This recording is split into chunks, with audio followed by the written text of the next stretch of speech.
Time is 6:02. It is August 20th, 2024. We will now call the special meeting to order. Jennifer, could you call roll? Mitchell. Rizzo. Present. Heiser. Here. Zuniga. Harris. Here. Parsley. Here. Tobias. Present. All right, we have 5 members present. We have a quorum. Next up will be executive session. City Council. Public will now go comment. into sorry. Mayor Pro Tem, public comment. Public comment. Oh, I'm sorry, yeah, public comment period. At this time, we have public comment period. Anyone wishing to speak, please come forward to the podium. You have 3 minutes. Please address your questions towards the mayor and council. Sir, do you have? Sure. Come on up. Okay.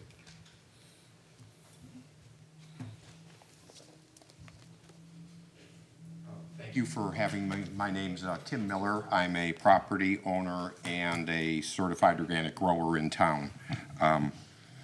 This is in reference to the tree, the Gregg tree, as I know it. To those citizens who really don't know the whole story of the Gregg tree on Stagecoach and how it has gotten to this point. The earliest settlers all knew of it as the largest live oak sitting on the edge of the Blackland Prairie and the hill country. Even before those settlers, the American Indians knew it. This was, in fact, a major trail, hence the name Stagecoach.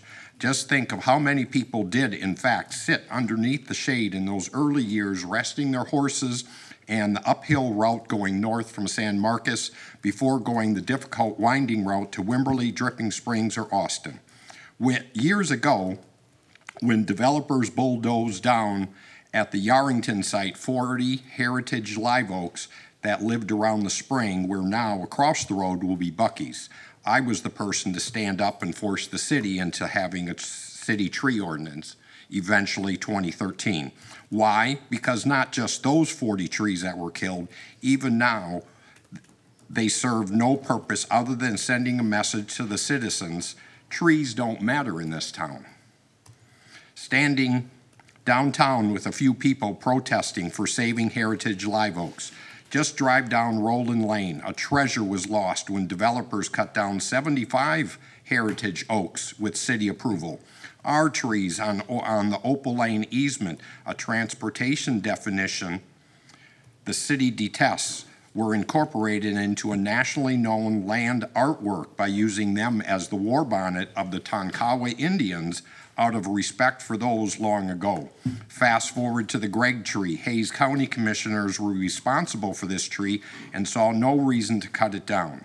Six Creeks, a master plan subdivision, even had the chance with the city planning department to widen Stagecoach, but instead purchased the house and 4 acres across the street and got approved for even more houses.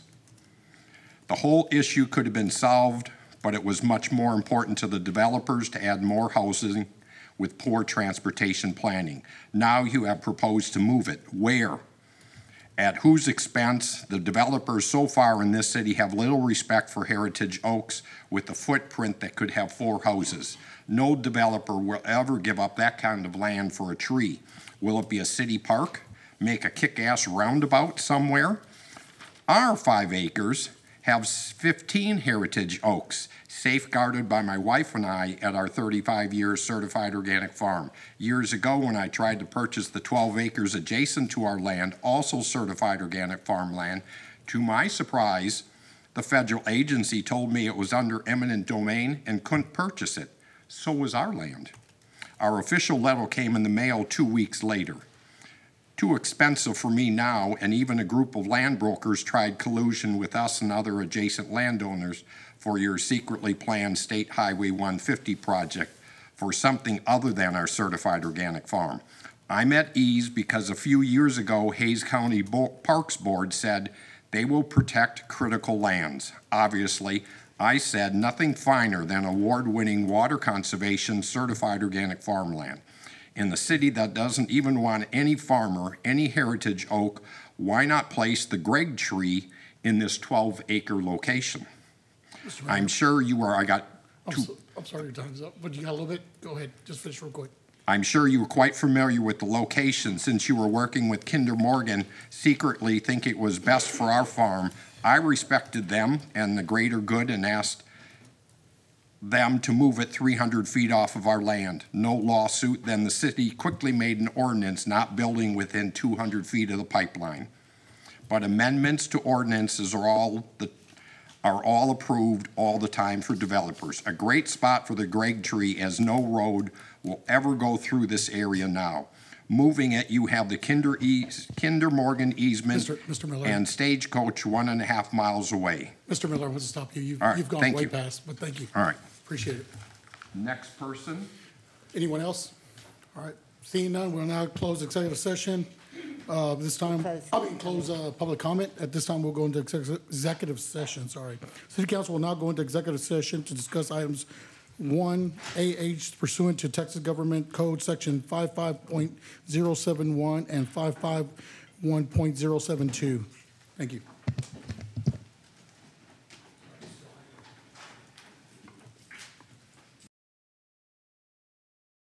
Good evening. I'm going to call this meeting back to order. There was no action taken during executive session. There will be no action taken now. Motion to adjourn. All right. All right, we are adjourned. Good evening, everyone. The time is 7:11 p.m. It is Tuesday, August the 20th, and I'm going to call this regularly scheduled City Council meeting to order. Would all please rise for the Pledge of Allegiance? I pledge allegiance to the flag of the United States of America and to the republic for which it stands, one nation, under God, indivisible, with liberty and justice for all. Would the city secretary please call the roll? Mitchell, Here. Rizzo, Heiser, Here. Zuniga, Present. Harris, Here. Parsley. Here. Tobias. Present. All right, all members are present. We have a quorum. Next up is the minutes. All right, Mayor, I'd like to go ahead and make a motion, sir, to approve the minutes for City Council special meeting for August the 3rd, and also the regular meetings, special meeting minutes, and regular meetings for August the 6th, 2024. Second. All right, motion by Councilmember Tobias, seconded by Mayor Pro Tem that we approve the minutes. Agenda item number 1. Is there discussion on that motion? All those in favor say aye. Aye. Aye. All opposed. All right, motion carries 7-0. Next up is citizen comments period. At this time, we ask anyone in the audience who wishes to come forward and speak on any item to please do so. We ask that you limit your comments to 3 minutes and that you direct those comments to the mayor and council. We also ask that you fill out a citizen comments form and submit that to either myself or the city secretary. I have several registered to speak. First up is Mr. Tim Miller. Okay. All right. Next up is Jason Payne.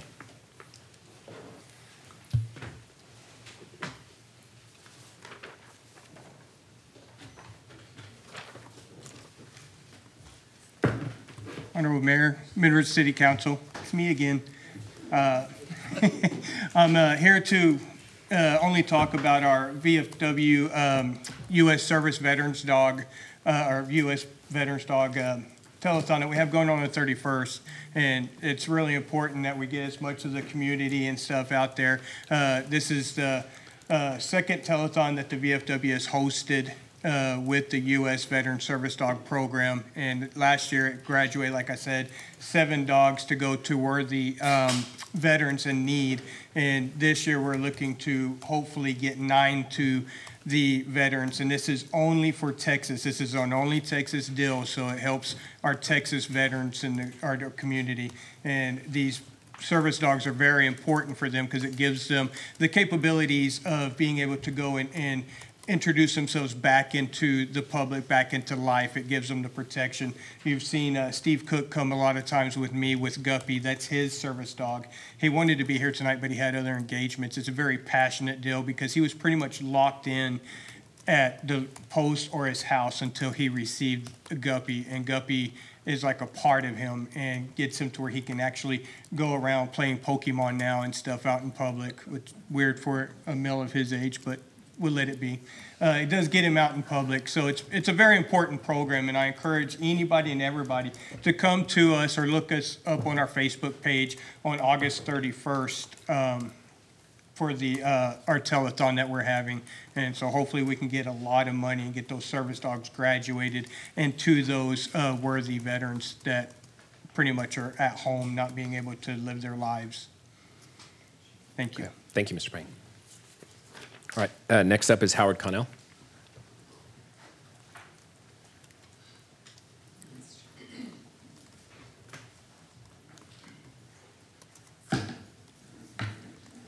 Thank you, Mayor, Council. Where's my town hall?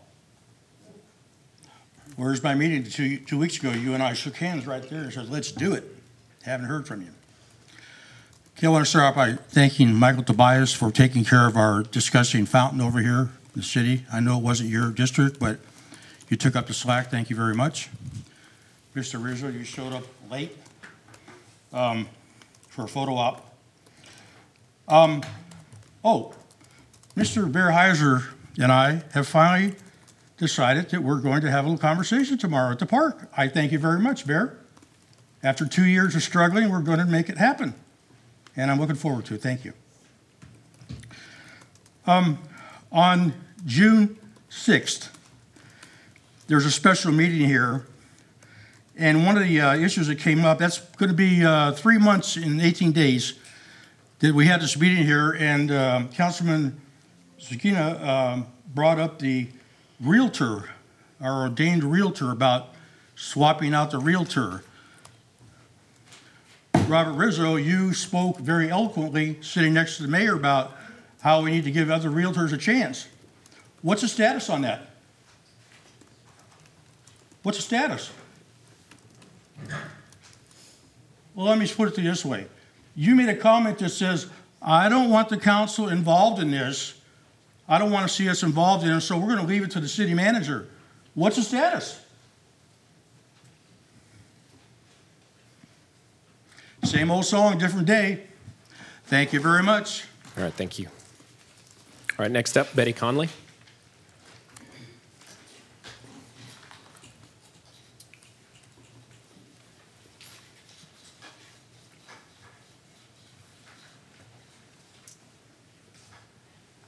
Good evening. My name is Betty Conley. I live at 87 Eagle Creek Drive in Lakeside Community.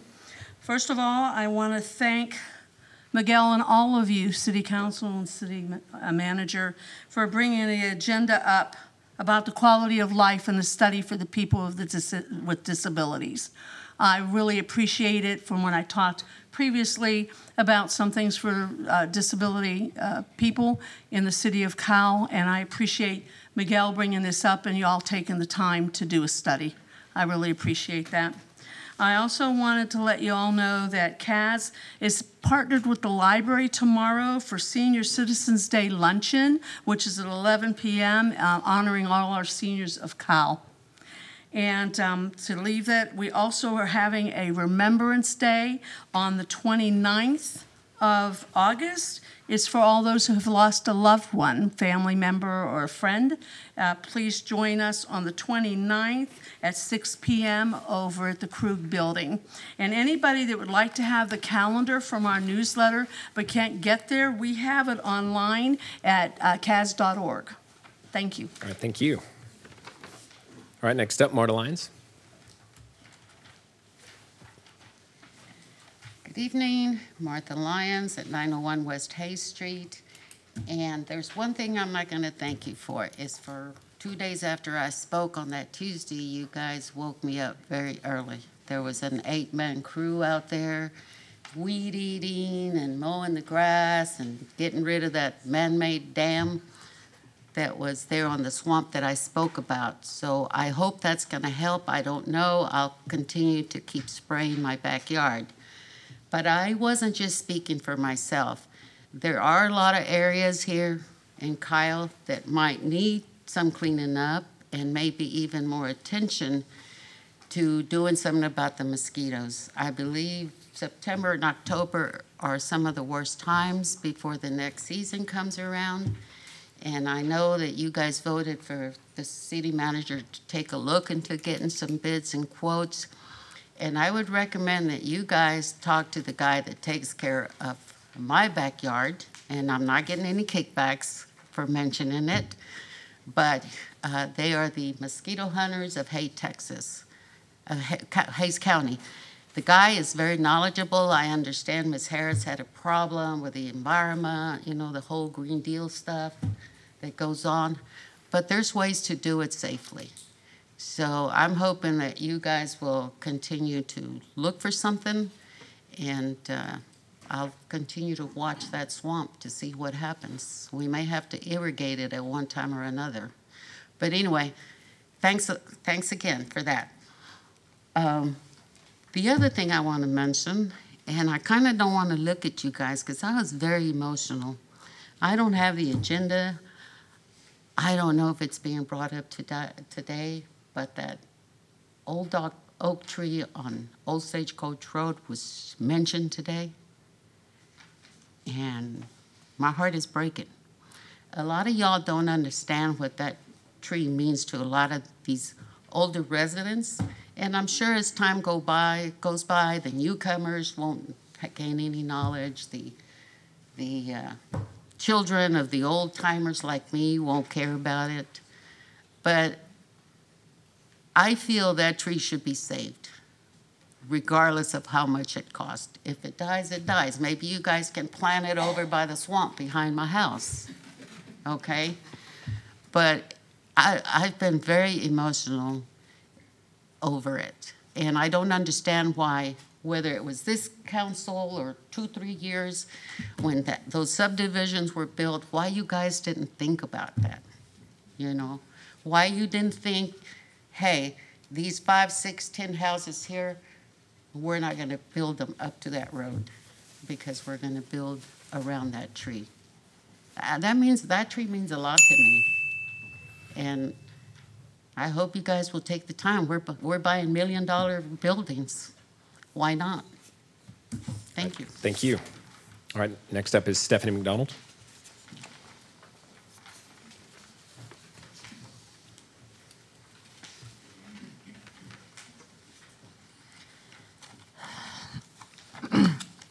Good evening, members of council. I would like to ask, under agenda item number 24, the budget, the council to stop allowing the out-of-control raises for our city administrators. I'm not talking about the boots-on-the-ground employees. I'm talking about the city manager position, as well as the department directors. 3 years ago, they were given a 20% raise to bring them up to the level of other city salaries. This actually was an obscene raise to receive in 1 year's time. On top of that, all department directors also receive a $500 a month gas stipend and a $1,000 health savings account card. Why do the department directors need a gas stipend? That is about $125 every week. Then the next year, they got a 6% raise, and then next year they got a 4% raise. That's a 30% raise in 3 years. If you look at similar cities in the area, you'll find that Kyle's administrators earn far more than those in comparable cities. In fact, our city manager's salary is over 2 times that of our governor, Greg Abbott. And he has quite, dare say, a few more responsibilities than our city manager. Our city manager earns about $340,000 a year plus all of his benefits. Our department directors are making more than department directors of similar cities that have more employees than the city of Kyle. This coming budget, the city manager is asking for a 4.5% raise that he and the department directors will receive. That's too high. They earn more than the private sector, and they have more job security. This needs to be reined in. I checked in the city of New Braunfels city manager. They have 117,000 people there. He gets $290,000 a year. I'm also about the sports complex. I know that we tabled that, pulled it back, but I'm asking the council to go, instead of going to somewhere like Carmel, go down to New Braunfels, go down to San Marcos, look at their activity centers. Something similar, not the same thing, but should be built on the east side of Kyle. Take a look at what's going on in these cities and get inspired. The only barrier to having something like that in Kyle is the will of the council. I'm urging the council to please pay attention to our urgent needs. The mayor said our most pressing need is a sportsplex, but I disagree. Roads, sufficient water, avoiding additional financial pressures to residents during this time when our country has extreme inflation should be our top priority. We need to keep our city affordable by not raising water, wastewater rates, property taxes, and we also expect city leadership to stop outrageous spending. I appreciate Council Members Tobias and Zuniga's efforts in this area. We expect accountability and transparency and responsible spending. Please treat the city's money as if it were coming out of your own bank account. And all of you that have not held a recent town hall meeting, I would like you to schedule one. It's hard to respect those that are hiding from the residents. Ustedes tienen una gran responsabilidad a los residentes de Kyle. Estamos prestando mucha atención a sus acciones. Ya basta. That means you have a great responsibility to the residents of Kyle. We're putting a lot of attention on your actions. Enough. Thank you so much. Thank you. All right, next up, Tracy Shield.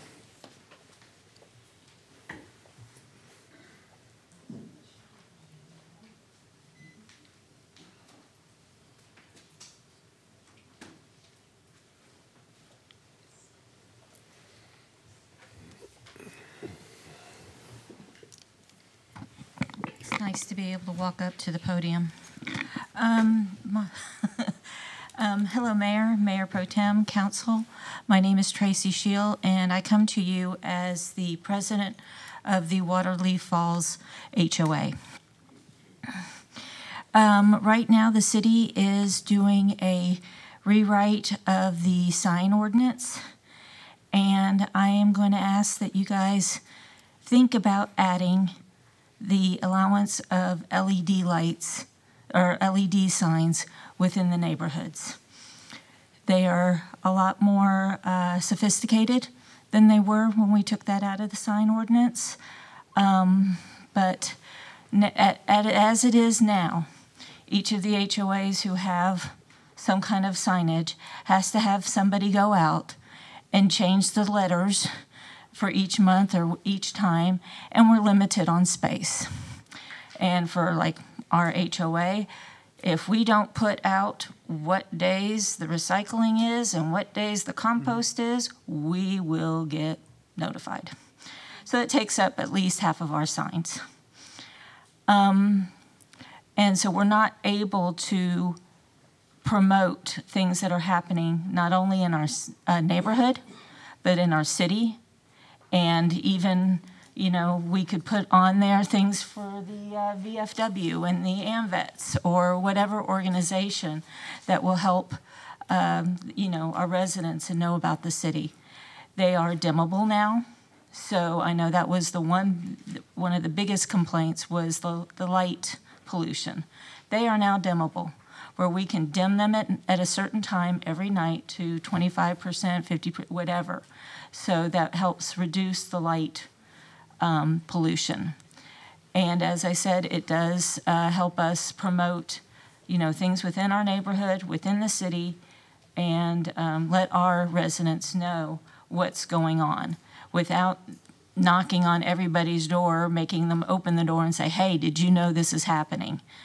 And I just had another thought about that, sorry.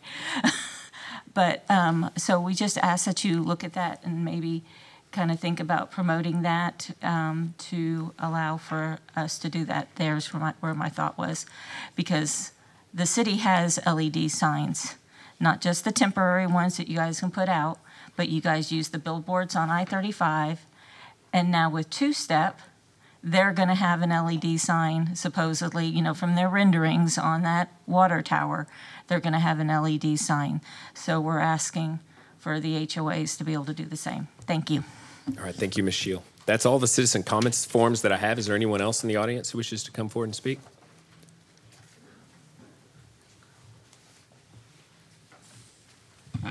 Thank you. My name is Yvonne Flores-Cal, for the record. First and foremost, I want to say thank you to you guys for the closed captions. I'm seeing that on the TV, and actually, it's kind of distracted me. I'm reading it as it's nice. So thank you. I know this was brought up at the last meeting by a resident who was ADA. He was deaf. So I want to say thank you for recognizing that. I also would like you guys to pull and have a discussion regarding agenda item number 21. I believe there are two conflicts that exist, and I hope that gets discussed. Finally, I would like to talk about the tree. I think $800,000 is a significant amount of money.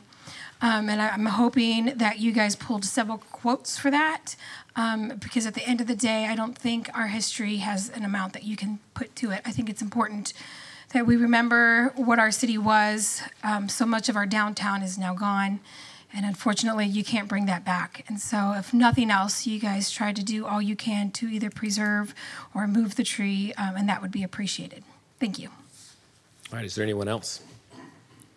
All right, seeing none, I'm going to close citizen comments. It's now closed. Next up is agenda order. Does anybody have any items they wish to move around on the agenda? All right, Stephen. Number 21, sir. All right, we'll that's on the consent, so we can pull it. Yeah, we can So, pull all right, it. next up, we have a couple commissioners here. Agenda item number 3, receive a presentation on the Hayes County Health Department updated strategic plan. Matthew Gonzalez, Department Manager, Hayes County Health Department. Good morning, good morning. Good evening, City Council. My day's kind of thrown off. My name is Matthew Gonzalez. I am the Health Department Manager for the Hayes County Health Department. We are the local public health authority for Hayes County. Joining me today here is Commissioner Inglesby of Precinct 1 and also Commissioner Michelle Cohen of Precinct 2, who both have some overlap of the areas of Kyle. So today I'm just going to give a brief presentation about the Public Health Department, but things are specific towards our relationship as a county and city and the Public Health Authority that goes with it. So I'm going to be skipping around because I want to be mindful of y'all's time today. I know that y'all have a busy agenda, so we're actually going to cut some of the slides here. So the first thing I do want to emphasize and talk about is what is public health. Public health is about promoting and maintaining and improving the well-being of our citizens and our residents within our county. Previously, public health used to be thought of primarily within the physical means, so of our well-being with infectious diseases and our healthy outcomes with that. But as time has evolved, and as we're all aware, especially here in the city of Kyle, is that public health now relates to mental health. We want to think about all the aspects, and we don't think about just the physical things that impact human beings, but we think about the social and environmental context in which humans live. So we often think about planning and how it impacts humans. We often think about the weather and how it impacts us. There's a lot of things that go into public health that many just don't understand. So what I'm going to do is eventually talk about some of the services that we offer that may help y'all kind of think about, oh, hey, I didn't realize that was public health.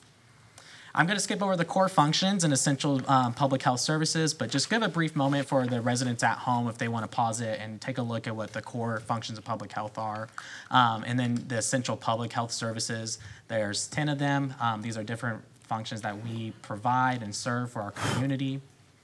The next thing that I want to talk about is why public health matters to our community. As we all know, emergencies happen, whether man-made or natural. Public health plays a component in those. And so we always want to help our community be prepared. We want to focus on prevention, health equity, which means that every resident within our county and within our communities can attain the best health outcomes that there are for them.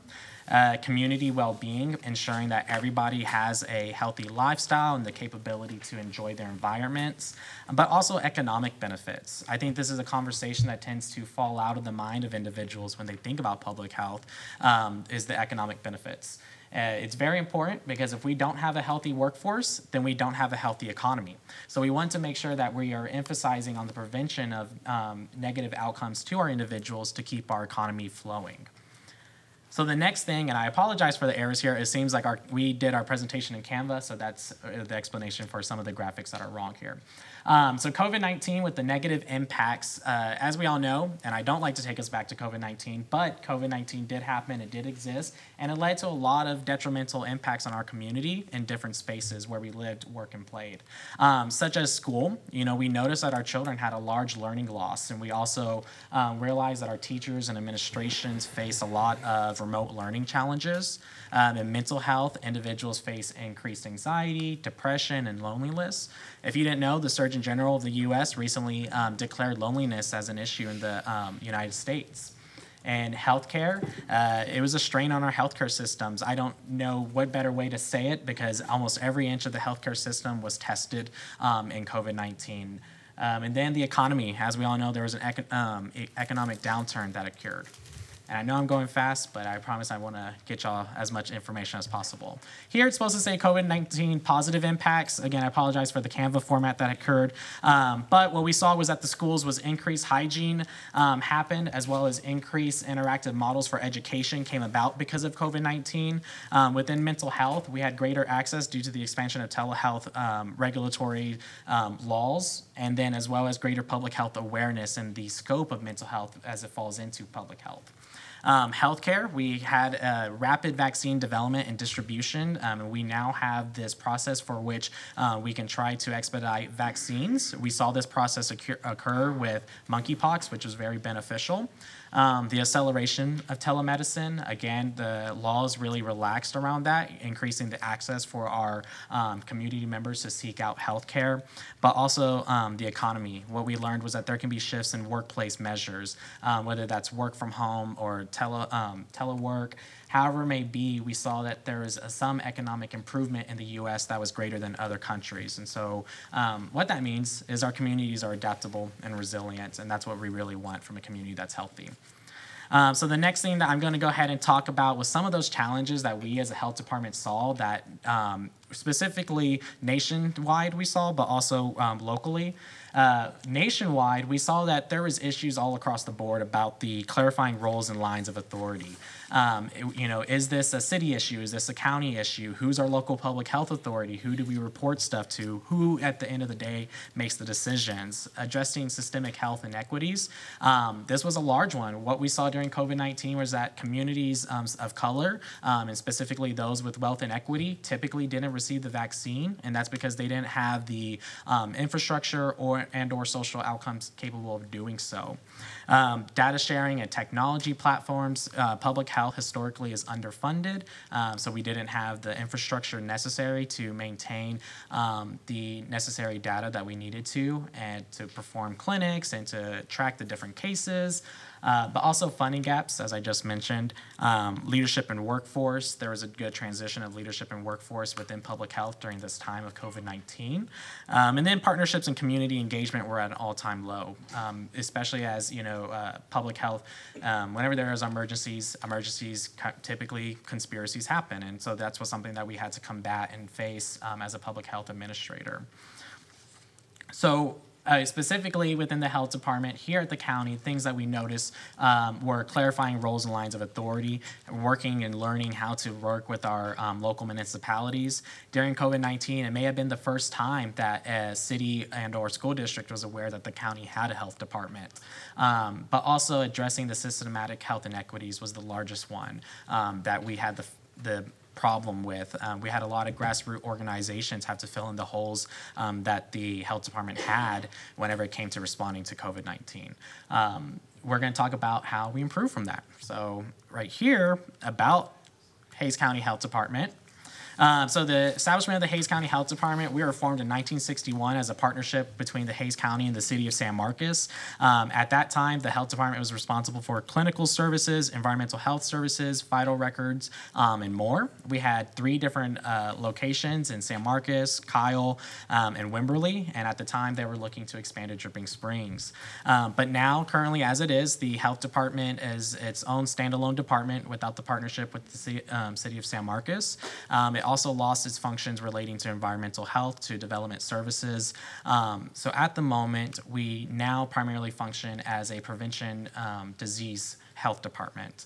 So some of the services that we offer are vaccinations to TVFC and ASN eligible populations. We do tuberculosis screening and treatment. We offer indigent health care. We do infectious disease epidemiology, so looking at the different diseases that are occurring within our community. Public health emergency preparedness and response. This one's big. We're prone to a lot of wildfires, but also in Hays County, we've experienced a lot of floods. So our preparedness coordinator works a lot with our emergency management directors and our officers of municipalities here in Hays County to improve our response. But also vector control management, which is mosquitoes and or other insects. I'm going to skip over a few of the slides here again just to... I just learned a new word. Thank you. I've never heard that word before. No problem. Vector control means mosquitoes. Yes. To talk about the budget, to really summarize the discussion there is that whenever you as policymakers are reviewing our budget, what I want you to be aware of is that our total budget, say for instance in fiscal year 23, it looks as if we were provided $4 million if you were to reflect our budget. The reality of that is that over 50% of those funds come through grants and no cost share grants. Then, whenever you look specifically at our operating budget, what you'll see is $2,500,000. We take away that $2 million because that $2 million goes towards a contract with Christus Health and San Marcos to provide our indigent care services and clinical services. So at the end of the day, what the health department's working with, just on an operational budget, is only $578,000.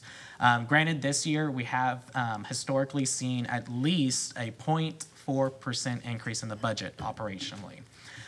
So what we're seeing is, the typical trend with health departments, which is we see our budget skyrocket during times of emergency, and then after times of emergency, we see our budget heavily decrease and sometimes struggle to get back to even a stabilized area. Granted, this is not a City of Kyle issue, it's a County Commissioners Court issue. What's important for y'all here today to know about that is just to be an advocate and seeing how y'all can, help out and be aware of the budget process. I also talk about the budget because I like us to think about it in terms of our population and what we're doing for our community. Whenever you think about the cost per capita, what we're looking at is dollar amounts. So $1 per capita as of fiscal year 23, that's $2 per capita for the individuals within Hays County. This is not, fortunately for us, one of the lowest amounts funded by a county and the county health department, but it's also not the highest, nor is it near the median of what is offered. So we're working hard with our county commissioners court to really understand what public health is and take it to the next level. Especially here, what you'll see is our projections based off of our community health assessment that we did in 2023. By 2030, we're expected to reach 346,000 people. So that's distributed all across, San Marcos, Dripping Springs, Wimberley, Tabuda, and as we all know, we're experiencing fast growth here in Kyle. So I also bring this up because this eventually will impact y'all, and as y'all look at how we all need to address public health issues as your community grows. Some of the workforce changes that I just want to highlight for y'all is we almost have a brand new department in terms of transfers, of new hires, and also new personnel. Within the past year, the department has grown by 8 positions, a lot of those being core functions of disease intervention specialists. They look out for STIs, a data program specialist to help filter our data, our vaccine unit, and then also a behavioral health coordinator who is trying to help coordinate the different functions of mental health within the county. I'll skip over some of this information that you can read in the packet, but I'll go back for the residents just so they can pause it if they would like to. And I want to talk about the community status assessment. So this health assessment was done in 2023, as I mentioned. It's the first community health assessment done by the local health department and the county.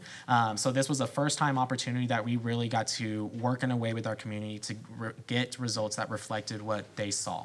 It was easy for researchers and policymakers to look at data that may not be actually suggestive of what's going on in the community. So in public health, we have an interpretive model for community health assessments called MAP, which is mobilizing action through partnerships. And what this specifically does is ask us to work with the community to understand what's happening with them. So what this survey revealed, we had 595 respondents, which is actually really good for a countywide survey. I don't know if y'all can recall your past survey experiences, but 10% of that was the City of Kyle. For public transit, the community rated it a 1.9 out of 5 for Hays County. They also rated affordable housing at a 2 out of 5 for the county. For socioeconomics, 12.4% of our community is in poverty, 3% unemployed. But to me, the biggest concern is our health resource availability. What that number says there is 2,343 patients to every one provider. And provider is looking at primary health care, so your nurse practitioners, your physician's assistants, and general practitioners. That's a concerning number because it's much higher than the state of Texas, and it's also much higher than the U.S. average. So we have a pocket that we need to fill, especially as we look at over 16.9% of our communities uninsured. Just to kind of go in, again, realizing there's different things that go into public health. One of those is housing. If our individuals can't meet the needs of housing, then they can't fulfill their other needs, such as, sustainable food, sustainable education, and other sorts. 19% of our communities experiencing housing problems, and over 18% spend over half their income on housing. Then on a social vulnerability index, and that is a number that is provided by the CDC comparison, looking at how vulnerable we are as a community, dependent upon things such as the cost of living, affordable housing, transportation, and other infrastructures. We rank in the medium to high level of vulnerability compared to other U.S. counties. This is a concern for us as we continue to grow because we want to make sure that our communities can be resilient, as I discussed earlier. Specifically, areas that are east of 35 within San Marcos and Kyle are the most vulnerable, that they probably will not, whether financially or health-wise, recover from an emergency should it impact them. Hey, Matthew, what is social vulnerability? Yeah, so social vulnerability is it's a measure of how somebody can be impacted by a disaster, how vulnerable they are to different types of emergencies that may impact their life. So again, this can be a wildfire, flood, a pandemic, different issues like that. And they pretty much look at the infrastructure, they look at the economics and the education, and they put all this information together, the CDC does, to say this is how vulnerable your community is based on their socio-economic demographics, and then also based off of your infrastructure that's present. The next thing is mental health indicators. As I noted earlier, we all know that mental health is an issue. I don't want to undervalue it, but at the same time, for sake of time, I'm going to move forward on this one because we all know it's a #1 priority for us. The next thing is just health resource availability. As I mentioned earlier, some key things that I want to note is that colon cancer screening is at 54.6% for our individuals who can receive it amongst the Medicare population, which is a low number. If y'all don't know, the age for colon cancer screening has actually went lower, and so that means that more individuals should be getting screened aren't getting screened, whether because they can't afford it or because there's not somebody that can schedule them in.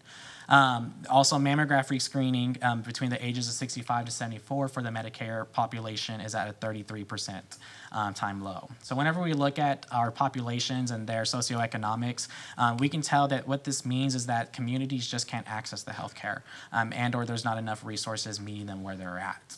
The next thing is sexually transmitted infections. There's been an increase in gonorrhea cases and syphilis cases, but what I really want to emphasize is that gonorrhea is trending downwards, whereas syphilis is now trending upwards. This is a concern because syphilis can actually have a lot more damaging effects on pregnant mothers, and it affects the risk of childbirth and also the mother at the time of birth. So we're really trying to see what we can do to help out with this and what innovative ways that we can help our mothers out there in the community by partnering with more maternal support organizations, but also empowering women with education. Syphilis, though, is trending upwards. It's not just us in Hays County, so I wouldn't be too scared or worried. It's trending statewide and nationally. So, it's something that all of us within public health is having to figure out how do we respond to. And then lastly, just the community status survey is access to Medicare or medical care was a 3.3 out of 5. And then the access to mental health services was at a 2.7.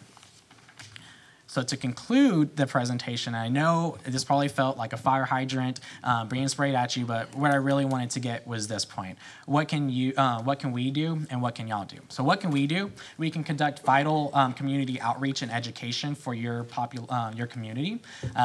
We have been to several events in Kyle. I believe Dripping Springs and Kyle are actually one of our most frequented. You would think it would be San Marcos, but we actually get a lot of requests out here. And then provide mobile vaccination and STI exams for your community with our new mobile health unit.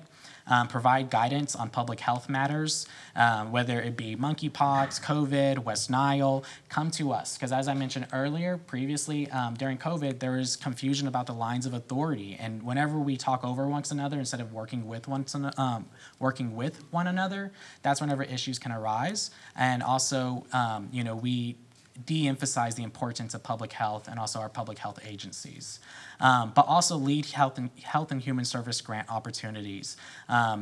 In our department, we have the experts, with the degrees in education. So what I would encourage is that we always look for opportunities where we can partner. Whenever we look at the CDC grants that are coming through and the recent Texas DSHS, Department of State Health Services grants coming through, they all ask for partnerships. So what we're learning is that we can no longer operate together as a solo agency and community, that we really do have to partner up for the best outcomes for our community. So what can you do? You can create and utilize meaningful partnerships. And so what does this look like? What this looks like is, say, for instance, parks. Every summer for the past 2 years, we put together a outdoor safety campaign, and we've worked with parks departments across the county to talk about things such as arboviruses, which is mosquitoes, it's sunscreen and skin cancer, and also heat and dehydration. We go out in the community, provide these different resources for them and different educational opportunities for adults and children. Different meaningful partnerships are like the one that we did in City of Buda, where we put them together with the state, with the University of Baylor, to do a wastewater monitoring surveillance program. So what that means is we can look at the wastewater and determine what diseases are currently going in on the community, such as COVID, monkeypox, norovirus, all these different things. Granted, we did reach out to City of Kyle. It was all positive. Y'all are just launching y'all's wastewater system. So we're going to give y'all some time. We're going to reach back out for that one because we really want to get it up and going. But those are some of those meaningful partnerships. Request our presence and services. Y'all as community leaders can invite us into those community spaces where you're trusted. I think that's the biggest thing, is that we want to let the community know that, we want to earn y'all's trust, and we want to be right there with y'all. And y'all can help us by being that bridge. Amplify our messaging. Recently with West Nile, whenever it was released, we emailed toolkits to all city managers to provide information to the public that was through the health department that clearly stated what West Nile was, how it's treated, what are the symptoms, how it's conveyed. So that way it takes the work out of your staff, who may not be experts in West Nile, and starts putting the work back on the public health department to make them do their job, which I make our staff do. And then lastly, provide funds for special projects. Anytime that there's an opportunity for us to collaborate or look at how we can impact your community's health, reach out, because we have a large wealth of experience and education within our department, and we're eager to be a part of your community and see how we can help out. So with that, after the fire hydrant, thank y'all, and I appreciate your time. And if y'all have any questions. Thank you, Matthew. Does anybody have any questions? Mayor Pro Tem. Yeah, Matthew, thank you. I just want to say thank you for being here today. Thank you. You brought up COVID, and I just wanted to relay the sentiment that even though we have some shortcomings in different areas, the partnership between the cities, the county, and all the key players came together, and we got through that pandemic together. So it was great to see the partnerships. I think that was the first time I saw the partnership between the county and the cities, the neighboring cities ourselves, get together and be able to find resources, to find solutions for the issues that we're facing. I think it really talked a lot about the fortitude of working together, and it was amazing to see that. I was glad to be there at that time. I wasn't glad for the pandemic, but I was glad to see the partnerships and the hard work we put behind it, and how we were able to communicate and work together as a team. The other thing, I want to thank Commissioner Cohen Inglesby for the mobile van. That's amazing. That is something that we've been needing in the community for a long time. To see it come forward, it was pretty awesome. But also just talking about what resources we can have moving forward. I mean, we're talking about West Nile having 2 cases now in Dripping Springs. So what are we doing as a county to address that? Are we monitoring, taking different samples from different areas in the county, different cities as well, or just in the area that they were detected? Yeah, so our arbovirus or mosquito surveillance program is faceted. So we as the health department, we are the public health reporting agency. So we get all the samples and tests of positive mosquito traps and positive tests for human. Development Services, which houses our environmental health unit, takes the traps across the county. And due to the limited staff, what they try to do is touch every corner of the county on a rotating basis. So what they may do is Wimberley, Buda, Kyle. What they may do is then Dripping Springs, San Marcos, Kyle, Dripping Springs. They try to do it on a rotating basis. So we do collect samples from different areas of the county, and we try to be focused with our efforts. So again, if we're seeing positive mosquito traps in different cases, what we're going to do is try to focus our efforts on those specific regions and or try to get an idea of what's happening. So that's the current work that's happening. But as far as the public health side of it, what we're looking at is educating the public on what they can do to prevent West Nile through mosquito abatement, but also through preventative actions through themselves. What we see at other counties and their environmental health units and health departments do is mosquito spraying, where they provide spraying services. I know that was mentioned earlier. What I would recommend the city do is reach out to the TACHO, because a lot of health departments are the ones who provide those services. So they already have quotes and people who can provide those services for y'all. Thank you, Matt.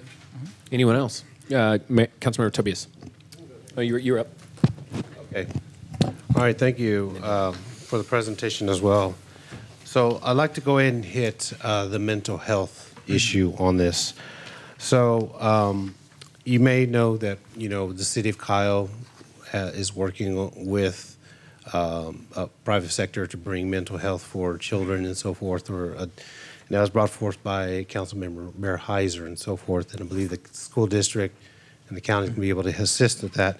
So I'm looking at your budget here, going back to 2021, immunizations, public health, TB programs, bioterrorism, COVID first response, and then look at 22, immunizations, public health, bioterrorism groups, infection controlled, the St. David's Foundation COVID, public health workforce, and the COVID-19 disparities, and got the same budgets as we have on the last three. Where would your mental health grants be coming out of on this? Have y'all been advocating for a lot of those mental health grants? Is it from the federal government, or how would that get in place, or where would some of that mental health funding come from out of all of these? Yeah, so we received a grant from the Texas DSHS, Department of State Health Services, in 2021 for health equities. What that allowed us to do was do that community health assessment and reveal that mental health was an issue. Once we revealed that it was an issue, the state authorized us to allocate funds for our community outreach specialists to address mental health. And so currently that grant funds will expire in 2026, where we can dedicate our 2 outreach specialists towards mental health initiatives. But also, the reason why I didn't include fiscal year 2024 is because, as we all know, budgets kind of change throughout the year, and that's kind of one of these instances. And I want to say November of 2023, Commissioner Cohen and I were made aware of the opioid settlement funds, and that's where we found the funds to create the behavioral health coordinator position. So what we're looking at is partnering with our current existing funds, so opioid settlement funds, our health equity funds, and then also we have some alternative funds that we're looking at utilizing to put in there through other grant means to sustain our mental health things. But as we all know, mental health is a growing issue, so the County Commissioners Court is constantly trying to identify ways that we can sustain a behavioral health office, because that's always been a priority and goal.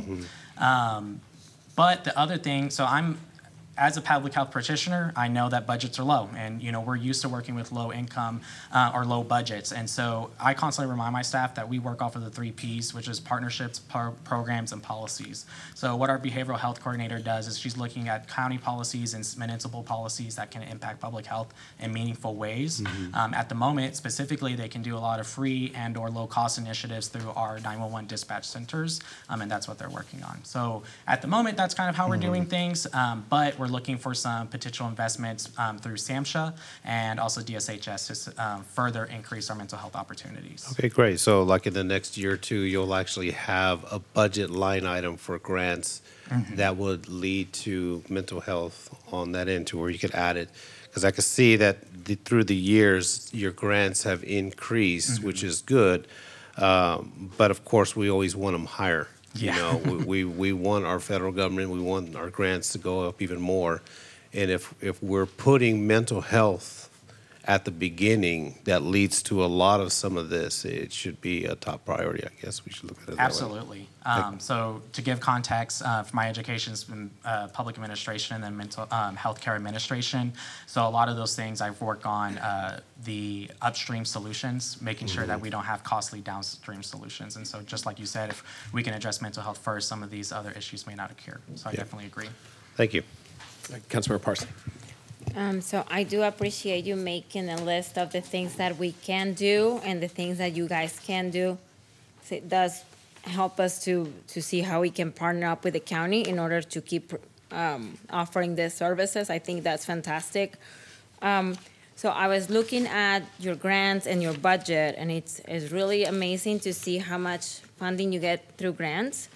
And having such a large budget, and I was going also to look at the mental health, since I know that it has been a discussion for us. In the section that you have, and I think, is this the current budget that you have for mental health, which comes up to like 86,000? Unfortunately, no. I didn't include the fiscal year 2024 just because we didn't have the budget numbers. We typically, the county posts our fiscal year budget like in October, but because the additions of our mental health programs were post-October, those totals weren't added up. So, and the part where you have what things can we do, amplify our messaging, provide funds for special projects, I would like for us to consider, since you guys already have established projects, and you know, Kyle obviously is a part of Hays County, maybe we can, instead of trying to come up with our own programs, try to give funding to the county, because you guys already have that established. You have the service providers, you have probably the facilities. So I think that it would be smart to try to partner up with you guys to offer the services that we are trying to implement, and we're just barely starting, which will be probably more cost effective for the city of Kyle. So I think that we should be really working on that, especially because I know the proposal that initially we had for mental health was geared towards youth, and you guys already are providing those services. So, I'm sorry, Councilmember Parsley, for interrupting. I do want to clarify right now, we're not providing mental health practice, which is like the therapy and through qualified mental health professionals. It's primarily behavioral health because it's through systematic change. Okay. But the goal eventually is to offer social work and or some type of therapy, especially for our low income individuals. So I just think it's beneficial, the fact that you are establishing here that, you know, what can we do to help? And that will be one of the points. So I think I would encourage council to work closely with the county in order to be able to provide funding, at least in our part, for the services you are providing for Kyle. Absolutely, and I appreciate you stating that. One of the things that we know as a health department is in other counties, they have a public health district, which allows the counties and cities to work a lot more closely, and the public health agency to have more sufficient funds. So anytime we can partner, I really want to. Thank you for the presentation. I just want to quickly let council know that Matthew is part of the committees that help form our mental health program. So thank you, Matthew, and thank you, Commissioners Cohen and Inglesby. Yeah, Michelle's there. Cohen and Ingleby for their support as well throughout the entire process. We couldn't have gotten that program completed and funded without the three of you. So thank you very much. Councilmember Zuniga. Hey, thank you, Matthew. I think it's really great information and good to know how we can partner and just educate and promote the services of the county. So y'all are mostly focused on preventing infectious diseases in our entire county, right? What kind of what size of population is still under immunized, like in our county? Because that would be important to know, like how many are still out there needing vaccinations? Yeah, so we specifically get measures for our TVFC and ASN populations. So underinsured, uninsured, American Native or Native Alaskan, and there's one more population that I'm missing there, or CHIP and Medicaid. Mhm. About 20% are under-vaccinated. Mhm. And so we've been really trying to reach out to the communities. Recently, we had an event in Kyle, actually 2 events, where we brought our mobile health unit out to vaccinate some of the kids here in Kyle. At the Kyle Idea School, we did over 18 kids. So I guess it would be a lot of the younger kids that, Yeah. newborns, they need to get the. Honestly, it's actually currently, I would say, school-age children, so Mhm. anywhere between 6 and 18 where we're noticing the deficiency in immunizations Mhm. adherence. Was syphilis treatable? I thought it was. Yes, Isn't it? syphilis is treatable. The problem is whenever some individuals go with it long-term, and Mhm. so sometimes it's harder to treat, and or they started treatment, didn't follow through with it, and so at that point, we have a resistance to antibacterial medication, or antibiotic medication. And I guess other than mosquito vectors, any other bugs out there that, like ticks, I guess, that spread the diseases we don't want here in the county? Yeah, so we see like arboviruses, so we see ticks, we see fleas, we see mosquitoes. I'm trying to remember the name of the bug. There's a new bug that's becoming epidemic to Texas. Chickas. Thank you so much. Chagas? Yeah, Dr. Harris. Yeah, so Did you say Chagas- chiggers? Chickas. Chegas with an Sounds E. So it's becoming It's like a beetle. Yes, I thought it's chiggers becoming been around. endemic to Texas, and what it can Chiggers, do is chiggers. it can cause lifelong symptoms for the individual. There's professors at Texas State and there's professors across the nation that are trying to really elevate the concern of it and bring it to the center. As of right now, we haven't really noticed any too many cases. We just know that the insect is present. Oh, thank you very much. I mean, I think y'all stretch out the services with the amount of funding that y'all have yearly through these grants. And I can understand how grants are unpredictable. Yes. And you're competing with other counties for the same buckets, right? Thank you, Matthew. Councilmember Harris. One of the things that I'd like to see as we begin doing more and more partnering with the county health department is some baseline for the communities so that we know as we do more education and more outreach that we are having some impact. So various city demographics from the county would be really helpful. Absolutely, we can do that. And the ones you're serving already, would like to get more in our community receiving adequate services. So a baseline would be nice. We can absolutely do that. That's something with our hope is to get more and more data for y'all. All right, any other questions, comments? All right, thank you, Matthew, very you so much. Thank you, commissioners, for being here as well.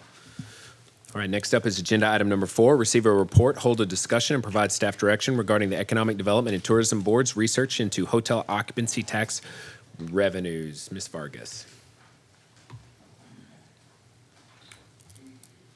Good evening, Mayor and Council. Victoria Vargas, Director of Economic Development, for the record.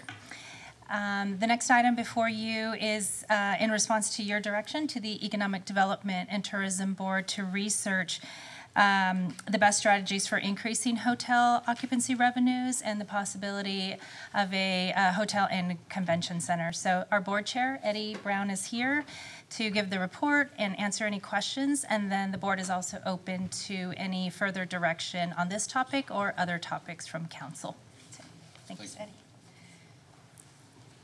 Good evening, Mayor, Mayor Pro Tem, Council, residents, neighbors. Pleasure to be before you today. I want to thank City Council for challenging us to participate in the city's efforts to determine the nature of the facilities that we'll need on the convention center and hotel front as we move forward with the growth plan for our city. I think I can speak for our board.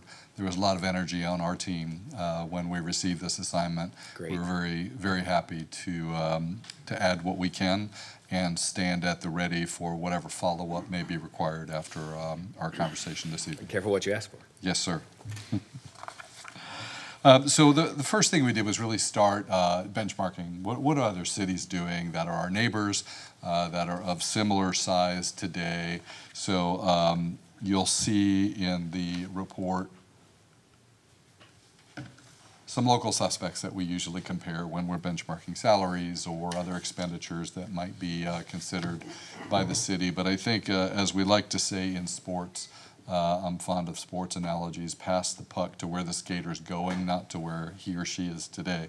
So as we take a look at some of the bigger cities that are out there, you'll see that there are pretty significant facilities that have received investment consideration from these municipalities. And the sizes range anywhere from the 20 to 25,000 square feet all the way up to some of our neighbors and cities we aspire to be like, having facilities like Kalahari, over 200,000 square feet of convention space.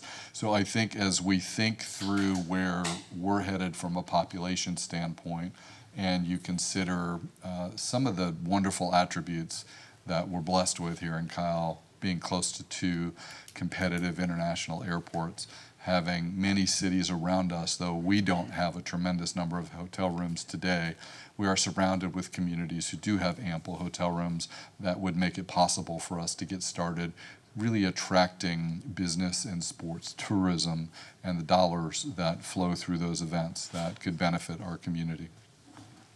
Obviously, we're very happy to go deeper on any of these. The traditional funding for most of these facilities is through hotel tax as a primary driver for how these facilities get built. There are other methods that have been used, including private-public partnerships.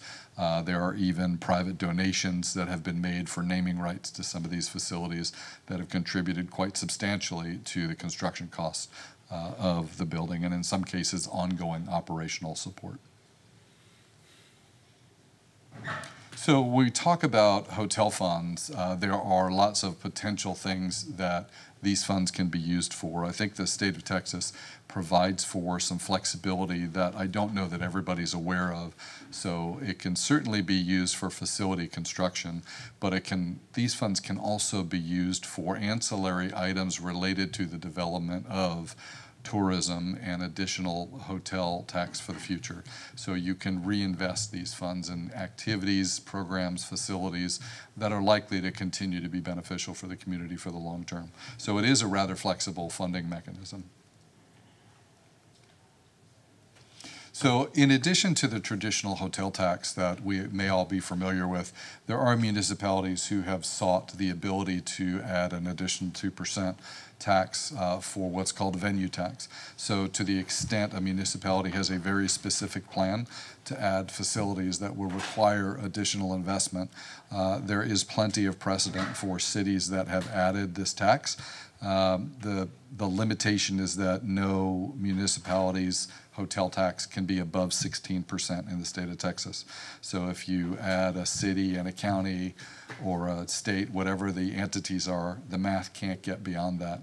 But at 7% for Kyle at present, there seems to be an opening to apply for an additional 2% hotel tax that could be added to billings for hotels, should there be a direct correlation between that funding and facilities that are going to be constructed in the future. I have a quick question. Yes, sir. I guess if you try to get these taxes, will this impact the room cost to the visitors or to, I mean, how does that work? Yes, that's exactly right. Are they going to pass it off into higher Yeah, these are added hotel at checkout nights? to your bill as you get to those line items none of us ever look at. But yes, they're there. And in addition to the 7% tax, if we were approved to be able to charge a venue tax within our jurisdiction, there would be an additional 2% tax that would be charged to the consumer who is paying for the hotel. Okay. Thank you. So as you can see here, City of Austin has used this quite well, raising over $20 million with a venue tax. Most of that money is going to be used for, my understanding, the reconstruction of the Austin Convention Center. So in my research, I came across an interesting funding mechanism that right now is only being used by one municipality in Texas, and this is called a Project Finance Zone. So some of you may be familiar with Dickies Arena in Fort Worth and all of the additional infrastructure that went in around that. So part of the way that came together was they had a geographic area designated as a project finance zone with the state of Texas, which allows them for a significant period of years to charge additional fees that would be added to their revenue that they could apply toward paying for the infrastructure around Dickies Arena. Now, it seems that its intent is to be very limited in that every municipality doesn't automatically qualify for this. So there was some flexibility added to the language surrounding project finance zones, which has provided San Antonio the flexibility to apply for this. To date, I am not aware that they have applied to create a project finance zone. So one of the key criteria for the project finance zones seems to be the population served.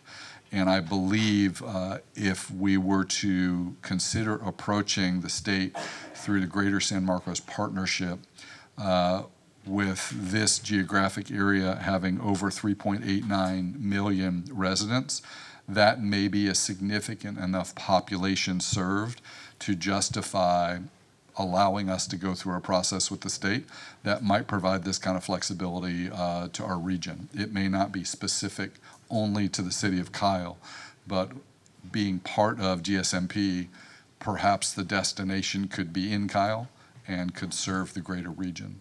So don't know yet if this is a viable opportunity to go after additional funding that could help make some of the long-term goals that you all are considering with regard to facility construction. But certainly it was an interesting piece of research that we came across. Certainly we think it's relevant to have conversations with some of our state representatives. None of that outreach has happened. So what I see when I'm reading this is interesting. It says within the PFZ, Fort Worth is allowed to collect the incremental revenue growth in state hotel occupancy taxes. So they're 7%. All right. That's what I was how I reading. That's why I'm understand it. giving it a look. Like Yep. I'm trying to make sure I understand what that is. Mayor, that's my understanding as well. So, and how much do we collect as a city currently? What's our cut? 7% as a city. Okay.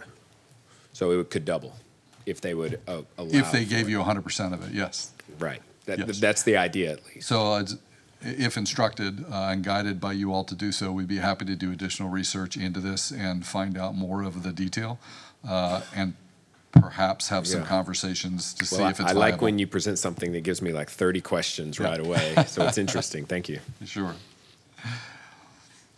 Brian, do you know about this stuff? Project service zones? You're from the Dallas area. There are instruments created in the legislature, and it's most likely bracketed language. So as the state is looking at that and cities are lobbying for these different economic development tools, they will a lot of times be bracketed based on populations that can only be Fort Worth or only be San Antonio.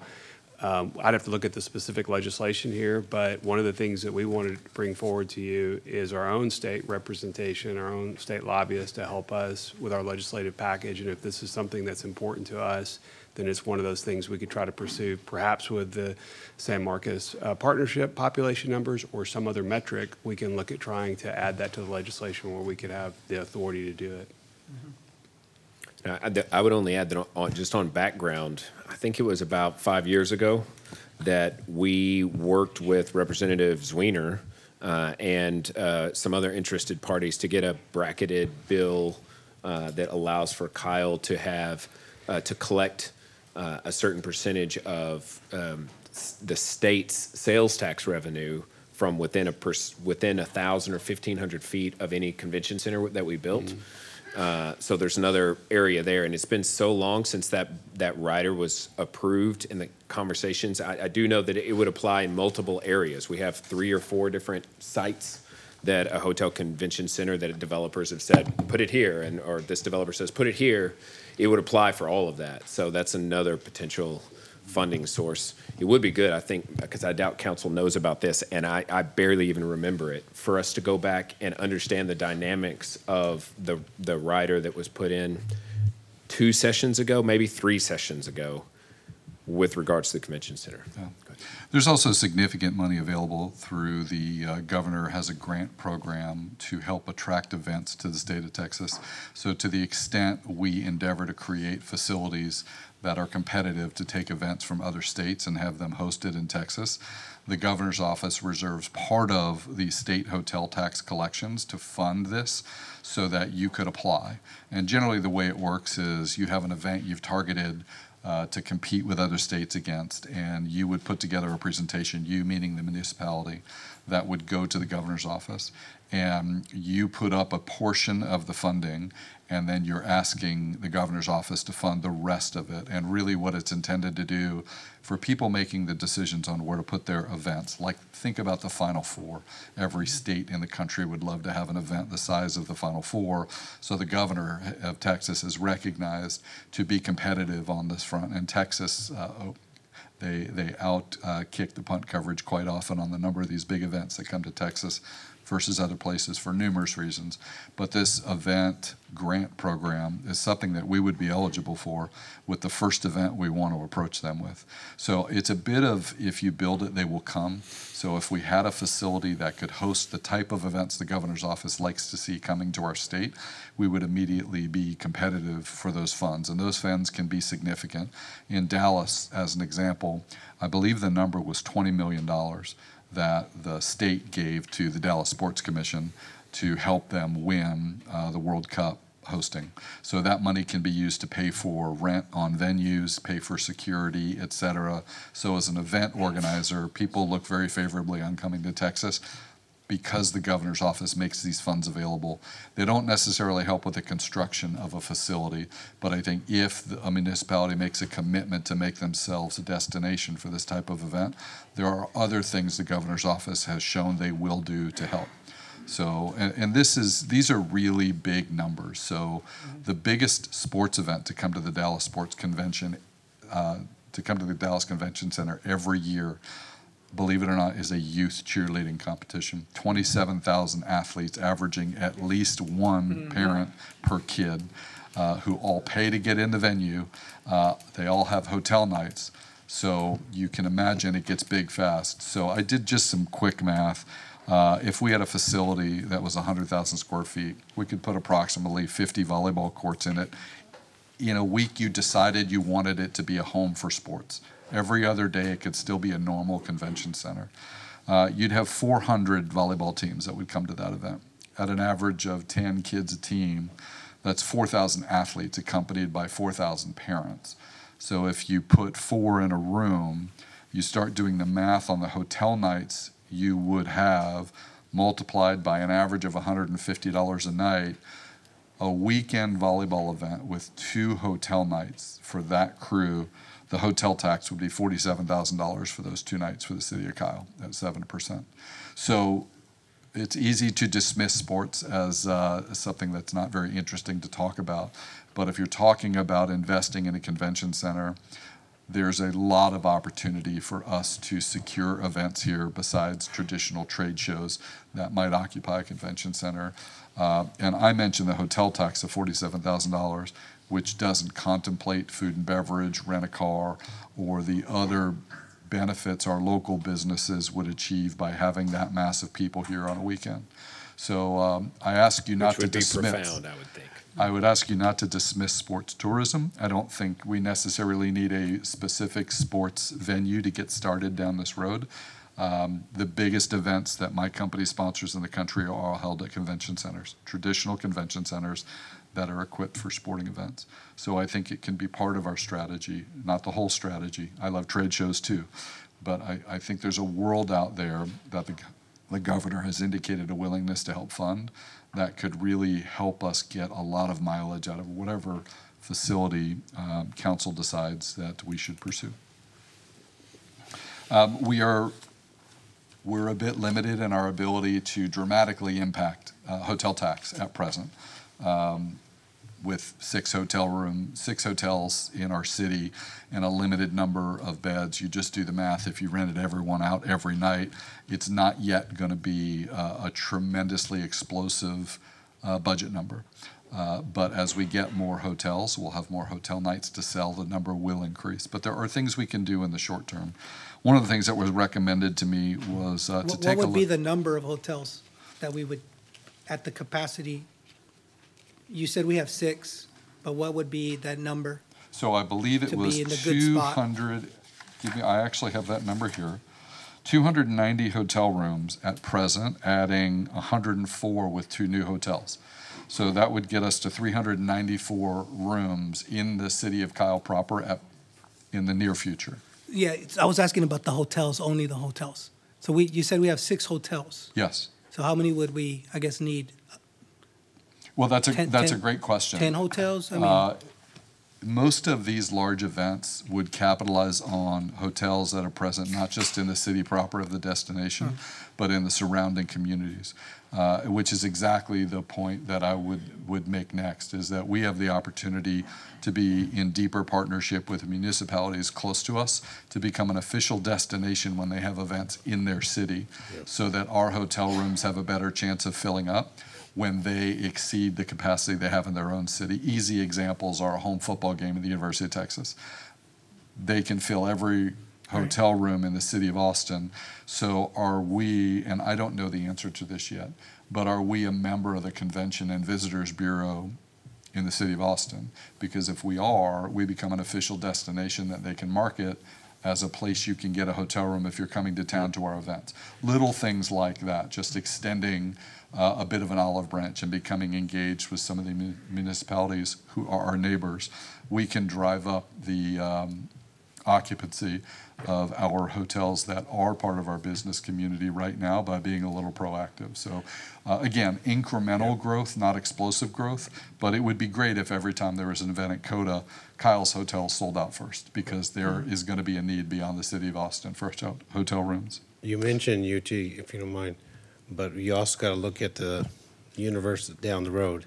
Texas State is booming. They just spent millions on renovating their football field. They're part of the Sun Belt, and they're playing major teams. So if you want to start looking at sports, and also the weekend of graduation, they're like so short on rooms. So, you know, you could tap into that market as well to look into. I think the exercise gets to be pretty fun, which is what our board realized, is that if we get a little creative, we have what we have, 394 rooms. But if we sold them out every night, our hotel tax would be better than it is today. So how could we do that? And that creative process would, of course, include partners like Texas State, and how could we engage in a more meaningful way? Just to make sure, as people are choosing a place, let's get on the list. So I think a lot of that good work is already happening, thankfully. But I think there may be an opportunity to reevaluate where we're not as present as perhaps we could be. And we could help our hotel businesses that have chosen us as a home to sell more rooms. And if you build it, they will come. If there's no vacancy in Kyle, people are going to put more hotels here. So how can we help spur that as an activity, as a desired result of what we're all up to together? So this all may not happen immediately, but I believe if we did have a facility, we would have an excellent chance of recruiting more and more hotels to our area. Yeah. So I think there's also been some good work done with short-term rentals, and the city being more successful in getting voluntary compliance from some of the owners of short-term rentals to make sure they're paying their fair share of the hotel tax. I think there's probably an opportunity, because VRBO, headquartered here in Central Texas, I don't believe there's a formal program in place between the city and VRBO to make sure those VRBO owners are also making the same contributions the Airbnb owners are making, because there is a program between the city and Airbnb. So there may be an opportunity there. As an example, 3 years collections through that program have led to $211,000 in hotel tax. So it's not nothing. It is worth having the conversation. There's also the opportunity to target outdoor events that don't require the infrastructure of physical buildings. Things like cyclocross, which is an event where people ride their bike across rough terrain, carry it over other terrain, but it's a cycling event that occurs outside, and at times they have thousands of participants.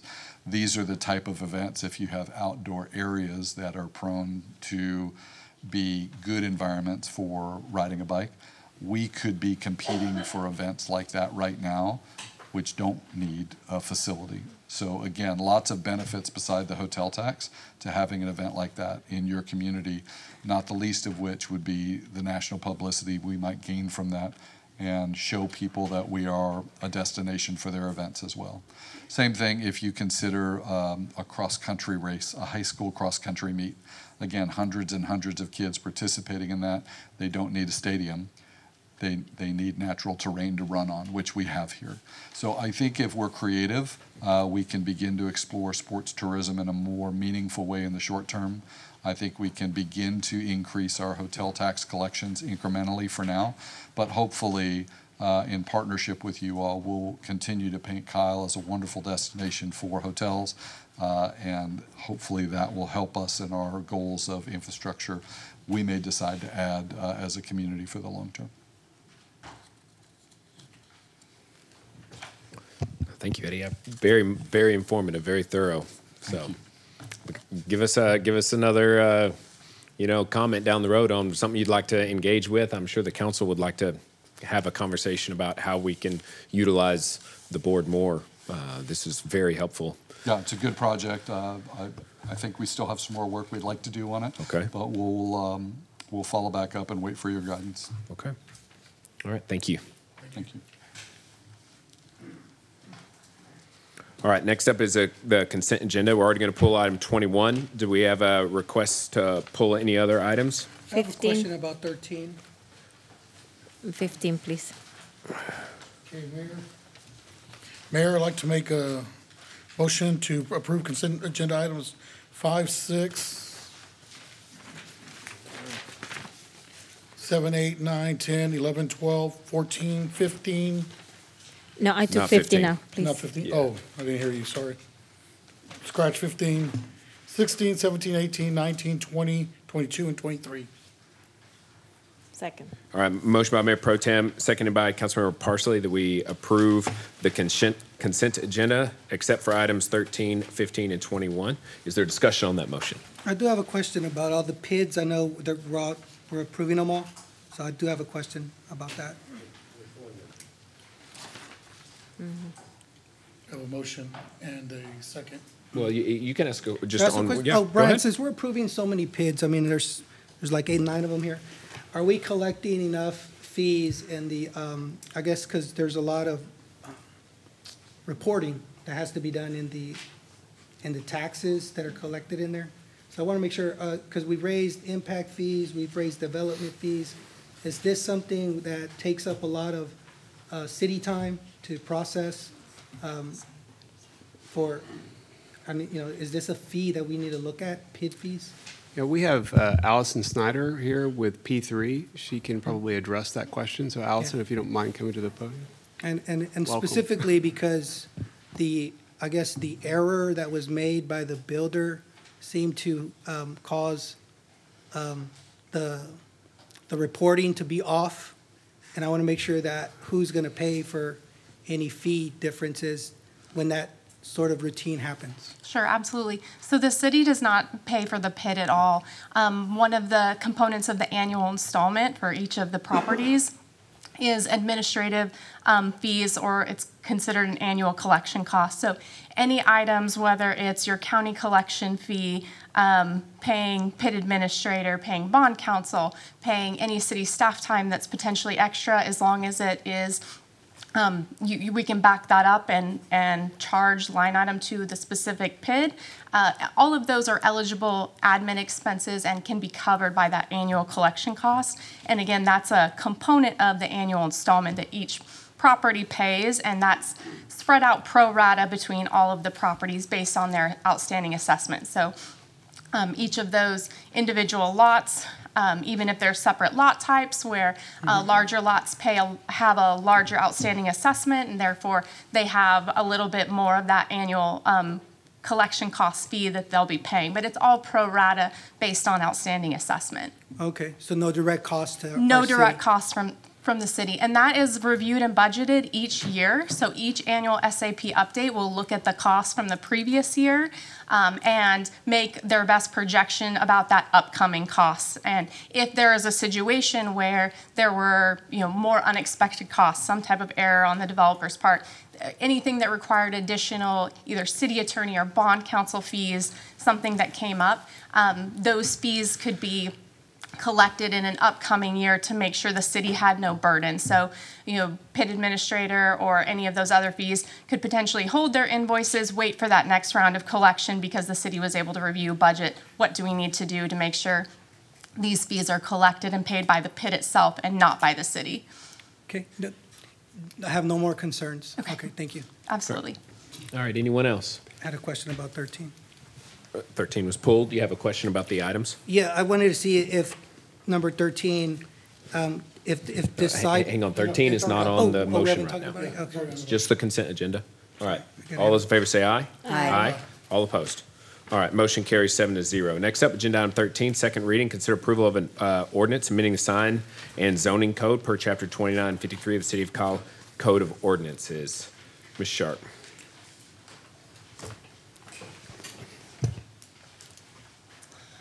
Good evening, Mayor and Council. Kayla Sharp, Senior Planner for the record.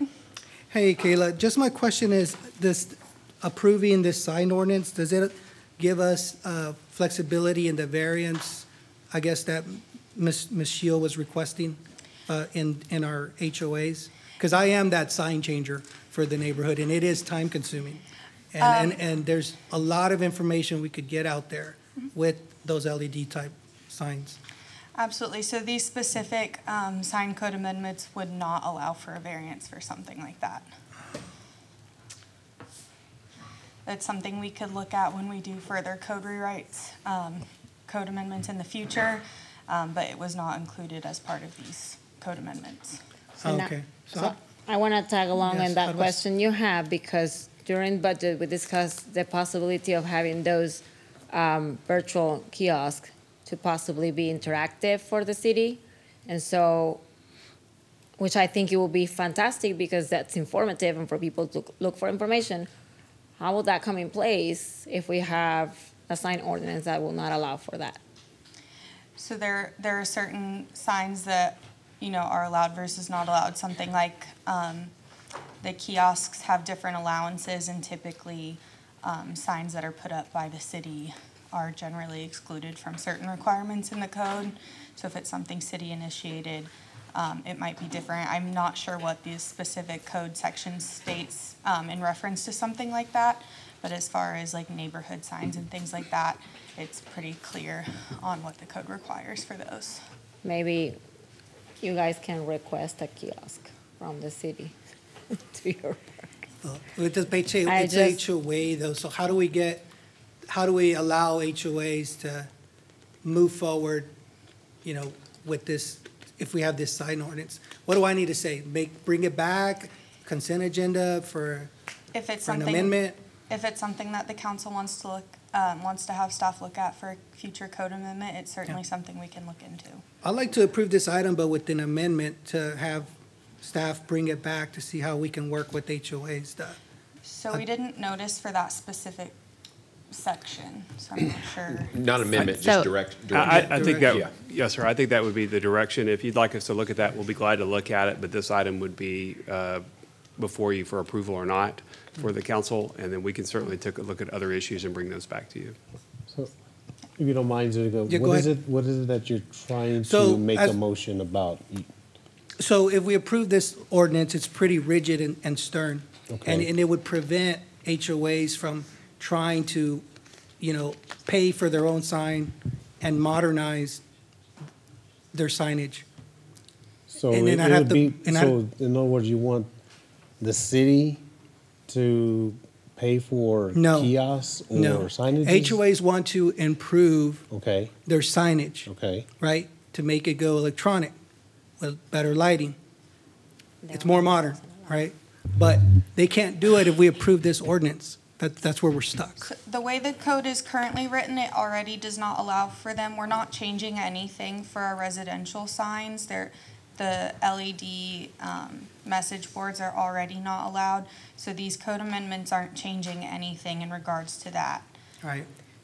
So maybe- That would be a separate code amendment that we That's could what I bring was So trying back. that to would, I would be understand. like approve this one and a request for staff to bring something back in order to allow HOAs to be able to have LED lights. Yeah, I think that would be what I'd like to see done. You want to make the motion again? 'Cause maybe some HOAs may not want that. Yeah, it's up to them, right? Is an Yeah. HOA the president? Yeah, some may not, some may, yeah. Yeah, but we should be able to allow the HOA. Allow them to make that determination. Go ahead, Daniela. You did very well. You did very well with it, so go ahead. No, so, I mean, I guess the motion will be to approve item 13 and ask for staff to bring back possibilities to modify the code and allow for HOAs to have some sort of changeable, yeah, in the next code amendment. All right, that's a second. Motion is made by Councilmember Parsley, seconded by the mayor, that we approve agenda item 13 and direct staff to bring back code revisions per our discussion with regards to residential signage. Is there discussion on that motion? All those in favor say aye. Aye. All opposed? All right, motion carries 7-0. Thank you. All right, next up, agenda item 15, consider approval of an agreement with GTS Technology Solutions, Inc. for the purchase of a security camera system for the library, including hardware, software, and maintenance support for a term of 5 years in the amount of $94,401.42 via the Texas Department of Information Resources Cooperative Grant. Councilmember Parsley. So I have a question. What other facilities do we have that require surveillance? That require surveillance. I know we have, the park system uses this particular software system, the Verkada cameras. Did you want to add? Yeah, the Public Safety Center has external cameras on it. Most of our public buildings have some kind of security features. Our water, wastewater facilities, lift stations, those kinds of things have security cameras on them. So Are we using the same company and the same type of cameras for all of them? That may be a question for Marco. I believe he's Yeah, coming here down comes right Marco. now. I know that Parks is using this system, so it will work in conjunction with Parks facilities that are using this, and here he comes. Hi, Marco. So do we all use the same cameras, the same system? Yes, as of right now, half of our facilities are using that same system. We do plan on moving away from the current system that we currently have, just because the support that we get is, subpar, I guess. But as far as functionality goes, this newer system that's on the agenda is user-friendly, it's better manageable, secure too as well, and it actually integrates into a lot of different softwares that we actually are currently going to. That PD software that they currently use that does a good integration with that aspect of it too. So our main goal is to get all one system where we're just managing in just one location. So that's where I was going from. Like, can we centralize to have all of the facilities to be under the same programs, using the same cameras, and having just not one point of contact, but that if we're gonna reach out to somebody, then we can address every single facility for the city. What I don't want is approve this for 5 more years, and then in a year and a half, we have a new system, and we want to make sure everything's streamlined. Yeah. And so what do we do next? Absolutely, yeah. That's the end goal, is to get on one system where it's we're just managing all our facilities under one software. So, yeah. How do we get there? Right now, this is just for the library. Currently, I would say there's about 3 facilities, including the public safety, this building, and Public Works are on our old system right now. So the Public Safety Center has cameras that somebody else besides the police reviews? Yes. The Public Safety Center is currently on this same system that the City Hall is. I don't know if I want to approve for 5 years. If we're trying to look into getting all of the facilities under the same system. But this is the system he's trying to get off. Well, this is the one that we are trying to all go to? This is the new system. Okay. As the other systems age out and are Okay, replaced, sorry. they'll be converted I to the didn't new get that. system so that it'll be all Gino, I on have a question. the same software platform. Is this the new restrooms have a reporting system, camera system with them? Will they be integrated with this as well? Yes, that is the plan. So currently, our parks has this current system right now, and we're just expanding it to our facilities. Goes with the restrooms? And to be clear, that's outside, not inside the building. Yes. So you just said that the library currently doesn't have this one. It has a different one. They are not responsive. These guys are. Correct, yes. All right. I'd like to make a motion to approve item 15. Second. All right, motion by Councilmember Parsley, seconded by Councilmember Harris that we approve agenda item 15. Is there discussion on the motion? Councilmember Tobias. All right, just one follow-up. Once we get integrated on the entire system for all the buildings, will there be a specific area where it's going to be monitored, or let's say the system is only going to be monitored for the library, or is let's say, the police department monitoring everything, having access to all of that? Like let's say after hours, the library's closed. If the Public Safety Center says we want to be able to tag in and basically have different areas of the city, that somebody's at least monitoring that or has it pulled up to where if they see something in real time, they can catch it. Yeah, absolutely. Like I said, this is the system that integrates with the police system that they're going with, which is I believe in the new budget called FUSIS. Okay. And it is part of that program that Chief is trying to implement their Real-time crime center. Yeah, real-time crime Yes, center. There you go, exactly. Yeah. And it definitely So that integrates way, with if somebody's kind of messing around at Lake Kyle or walking around, shouldn't be, where they, being silly in a no silly, stupid zone, it's basically, they can be able to get alerted for that. Does this system kind of has that motion sensor kind of capability? Yeah, it's a great system. It'll detect features. It'll show like which direction a person went. It has all these different features. Okay. It's really cool. Good. Actually, I think this system, we did a trial last year and it caught some teenagers graffitiing at Steeplechase. Yep. We were able to grab that video and get that over to PD, so yeah. And they were there pretty quick. Yeah. I remember that. Thank you. Will this be? As we grow as a city, think about our emergency management location and the camera system we have in there, the monitors, everything else. Eventually, we'll have people monitoring the city. We'll be able to detect crime. We'll be able to, redirect traffic from accidents. There's going to be a lot of, with the new technology coming out, there's going to be a lot of useful tools that we can do to help the lives of the residents. Yeah, because let's look at down the road when we're having our Vibe Trail implemented and we've got people that are using it, and we're going to have our call boxes out there. They could actually have this kind of system to where if there's an emergency that needs to be happening, it would actually log in to that specific location, give the eyes and ears of what's going on. It could also be recording as well. There's some cameras out there that actually can do recording and videotaping when something's going down, and it could gather evidence, but at the same time give police officers a specific location, area of town or area in the park to where they can respond to. Yeah, absolutely. Yeah. Cool. Will these cameras be able to be linked into the EOC? Yes. Yeah.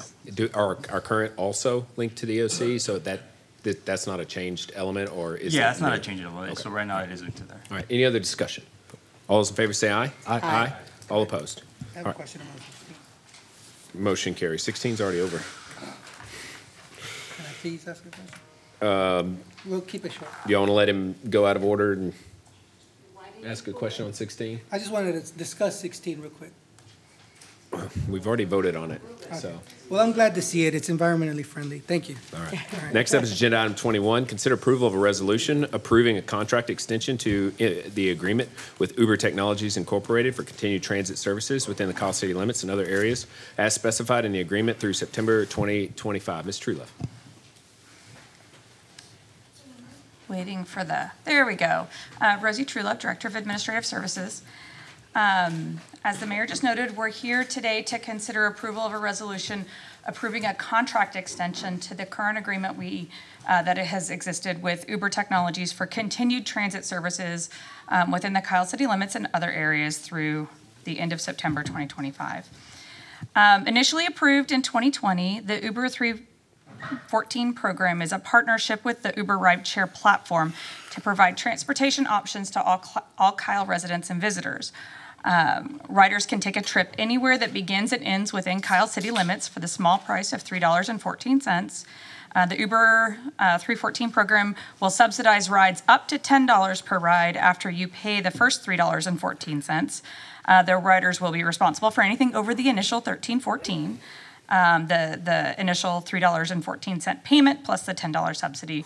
Riders are issued a are issued one monthly voucher that's valid for 10 one-way trips through the city's mobile app. The program also provides for round trips from Kyle to the Austin Veterans Administration, as well as 2 one-way trips to Austin Bergstrom International Airport per month for 31.4% of the ride cost.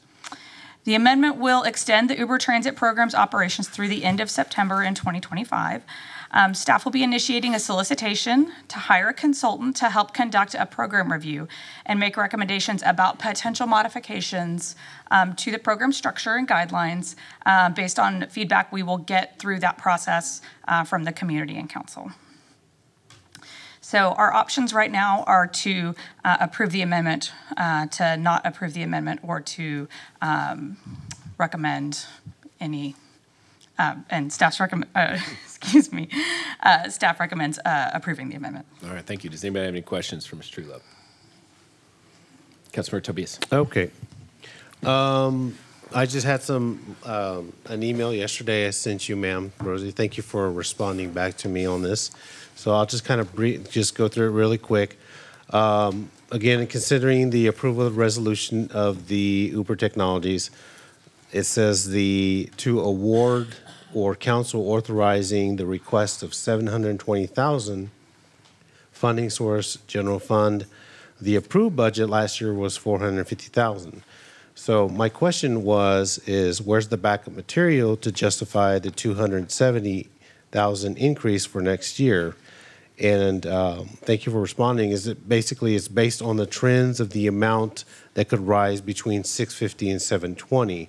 Do we have those numbers that we could pull up to show the public? Because it wasn't in the backup material. Yes, and that was a slide that I added, and I just realized when I stepped up here that I did not send that slide to Marco, so I can go grab my computer and send it to Marco and so have him that pull way it up. just the public can kind of see where the numbers walk are through at, them. right? Yeah. And the other thing was which department in the city is collecting all this information for the increase and who at the city is negotiating the agreements.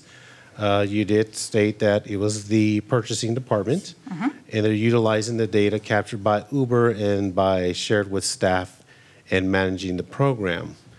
So then the other question I had was the current budget reflected $450,000, and I was just trying to identify what trends meant according to your backup material. And that also has to do, I guess, with the information that you provided me today with the amount of trips that have been done, the amount of discounts that may have been given out, and that's kind of why it's been increasing, as you're saying, through the year, because this has been up and running for 3 years now, that it could top 680,000 or 700,000 for next year.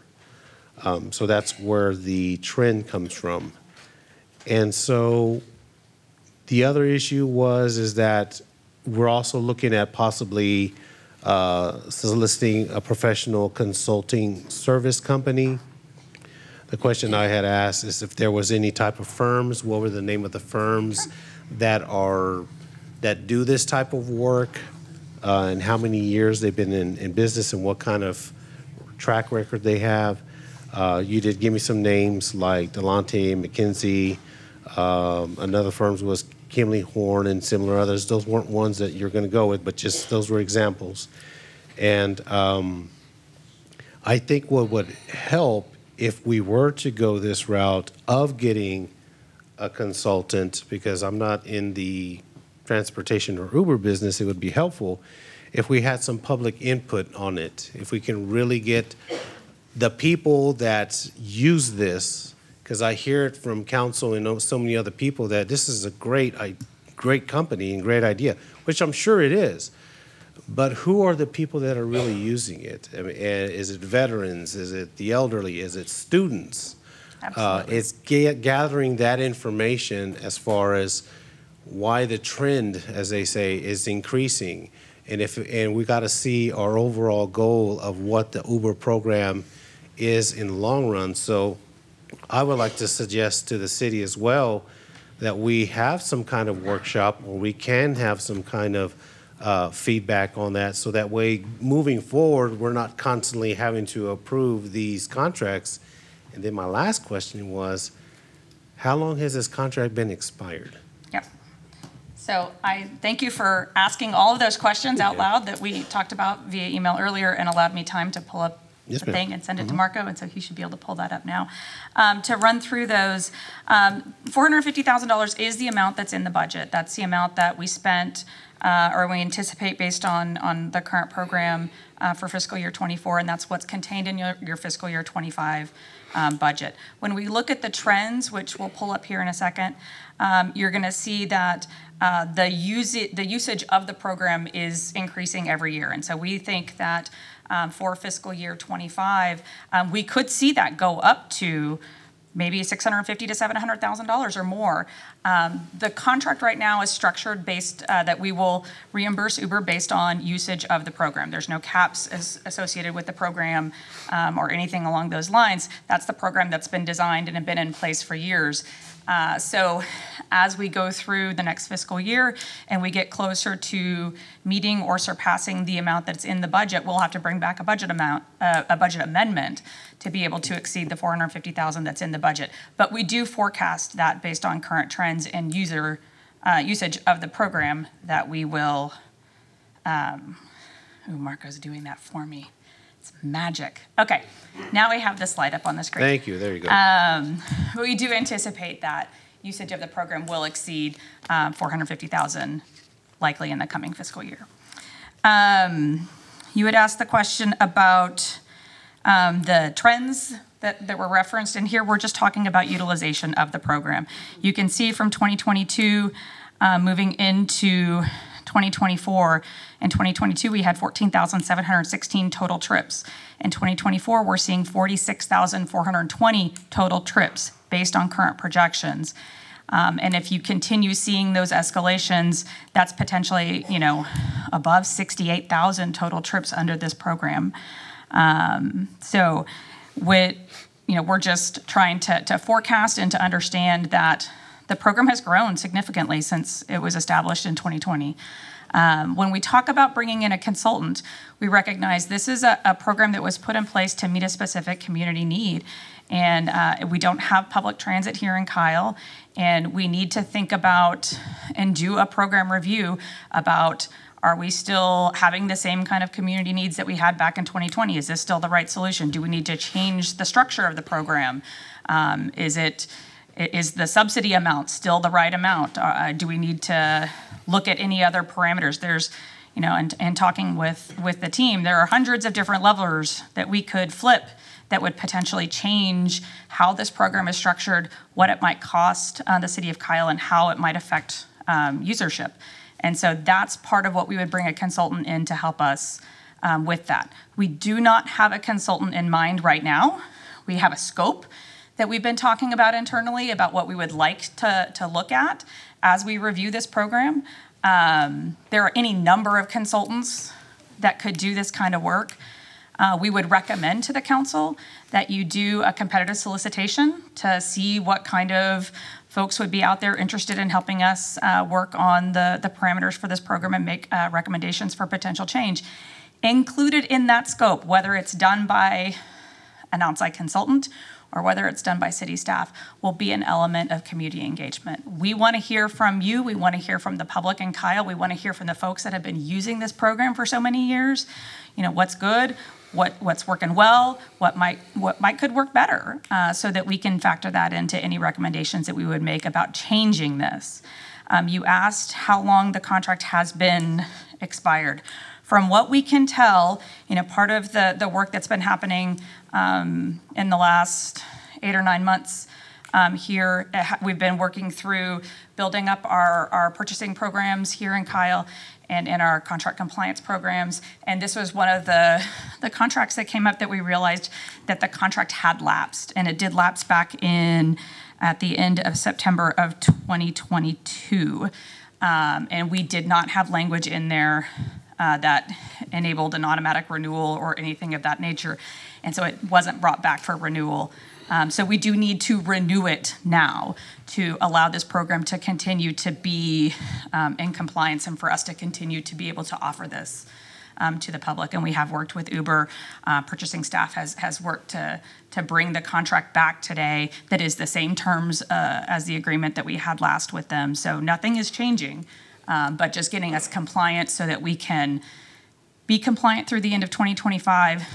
While we do that, taking a step back and looking at the program to see if we want to make any changes. Okay. So if it expired in 2022 and we had a budget of 169, and then I guess did we approve 293,000 in 2023, but the contract had already expired?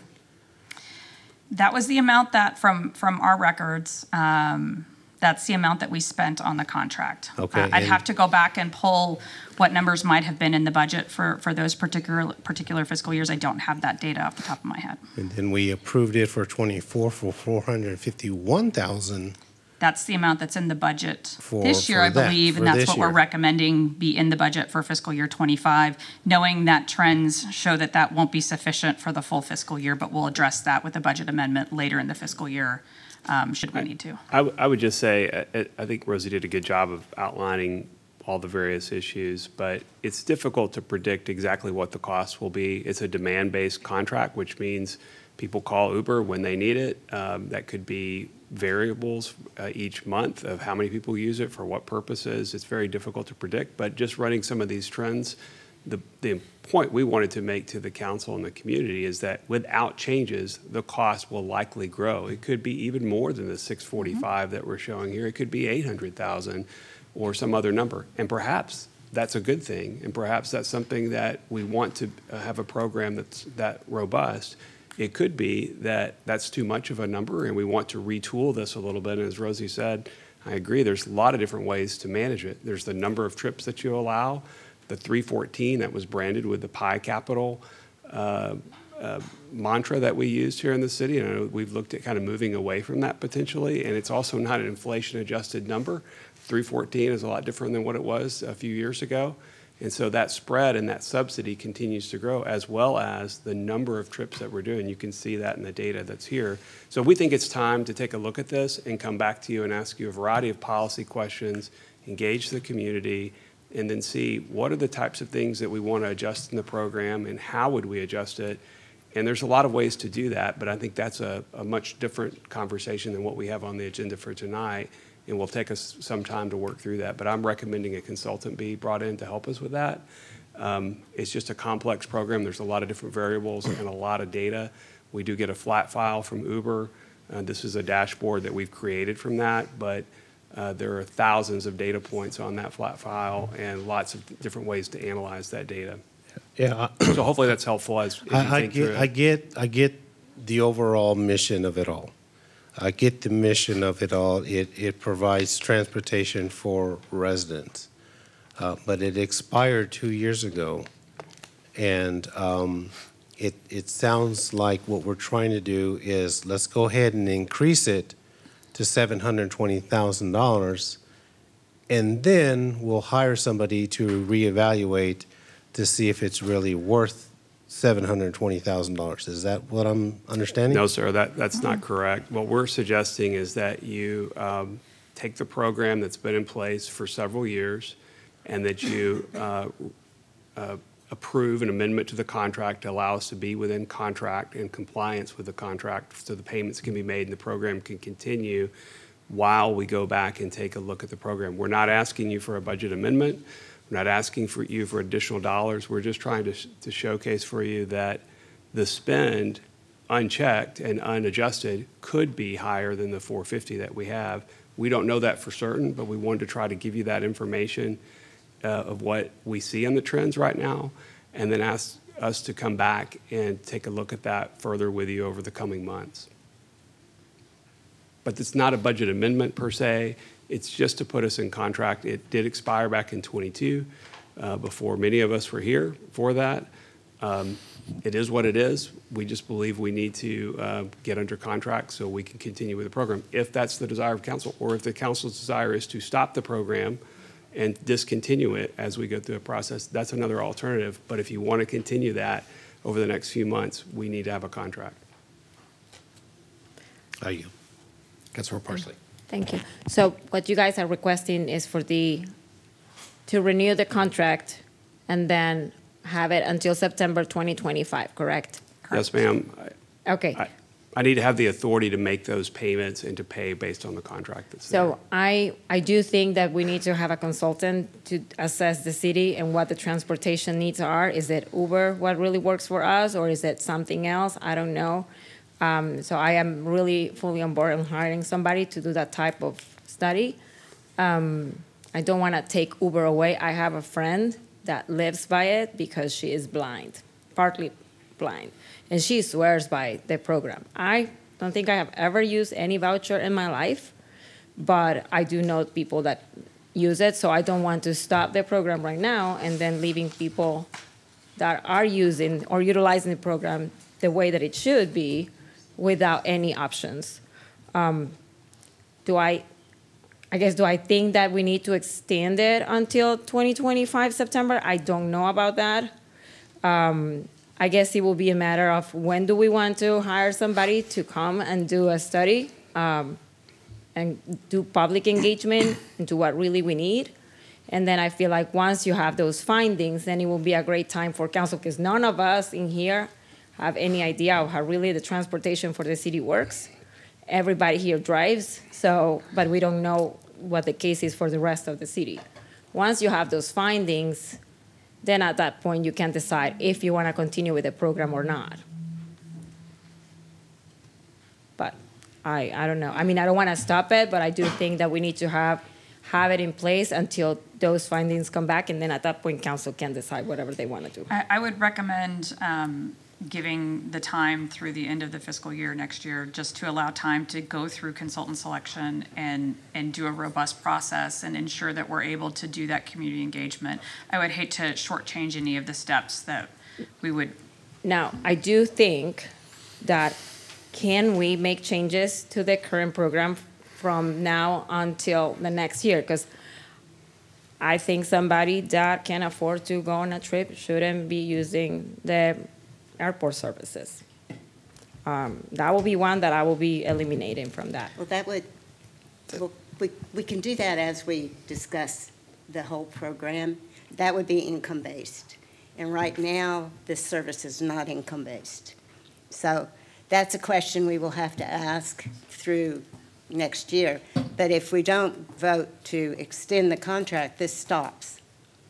It's the same contract that we're asking for that is in place now, except it has expired. Now, I guess my question will be, since we have the average city spends on airport per trip, that amount, $31, that's what we have spent in 2022, 2023, or 2024? Or that is just per person that uses the voucher for the airport? What will be the total amount that we have spent on airport trips?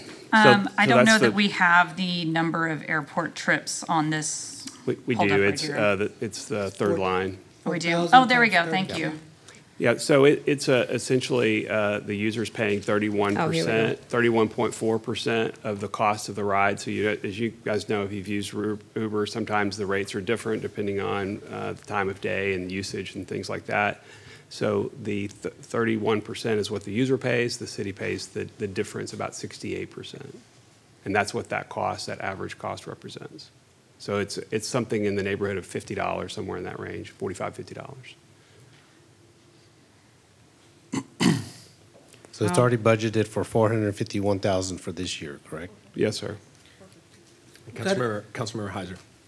Yeah, I mean, to me, this is like really simple. I mean, we're making a decision as to whether or not we want to renew a contract to continue running this program. And given that I think the majority of us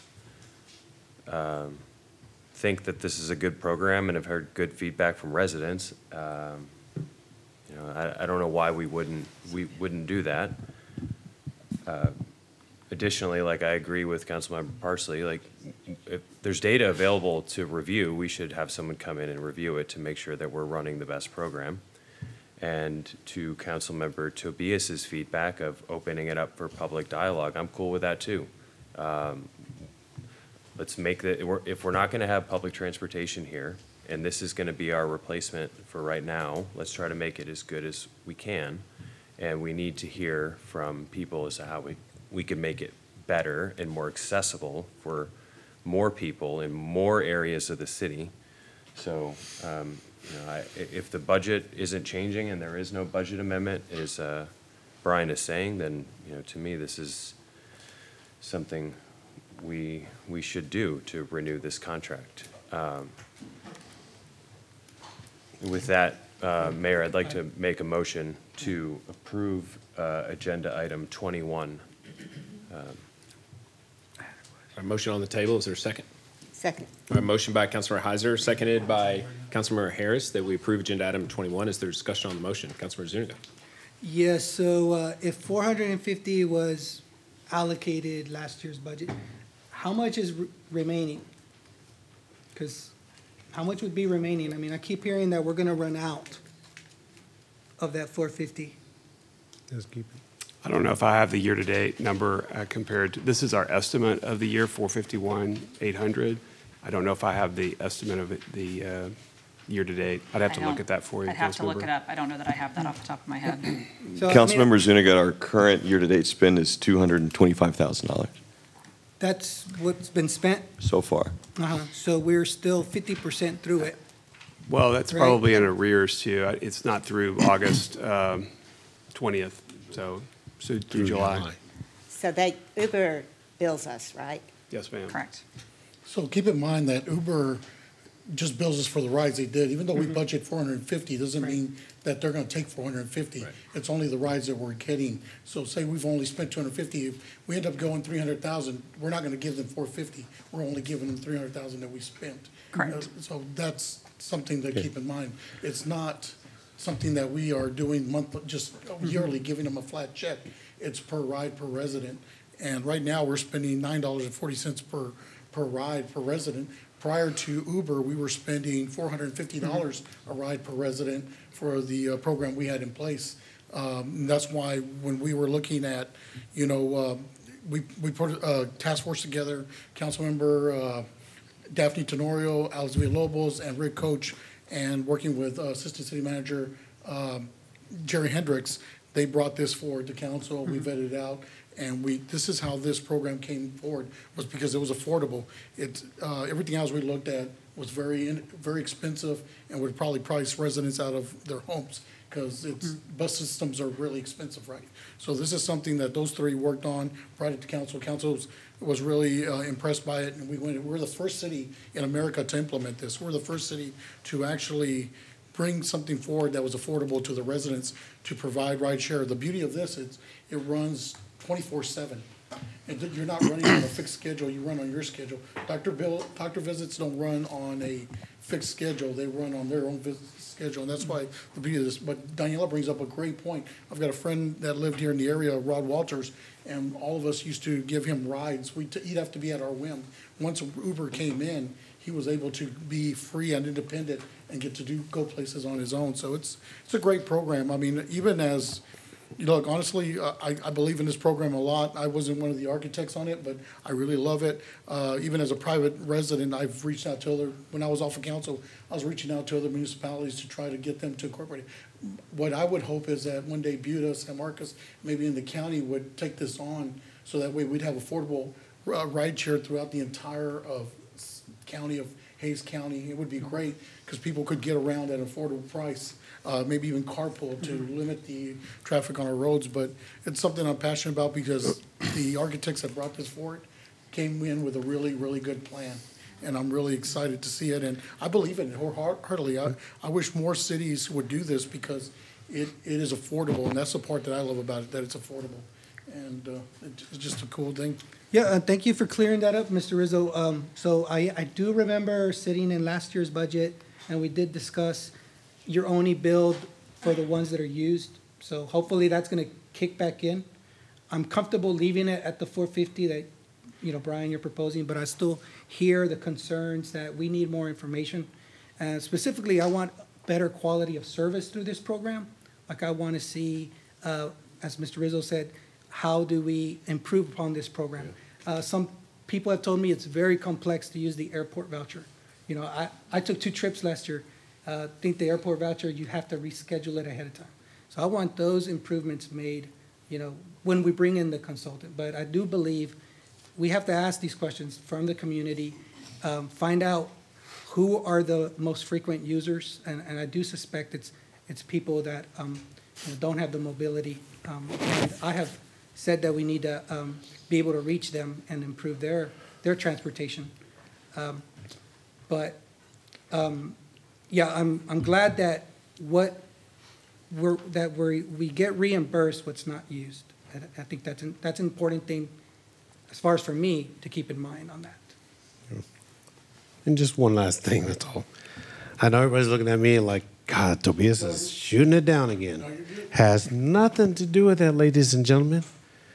But these are questions that we have to ask. It's a great, this is a great program. This is a great deal for our people. Trust me, I'm all for it. Students use it, veterans use it. But I still have to be particular about the dollar. That's it. Because I'm looking at the backup material. It says to authorize, city council authorized to $720,000. That raised questions on my end, and maybe I'm not reading it right. If we're budgeted for $451,800 for this next year, let's keep it at that. And just like every time we got a change order from our construction companies that says, oh, by the way, it's going to increase, we need another change order, we can take it up from there. But as I am not saying let's just shoot this dead like a horse and then just move on, like everybody's saying. I'm trying to make sure what was presented in the backup material, the approved budget, and the request of this of $270,000, when we, again, don't know the schematics of it because we don't have a consultant to tell us either or. So I'm all about having the Uber program. It was just the dollar amount, guys, that I had a question about. And Mr. Tobias, and if we're going to go with staying with that, and then let's say in October we have a huge rush where we got to get $100,000 more, then a contract's done. We can do a change order, budget amendment, and we can increase it according to what it needs to be done. Mr. Tobias, you're not wrong, and I stand with you on a lot of those questions. It was out of compliance in 2022, so Yeah. what makes it different right now? I agree with you on that. I know why the numbers all are big, this. but if it's being used, like I said, I want to still be supportive of it. I've asked questions about the safety of the program as well. Yes. Those concerns have been resolved on my end. You know, Exactly. Uber has done a lot of VIN numbers now, recognition, facial recognition of drivers. You know, Exactly. the minors are protected now. There's more safeguards now. Yeah. So my concerns on the safety have been resolved a bit. Yeah. The relationships, I know that those relationships in this program, but I feel now better, in better understanding of this program, that I can still continue to support it now. But I do believe we need to have questions asked of, you know, where are the numbers coming from? And I asked about, is there a way to manipulate rides? And that can't be done, that's what I've heard, because you have to create different accounts. You have to fraud the system. But Uber is a billion-dollar company, not gonna, you know, damage their relationship in this city. As far as that's what I'm hearing. But I need, you know, I need to public, Yes. you know, that's, so you Exactly. are right to be concerned about the numbers, but I want to support a program that's working. Exactly, because And- it all goes back to our master transportation plan of our future and what we're doing now, so, okay. So Motion's on the you're table. not wrong. You're not Yeah. wrong. Motion's on the table. All right, any further discussion? All those in favor say aye. Aye. Aye. All opposed? All right, motion carries 7-0. We're going to take a 7-minute break. We'll reconvene at 9:25. Thank you.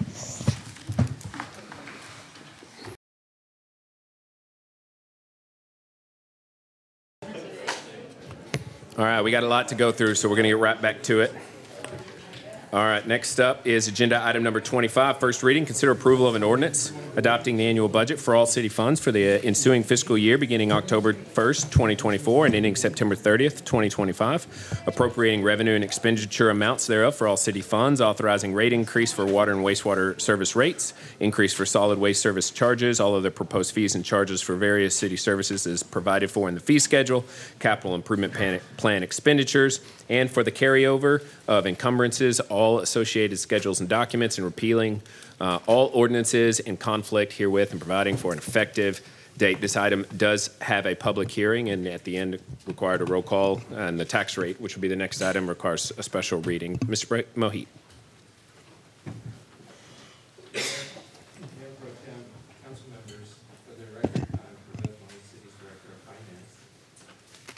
I have a brief presentation to go over the required language for both budget adoption. We'll do the same thing for the tax rate adoption, and then finally for the ratification of the tax rates. So under this agenda item, the City Council is posted to conduct the first of 2 public hearings on the city's budget for next fiscal year. Consider approving on first reading the ordinance to adopt the city's budget for fiscal year 2025. Here are a summary highlight of the city's budget as amended by City Council on August 3rd for fiscal year 2024-2025. Total budget for all city funds is $365.3 million. The total budget for city's general fund is $83.1 million. The capital improvements plan, or CIP, as we commonly refer to for fiscal year 2025, totals $248.5 million, and the city's 5-year CIP spending plan for fiscal years 2025 through 2029 totals $848.4 million. So what does the adoption actually include? When we say adoption of the budget, what does that ordinance include? It includes appropriating revenues and expenditure amounts for all city funds. It includes appropriating capital improvement plan expenditures.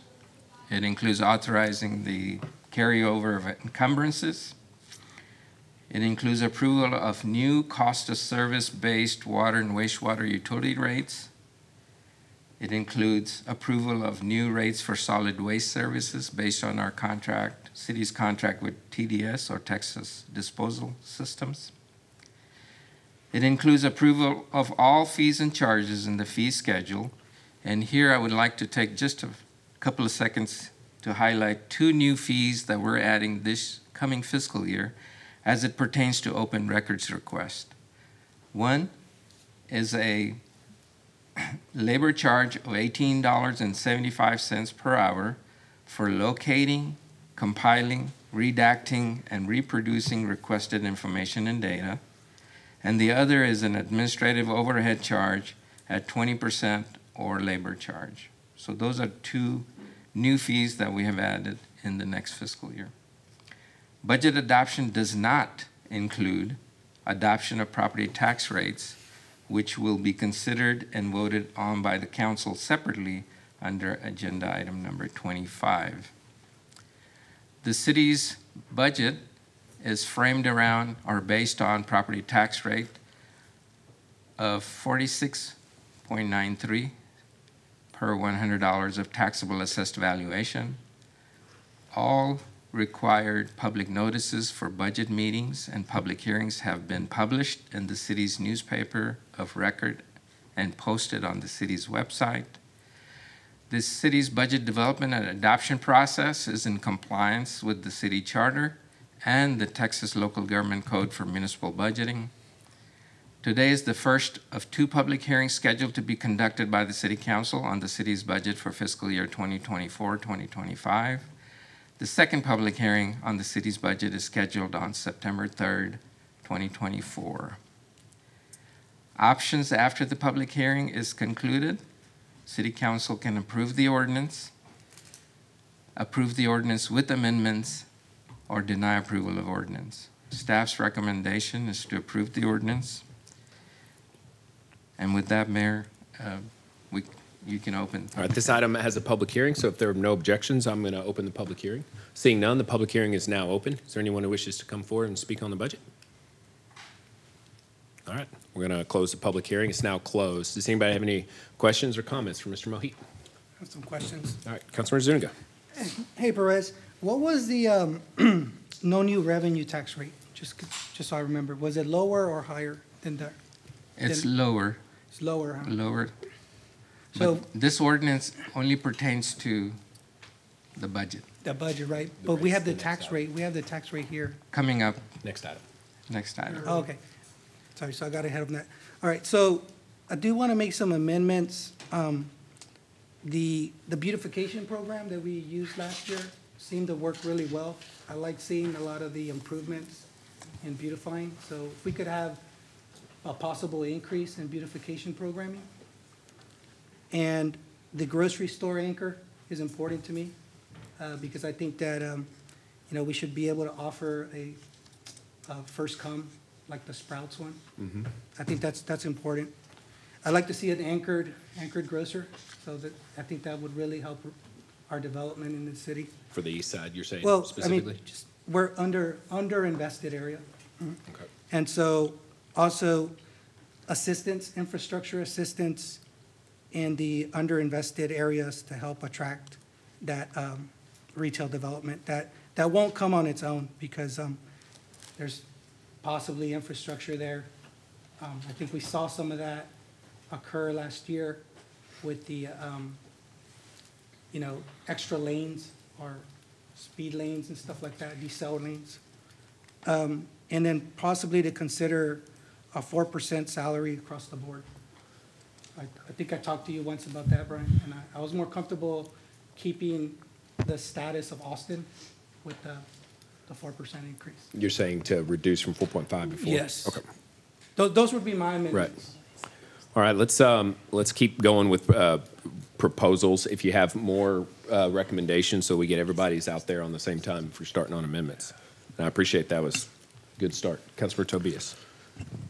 All right, the sidewalk initiative, do we need to increase any of that, sir? Or do we have the additional funding to add to this year's budget for that? I know at one time we were looking at, what, 500,000?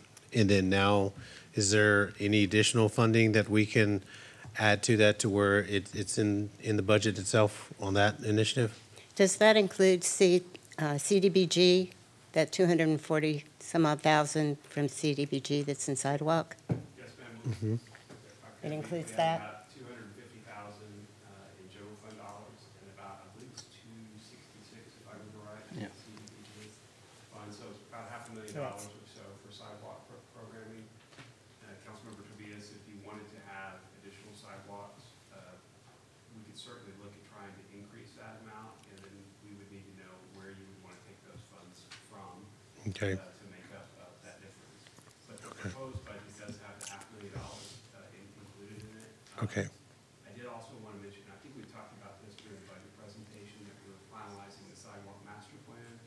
And one of the programs that we'll come forward with in the next couple of months is the final results from that. We'll look at all the connectivity issues that prioritize the sidewalks that need to be completed to fix some of the leakages that are not there around the city. Okay.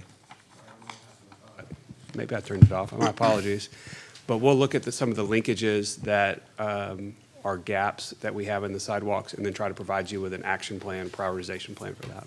Okay. So just some thoughts for you as you think Okay, about so it. that way, in this next year, if there's any amendments we need to do, let's say we do start with the downtown district, okay, and we've got some sidewalks that need major repair. That includes ADA entrances in and out. I've heard from residents that it's hard to go to market days. Yes, sir. Because there's no adequate sidewalks for that. So if we need to do an amended budget at the next year, we can be able to pull some of those fundings there. But for right now, you're saying we do have at least 500,000 right now as a baseline for the sidewalk Yes, sir. initiative program. Yes, sir. I think if we came forward and identified let's say 4 or 5 projects, and we could only fund 2 or 3, then the council could consider if you wanted to do those other 2 or 3 projects, what would be the cost? How would you fund it? We could give you those options at that time. Okay. And then That's one way to do it. Yeah, and one way to do it.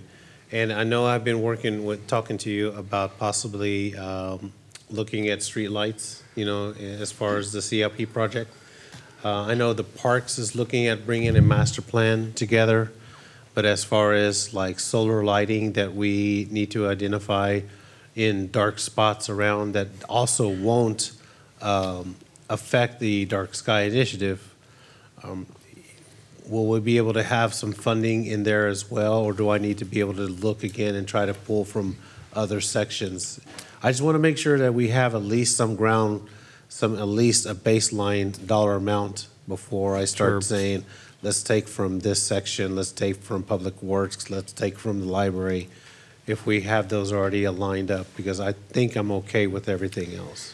Yeah, I think it depends on how expansive the lighting program would be. A light here or there, we have the operating funds to make those. And Okay, I think good. we've made a couple of those this last year. If you were looking to light an entire corridor and it's 2 miles, that's a much more expensive project, and we would need to budget for that probably separately.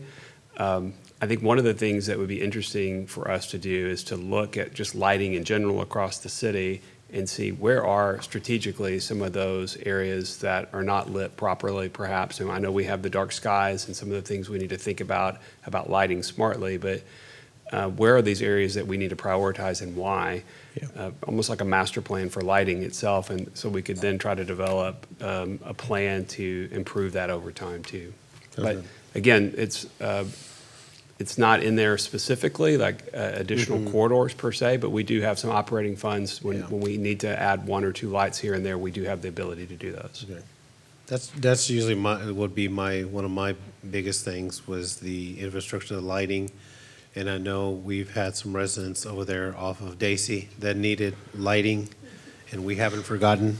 We've gotten one and we've increased it, so it's just bringing to light that light anyway, no pun intended, that, we want to be able to make those improvements in those neighborhoods, ma'am.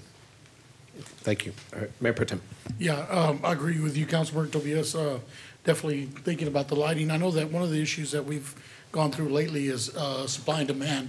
So I know that there's some improvements coming into some of the parks, but unfortunately, the supply for new light poles and new lights are, on back order because there's such of a big demand and very little product coming out. So our parks are having a hard time getting those lights and light poles out, having conversations with them.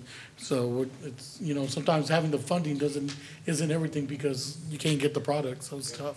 But I agree with you. We've got strategic places we could go, safety corridors where it's a safety concern would be great to look at first to make sure that people intersections or anything, walkability is important.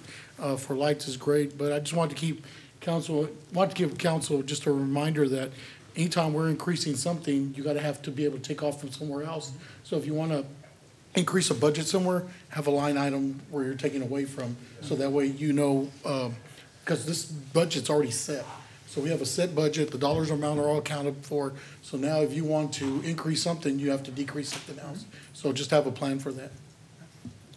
I think where I would like to see the change is where the developers can pay a lot of their costs so that we collect enough impact fees, sewer fees, lane fees. So Cromwell would be one where I'd like to see a little trim in what we have there. On what, sir? The Cromwell Road. You had 16 million, but it's already in a tourist district, and I think it's going to be very vibrant already in development. So I'd like to see a trim there to cover some of the other needs. How do you mean a tree? Well, we have 16 million, right? Trim the budget, you mean? Trim the amount for the road there. Yeah, but that's within the TERS. You can't use it somewhere else. You Well, have to use it within that. It's going to go from the general fund. So it's not- If I it's not could a just TERS to money. clarify, the 16 million, I think that you're referencing, Right. Councilmember Zuniga, is funding that we identified over 5 years that could be spent for the Sportsplex project. That, in addition to the 14 million that was voter authorized from the city and the county, so that was 30 total. but those are general fund dollars over a 5-year period. And that's not for Cromwell, though. It's not for Cromwell. Right. We showed the it as Cromwell a, extension was in the $65 million budget that did not go forward. So the Right. budget for Cromwell, zero. yeah, That's we true. showed it, it was part of that 98 million Right. that you saw a variety of different funding sources just to illustrate options that were there. But the 16 million was for the sportsplex, the outdoor sportsplex, but it is available if you want to reprogram it. How much is available? 16 million over 5 years. Right, so yeah, we could trim a little bit of that to cover some of these. We don't know if we're really gonna get any of this. It's just there as a placeholder. But how are we, like, what are you suggesting when trimming and to cover what exactly? Do you have a budget for what the things that you want? Here we go. Oh, my God. All right. I can get numbers on the next one, because we have 2 readings for this, right? Yeah. All right. Further discussion. I had another question. Go ahead. For the public, Brian, can we explain why we're gonna charge open records fees?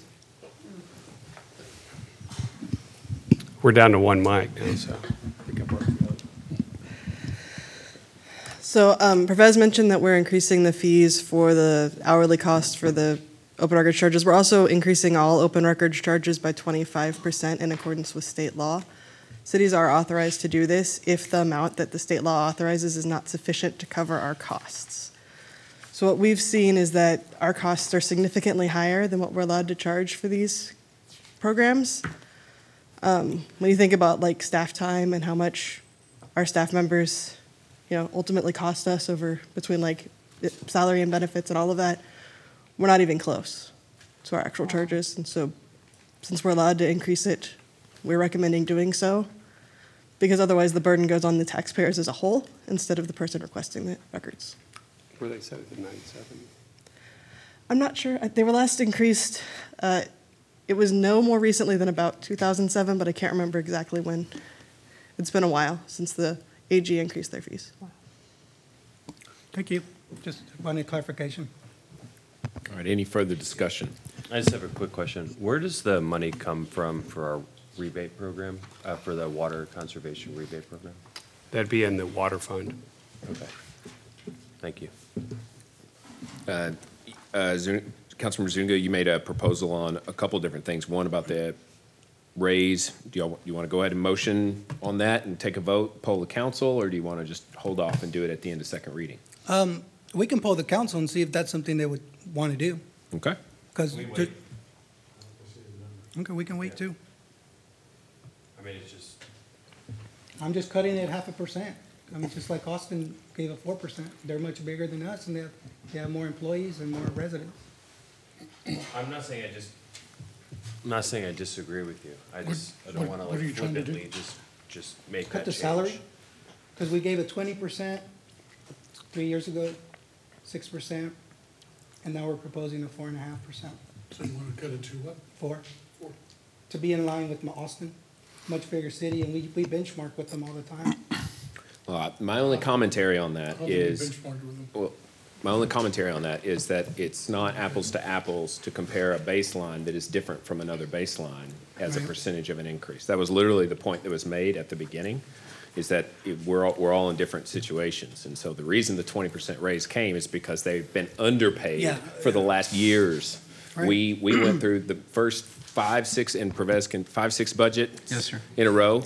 Did you get a big raise each year? No, All those sir. raises? No, sir. With the department heads and executive staff, they allowed for their wages to fall far behind so that we could focus on increasing our labor force and FTEs and giving them big raises. That is the truth. Yeah. And then we gave them a big raise to help catch them up in a time of great surplus. But to say that because we caught them up, we now shouldn't continue to give them raises. And I'm not saying, it's not a statement about 4.5 versus 4. It's about the logic of the argument. It's just not, the 20 is not a good argument to make to determine whether 4.5 is appropriate. And then also the benchmarks is really not a good, because we don't know what the average salary of the Austin executives are, and there's just so many more factors that go into that. So if you want to do it just to be a little more conservative. That's then, what I want. yeah. I'm not saying it's punishment. I got a small salary increase last year. in the private sectors. And I see where we're matching up, where we're not.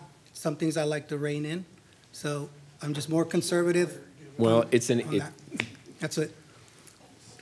My I'm suggestion would be to saying- put us to votes. When it comes to budget season and budget time, there's going to be 15 to 20 different thoughts and ideas between this meeting and the next one. A lot of times, council members, and this is just a warning, a lot of times council members wait until the very last minute and bring up completely new ideas that they haven't talked about in the visioning workshop, that they didn't talk about in the budget workshop, that they didn't talk about in first reading or in any of those public hearings or variety of meetings with the city manager before a council. When that happens, oftentimes those budget amendments do not pass on second reading because it seems like sort of a knee-jerk thing. So, Yes. but we're here at first reading having a discussion. This is a good time to have, put it all out there, give us time to process. We can vote on it all at second reading, that's fine, but we can also vote on it now. So I'm clear on I don't my want to put position. anyone under pressure. I mean, I'm just saying we can wait, but I wanted to bring it up. I didn't have a chance to attend that budget meeting, and I know we were already getting it all together. And so I asked Brian about some of these things, and you told me just wait for the amendments, to ask for the amendments. So before we finalize the budget. And just to give a little more history on it, and Councilor Tobias can back us up on this, we're having a hard time with retention. We're losing Right. a lot of employees because we're way underpaying our boots on the ground, as I call them, as our everyday workers. We're underpaying them. The majority of them had second jobs just to live here and work here in Kyle. And I remember after that meeting, we took a vote.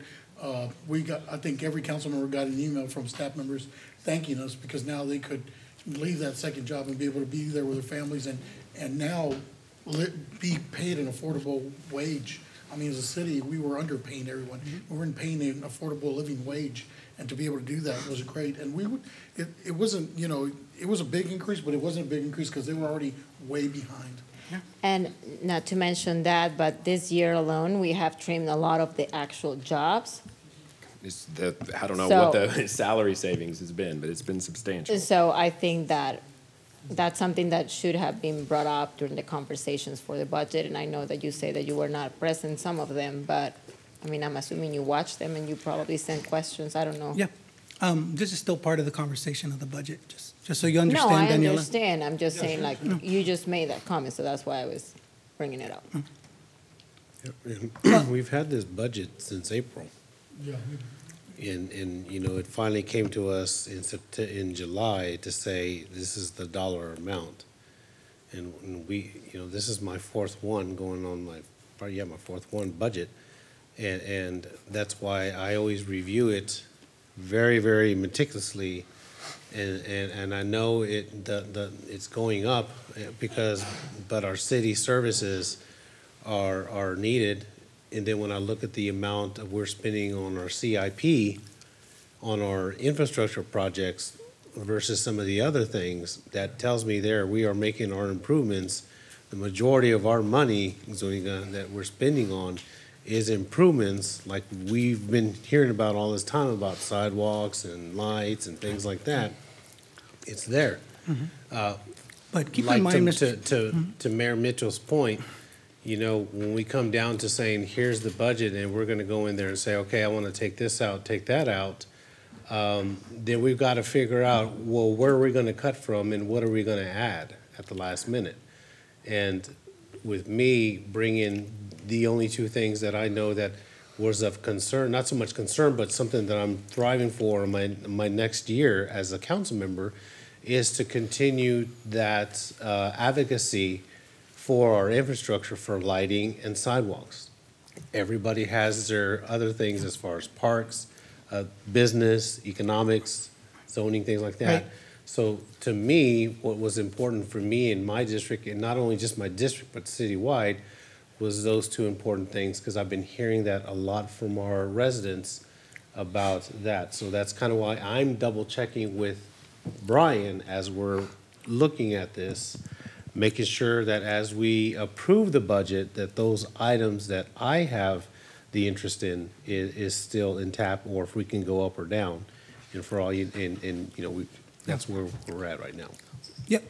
But like the reasoning you're using is like, we get to this point it's too complicated to make an amendment. This is something every city does. You know, Yeah. Austin made amendments. Yeah. They like the budget, but they still like to see an increase in this, But that. when we This is vote not- we vote on the final budget, That's what there's I'm saying also, now. there, I'm we saying these also. would be some think- great ideas. Things I that think we come should up. support them. I think there's areas to Mhm. reduce where developers could pay more of their cost for that development. Mhm. We don't have to use the general fund on that side.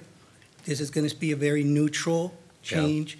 Maybe it's not gonna happen, but if it happens, it's for the benefit of all of us. Of course. And Yeah. everyone's stretched at home. Groceries go up, bread, Mm-hmm. eggs, people going back to school. They don't wanna just see their city budgets quadruple from Yeah. the last year. True. So anywhere that I could, be a fiscally responsive, that's what my constituents put me up here for, to make those decisions. And this is not about going after staff and saying, 4.5%, you don't deserve it. I would love to give them 5%, 5.5%, but I know that the dollars just, they don't grow. They don't grow on a tree. I man. understand, and I guess You know? the point is if you So were to I make want a, them to listen and say, look. if you want to make I a made the deduction, effort. the thing about it is then where do you balance it out? Right. And that's And where we're there's a coming lot of from. room, there's a lot of room to balance it out. Mhm. How do we move this forward for the sake of taking this vote tonight? Well, And it's- we can come back and evaluate them when we have more information in terms of what that actually looks like. So that was a really good discussion that just took place, because I think you're both right. So number one, we do amend the budget on first and second reading. We've had amendments every single year, including last year. We made 2 or 3 amendments at the end because of a variety of reasons. So it's within our purview. My point is just to say that we have to, when you're bringing forward amendments, you have to consider that everybody has personal things in a budget that they personally want to see changed. And the budget is a 385, I don't remember the number, but very large, a lot of dollars, and there's a lot of different ways. And here's the other thing I will see, this is just a warning to the council. It becomes, it always gets where we think about what each person wants and we try to take from what the other person wants, as opposed to trying to bring forward a good proposal and then figuring out collectively as a group, where's the way that hurts the least to accomplish that? And if we will take that approach, where we all have our ideas, beautification, grocery incentive, instructor assistance, sidewalks, streetlights. 5 of us haven't spoken yet on what we wanted to see, but if we will take the approach that all of these things are valuable and good, and let's see how we can accomplish them without trying to take from what someone else wants, it will go so much better than the other way around. So, I don't want to take from anyone. I want to support what y'all want. And I know I haven't been maybe on y'all's good side for a while, but I'm doing this for the community, guys. And this is not trying to take anything away. so we all are, I though. want to That's move. the only, I'm that's the only caveat. I'm trying to move us forward. We're all trying to do We're that. all doing it for the community, and our personal opinions are in that exact same Right. spirit that you just conveyed. Right. We all have that as Right. well, so we just have to find a way to move forward as a group without trying to take it from each other. Right, And what we were asking was that the budget's already set, right? The dollar amount's set. So if you're gonna reduce it to 4.5, what are you gonna do with that 0.5? Where are you moving that to? Because that's that 0.5 is savings. already, Right, Yeah, but so if just you put in add, savings. right, so it could create some savings for other projects, but what you gotta do is try to get all of it together and Yeah. then match it. 'Cause That's those why dollars I'm- are already there. That's why I go to Yeah. write everything down, and you'll see Pervez, and especially at second reading, you start doing budget amendments. It's one of my favorite things, and Andy will get up there, and they got their, just going nuts, making sure that, because like you said, it has to be balanced to Yeah. the penny. Yep. And, yeah, I mean, So- just, Can I request that we double the Christmas budget? sure. all right. I'd like to see. Parsley. If I could, one thing to just put into the conversation too is we've added a new strategic plan this year. This is the first citywide strategic plan, and it's meant to guide the budget process and guide our decision-making. And so I think if you're looking at amendments, you're looking at changing things, I would ask you to think about that document as well and those elements that are in there. Those are all things that we spent a lot of time with you working through. And if there are adjustments that you need to make to that, that's certainly a time to do it. But we're going to be asking you to approve Yeah. the strategic plan and the budget on September 3rd. And those 2 documents go together. It's meant to capture the months of work that we've done as a group. Yeah, and I'm fine waiting another week, let you guys all time to think on it. And if I don't get support on it, that's fine, but I need to know that I made this effort in good faith to try to get some of these, improvements for the city. Miguel, what I was asking is, with the suggestions that you're making, is how much, and like where, to the mayor's point, if we're taking from one place and moving, how much are we, so that I know So the whether or 60 not. million divided by 5 years, and let's trim 1.5 in each one of those years. So we're saying, let's just reallocate 4 million To where? into these, I gave you 4 projects. All right, that's a proposal. Can you give me- That's can you not repeat meaning, the 4 that's not to be projects? criticized. That is, that was an That's what exact y'all are proposal. asking me for, right? No, So that's that- exactly what I'm asking. Right, Yes, so- 100%. You guys want me to be Mr. Computer Calculator up here and give y'all percent increase? No, I feel like y'all have a higher burden that I have to live Hang up on. to. All right, hang on, let me. We can't I read your didn't mind. write- Hey, can you repeat? We're the not a 4 projects, mind please? reader. So it's 16 million that was in the general fund that was gonna be spent into the Yeah. Cromwell, but I Let- feel developers. All right, hang on. There's something needs to be said. You're Yeah, talking sorry. about. I don't wanna go too fast. Yeah, You're go talking about 2 different things. One is an item you want to remove, and another is an item you want to add to. And so those have to be separated, which is the point I just made, is that you're going after funds. There are a lot of different places to get $4 million. Those are the only ones I know of. Well, you need to look at the budget, because the budget is full of lots of places ways to move money around and prioritize. What the budget as presented has 30 million for a sportsplex. It's been discussed for a long time, but it has a lot of other things as well. Right, but And so- there's essential items that I don't want to take or move money from. The police services, I don't want to touch that. Parks and Recs, I don't want to touch that. The only ones I know to touch are a road. The roads are like the most But important this is the Cromwell thing. Road in a turd. So but what It's is not wrong? even that. What is wrong I mean, with that we though? just can't- It's a road. It's not Cromwell.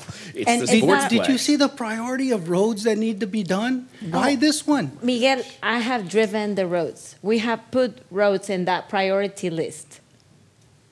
Cromwell was not in there as a top priority. Okay, exactly where the 16 million are supposed to be going. Is it going to Cromwell, Travis? No, it's not. But this is what we did last time. What we did last time was we said, what are the things you want? And how much do those cost?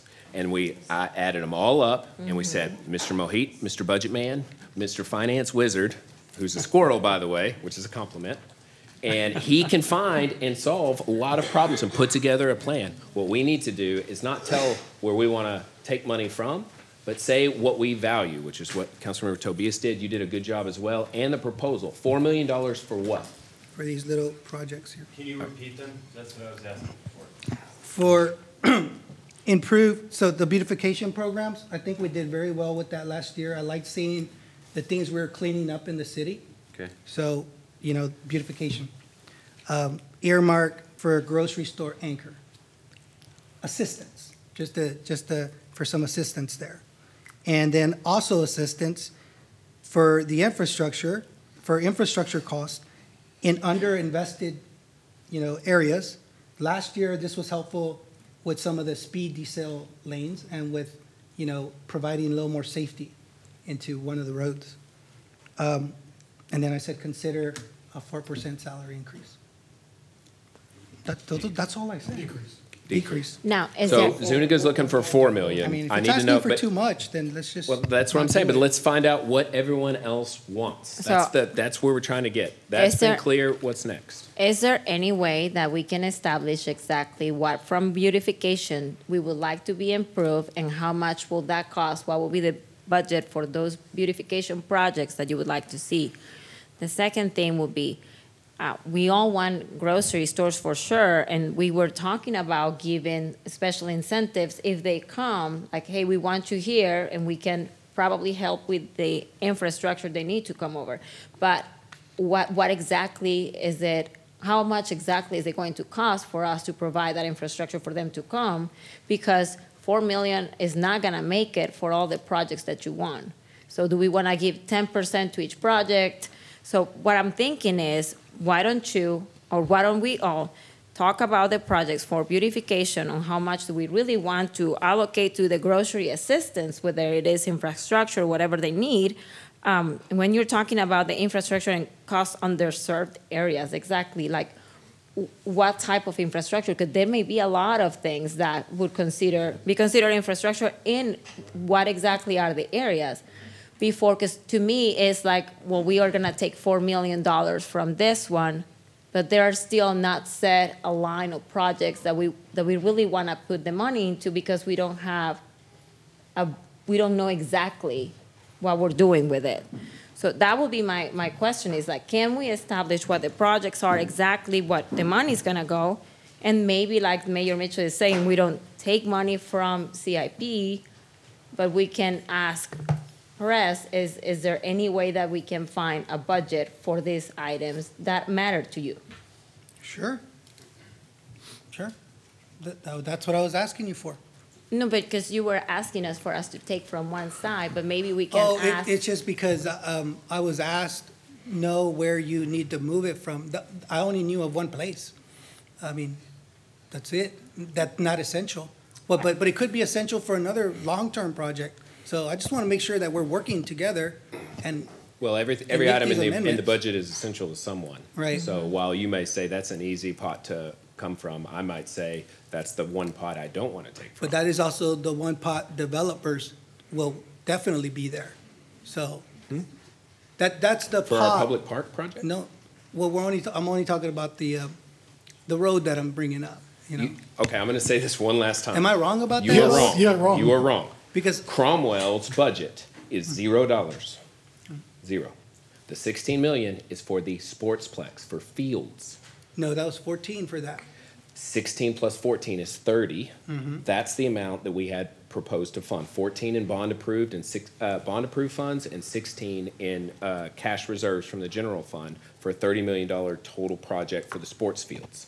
The $65 million that we were going to ask for the voters that we considered included 16 million or some amount for the extension of Cromwell. But because we did not move forward with that, it is not reflected in the budget as a funded project, and is not going to the voters, and therefore its budgeted dollars is zero. That's where I misunderstand you then, because I thought I heard from the city manager that there was 16 that could be used, I guess, to build the road. And I thought I heard the road out of that. Out of the 98 million, that is a phantom number. That's not real. I agree with you. There's no 65 anymore. Correct. So, The money for Cromwell is in that. but if you're taking 16 for the fields and. Right, which my point would be, let's don't take money away from building fields in an area that arguably that is an underserved area. We don't have sports fields infrastructure. Let's look at what we can do and how we can accomplish that without taking away another valuable program that is in dire need. But I mean, you've heard it. That's bizarre that you say underserved area, because that's not the whole of the city. That's a part Underserved of- market is the appropriate word. Okay, Area underserved being a market, yeah. geographical, Right. you saw the study that Right. showed how underserved we are. Yes. All of our residents, east, west, north, and south, are Yes. underserved in sports field infrastructure. Right. You see it from that point of view. I see it from underserved in development areas. So we both agree that what underserved means.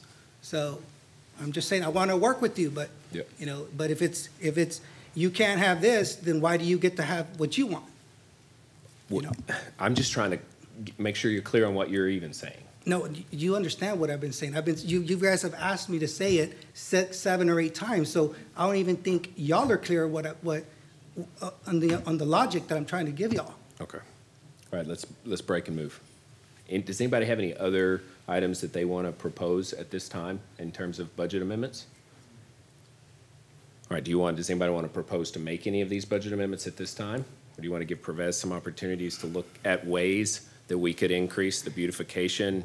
I don't think the grocer incentives, the budget for it is the right spot, because you do it when you, like Councilmember Parsley said, but we can at least give him some instruction on increasing the beautification line item, sidewalks line item, those two. And then, I mean, we did just increase the Christmas budget for this coming year, so this budget, all right, hang Just a on. little more. So but that would be for this Christmas, right? So from 450 to. 550. So 100?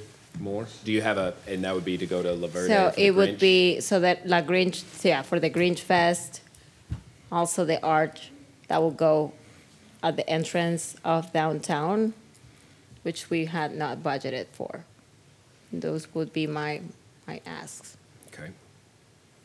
So I'm good with increasing the sidewalks, not good with the beautification without a plan. What I want to know is where it's going, what areas are we looking at beautifying? If you bring something with that, because I just don't want to throw some money in, let's go figure it out, right? Because that's what we've had discussions here before. It just means Let's the throw money won't get spent. Yeah, and it just won't be. So It'll let's- just sit there. Let's figure out what we want to beautify and find a target area. That way we bring those dollars there, and then I'll get behind it. But right now, if we're just throwing money at beautification and we have no idea where to put it, I mean, we're just throwing money at something without a plan. So if you bring me a plan, I will get behind it and I will support it. So Miguel, is there any way that you would like to work with the area of beautification to see what kind of project would you like to see in there, and maybe you bring that back for the next reading? Well, I mean, beautification worked throughout the entire city all last year, right? They were picking up more trash than ever before. And they were showing us pictures of it. But is there any part, And- is there and- any specific project And that you every would like newsletter for them said, to this was do? the beautification done this week. And I was like, wow, they're cleaning up. Yeah, so it's already budgeted. I don't want So to, is there- decrease that. No, we're not decreasing it. It's I still want to budgeted. add to that. That just Yeah. adds value right back to us. But it- And y'all have a misunderstanding of if it's there and not used. If it's not spent, then what's, well, I guess it's in the budget, so. But it's not money spent if we don't have a project for it. Yeah, but. But do you have a specific project that you Is there would like something specific you beautification? wanna see Yes. beautified? I'm trying to help you. I want more trash picked up. That's what I want They're beautification for. picking up all the trash right now. It's in the budget. But is there an area that you feel that we need It's all to in- put more into? And I'll get behind whatever you want. But I just don't want to throw money at something and just say, hey, go find something to do with it. We could do more cleanups, you know? Can All I, right, can I jump in? Councilmember Heiser. I have one thing, and I don't know how this is gonna go, but I mean, I wanna find money for a satellite library in the east side. So do I. And I'd be happy with finding money if that's not something feasible that we can figure out in the next month of a cost of putting book boxes in every subdivision. That's what I would like. All right. You make a good point. I mean, well, here's the deal. Beautification, It's general. it's a general statement, but then again, who would you be working? Have you reached out to Mr. Lopez and The- asked him? The amendments about- that have yeah. worked, especially the ones like on second reading, are I'd like to $20,000 for a playscape for ADA compliant Yeah. park at this spot, or it's very specific and tangible so that we can know what it is that we're pursuing, which Exactly. we're trying to get to. This is the budget process. It's not easy, but if you have specific projects or proposals, this is a good time to bring them up, to give us one cycle to process it all, for staff to develop some thoughts around it, and it Yeah. gives a much better likelihood of it getting passed. Exactly, because there is in the process, correct, Mr. Lopez, a parks comprehension plan being developed that could actually be adding to the beautification that I guess supposedly you're trying to accomplish. That's where we're looking at as far as that. Like, if we're gonna throw $4 million, again, like Ms. Parsons says, is it for swings? Is it for another splash pad that some council people don't like? What is it specifically? And have you got with the parks director to say, this is what I want to support with you, we want to increase your budget to this? But they may already have a budget for it. But I think that's kind of what Mr. Rizzo is trying to get at, is like, I'll support you, but tell me where that $4 million that you want to move from somewhere is going to go towards. Well, you guys knew what y'all want. I mean, I might just vote no for this budget because I'm not getting the grocer. So y'all do what y'all want to do with this budget. No, let that statement just sit there. That's I fine. think, No need to respond to I think that. y'all are just enjoying nitpicking stuff, so. We are trying to help you. I don't Like, feel all we're this doing is help. trying to help you. If this is help, then I'd like to see what is hurting you. You know? So let's just move on.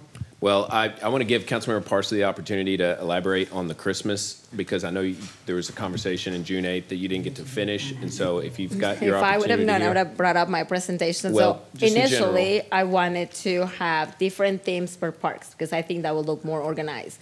One of the things that we did see is there is an arch that we can get to the entrance of downtown that I think it will be welcoming since we usually light up the park. I think it would be nice to have the arch that said like, welcome to the city of Kyle.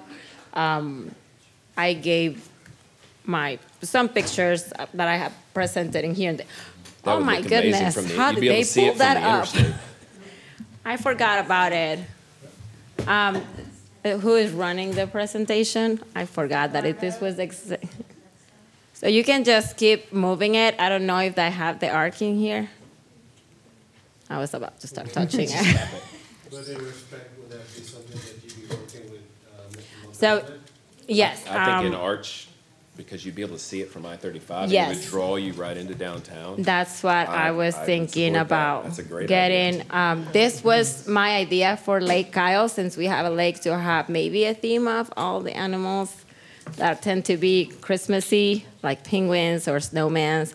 Just to have a theme instead of having a bunch of lights everywhere that were not organized. And can you keep going? I forgot about the presentation. That is really cute. And it's not expensive. I added some links about it. Can you continue? So since we're gonna be doing the Grinch Fest, that will be something that I think it would look good. Just having everything about Whoville added to the park, I think that will make it fun for kids to have props to take pictures. And then we can continue. That would be cool. I just was finding things that I didn't see as very expensive, and then having the Grinch Fest, which we had agreed to do, and then allow the residents to come dress up if they wanted to.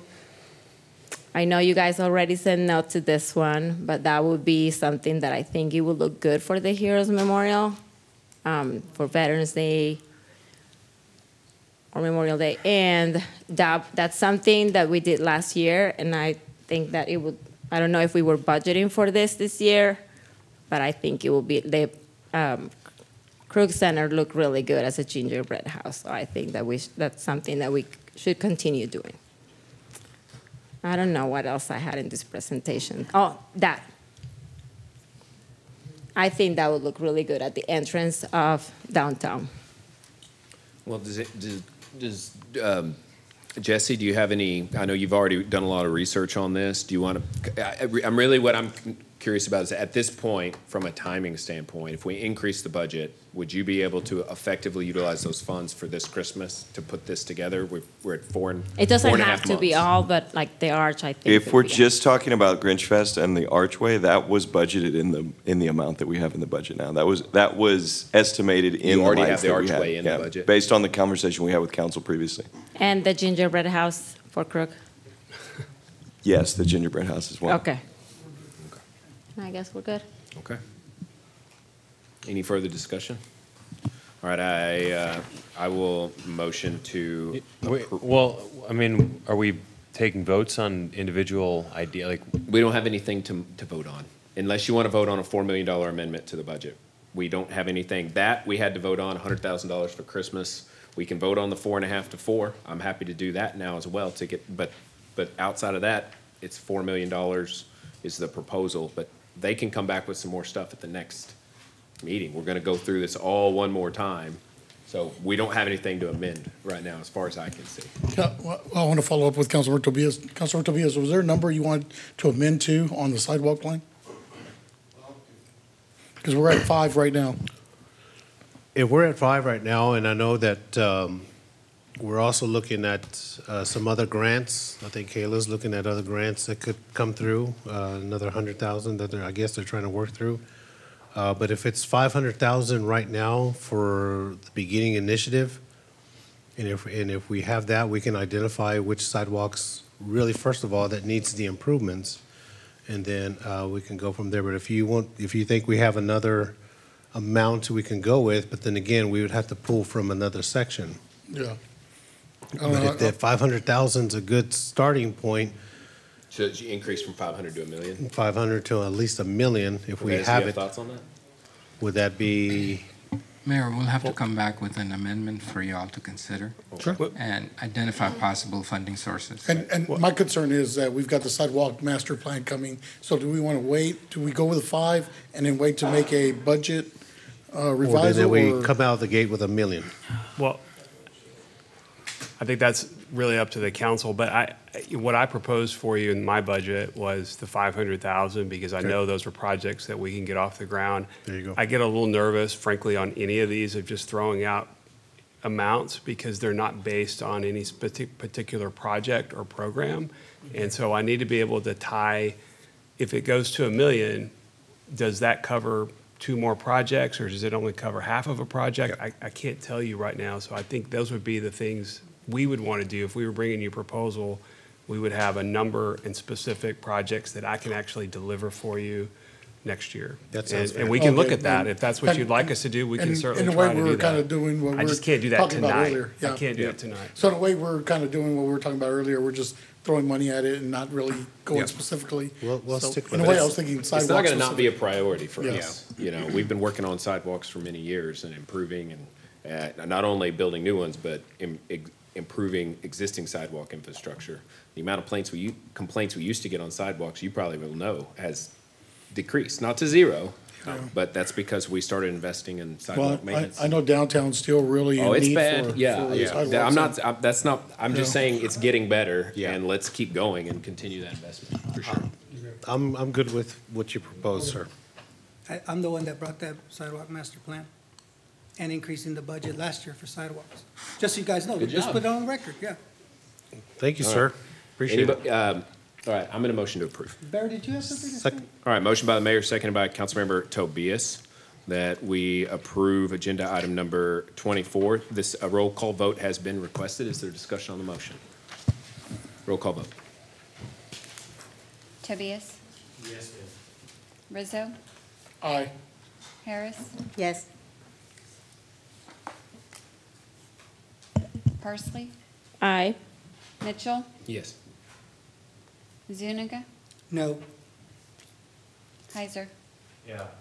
All right, motion carries 6-1. All right, next up is agenda item number 25. This is first reading and also has a public hearing. Do I have to read the agenda language in its entirety and No, then the tax statement, or can I just read the tax statement? You can just read the tax statement when you adopt the All motion. right, that's for the motion. Right, but if you let me go through, I'll embed in my presentation the verbiage that is required. Okay, thank you.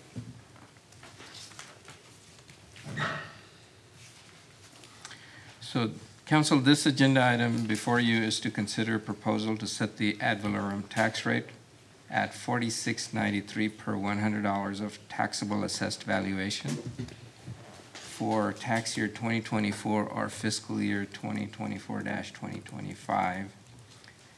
Based on the 2024 assessed valuations, the city's ad valorem tax rates for tax year 2024 are as follows.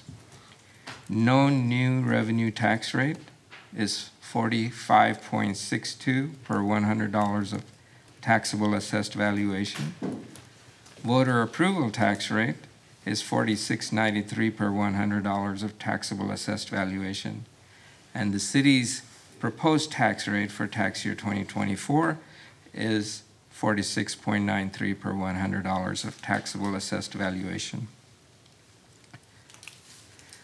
The proposed ad valorem tax rate of $46.93 per $100 for tax year 24 is the same total tax rate as the city's adopted tax rate for the current year, or tax year 2023. The city's proposed ad valorem tax rate of $46.93 per $100 is above the no new revenue tax rate of $45.62 per $100. This is an increase of 0.0131 or 2.87% from the no new revenue tax rate for tax year 2024. For tax year 2024, the proposed tax rate of 0.4693 per $100 of taxable assessed valuation is the same tax rate as the voter approval tax rate of $46.93 per $100 of taxable assessed valuation. The state law requires that the motion to adopt the property tax rate must be made in a form as specified in the Texas Tax Code. The specific wording for the motion to adopt the tax rate has been placed in front of you, so whoever would like to make the motion would have to read that specific wording. Today is the first of two public hearings scheduled on the city's proposed property tax rate. The second public hearing on the tax rate is scheduled on September 3rd, 2024. With that, Mayor, you can open the... All right. If there are no objections, this item has a public hearing. So seeing none, I'm going to open the public hearing now. Is there anyone who wishes to come forward and speak on the tax rate?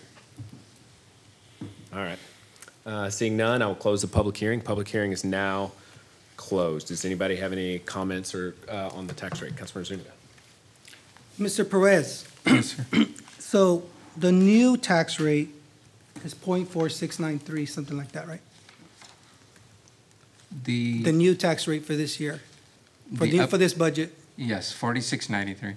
Okay, and then our city budget was 365 for? 365.3. So if we would have used the no new revenue tax rate, would that mean that the budget would have been last year's budget for this new year? Not necessarily, because not 100% of our general fund budget is supported by tax revenue. So that would just mean that homeowners would not have seen an increase in their property tax, right? So there are two things I'll have to remind y'all.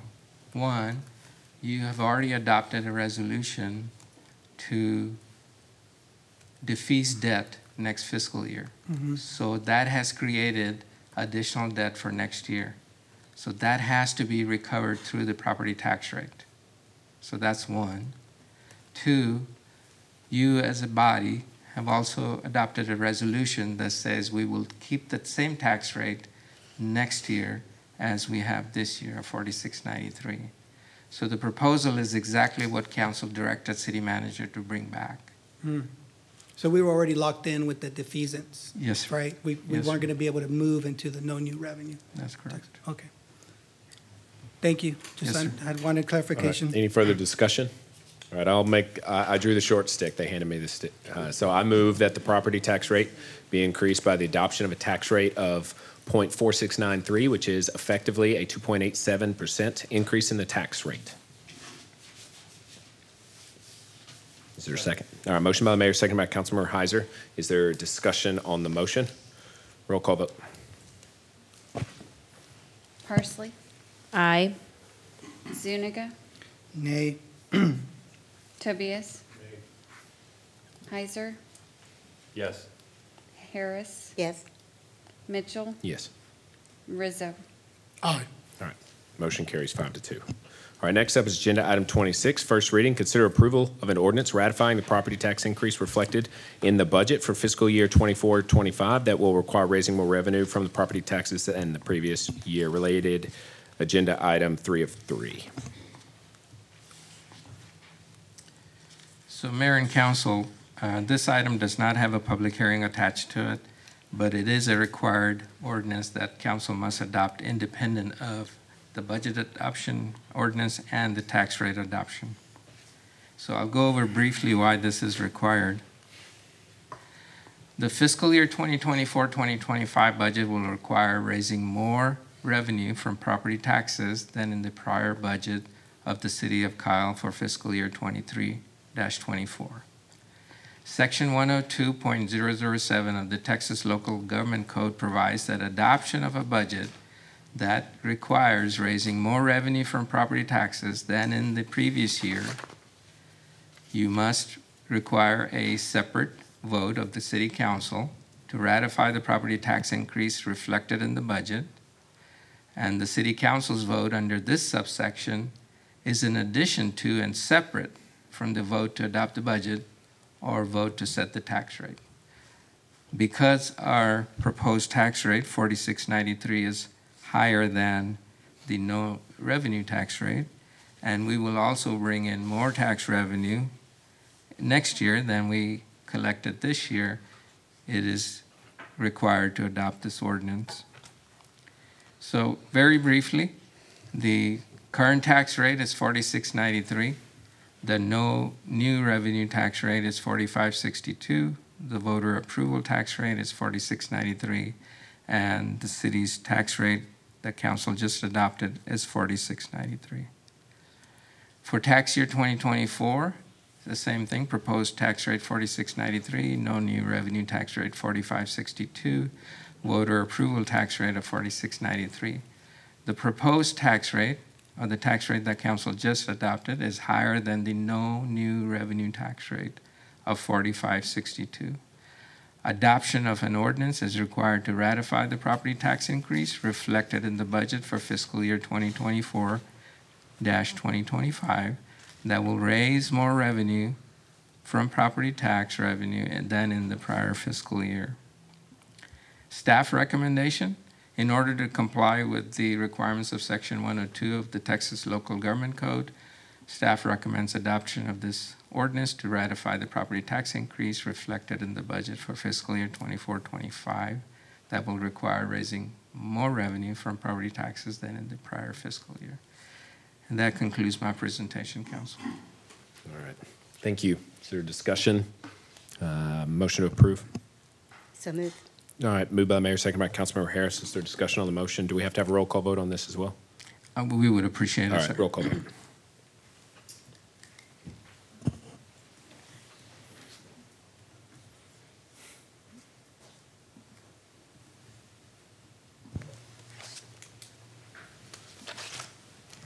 Harris, Yes. Tobias,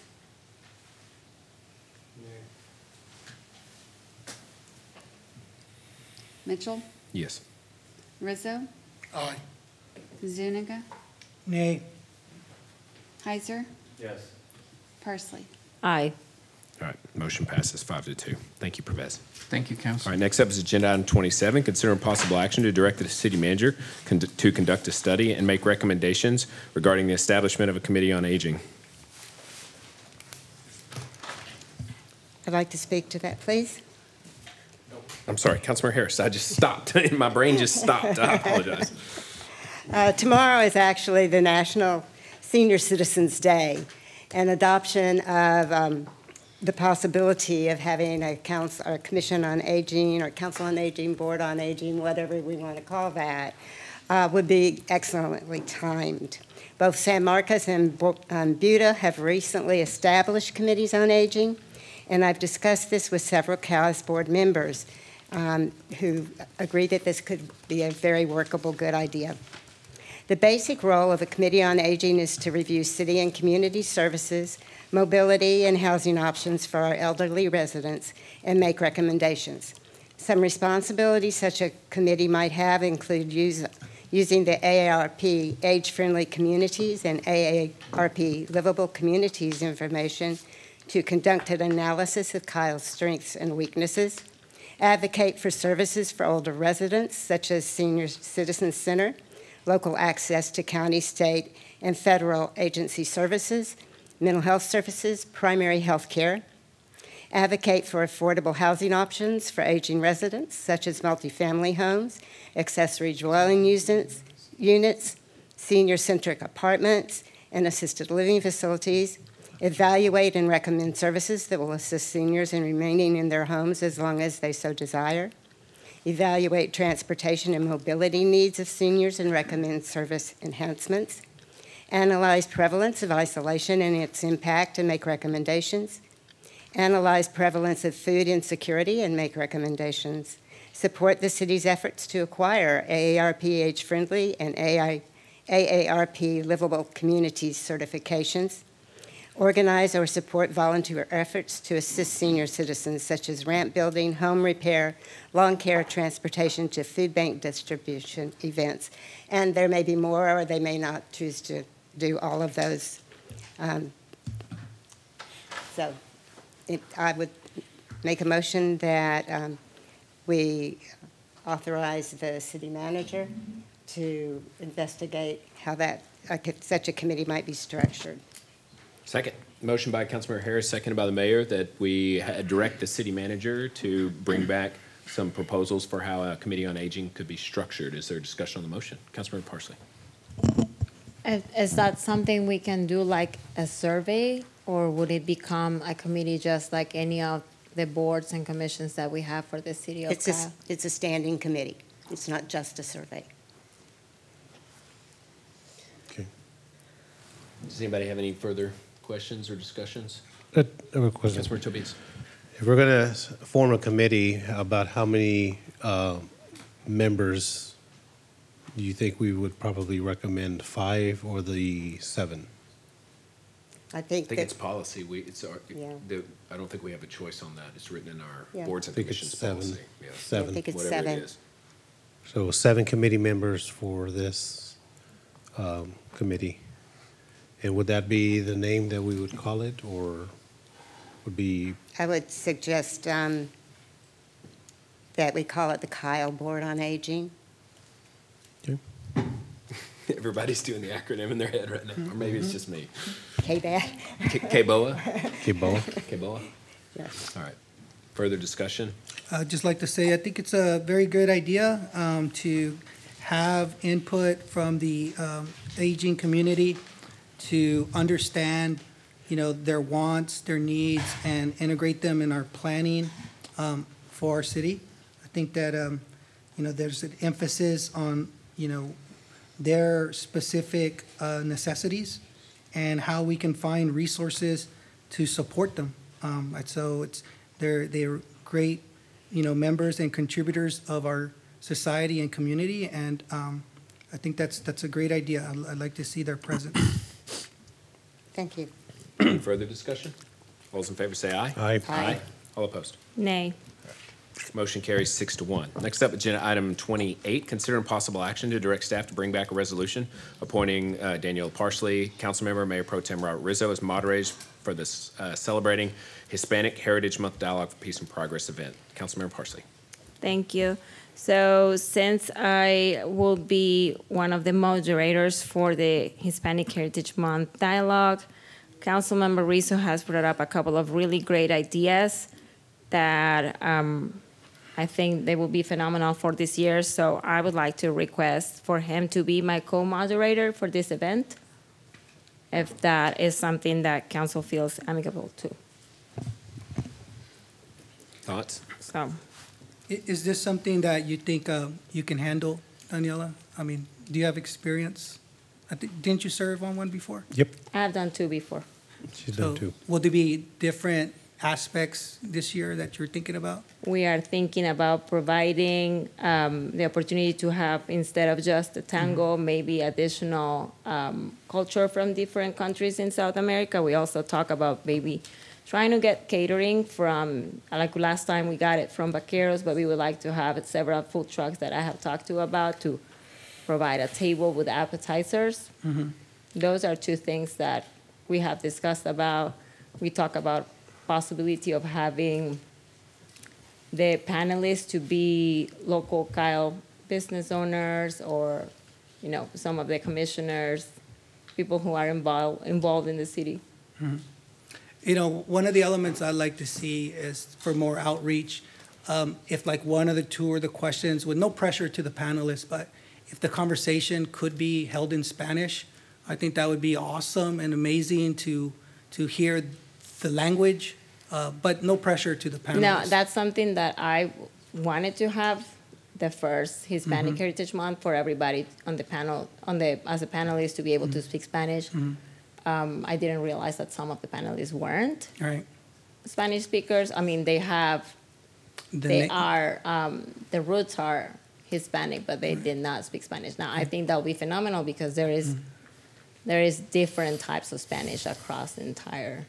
I received a lot of positive feedback for giving an announcement for the townhouse that me and Michael Tobias did, and reaching that Spanish audience. So I think that they would like to be listened to, and maybe their conversations heard. So that would just be my suggestion. Mayor Pro Tem Rizzo and I were talking about, I don't want to spoil it, but we thought about making a couple of maybe TikTok videos or something like that, inviting the community to join us. So trying to get funny there. Thank you. You know, I love me some TikToks. Are you Mayor, good I'd like with to that? go ahead and make I a think motion. they'd be great Councilor moderators. Tobias has the floor. Mayor, I'd like to go ahead and make a motion to appoint Daniela Parsley and Mayor Pro Tem as the moderators for Hispanic Heritage Month, and to bring and have staff direct the resolution.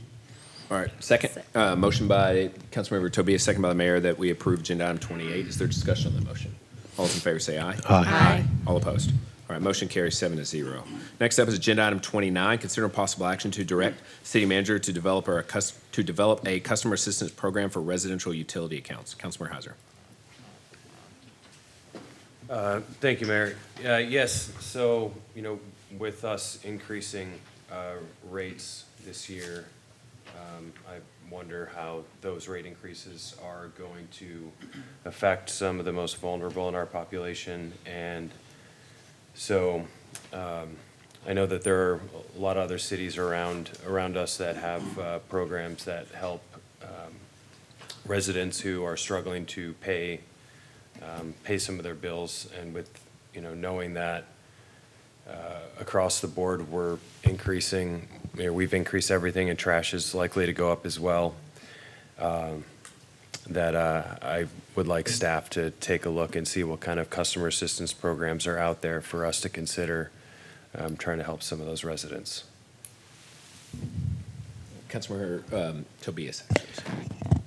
Great idea, Mr. Heiser, because during COVID, we established those kind of programs for COVID, and I believe we either we got grant money or we were able to get something going when that was going down.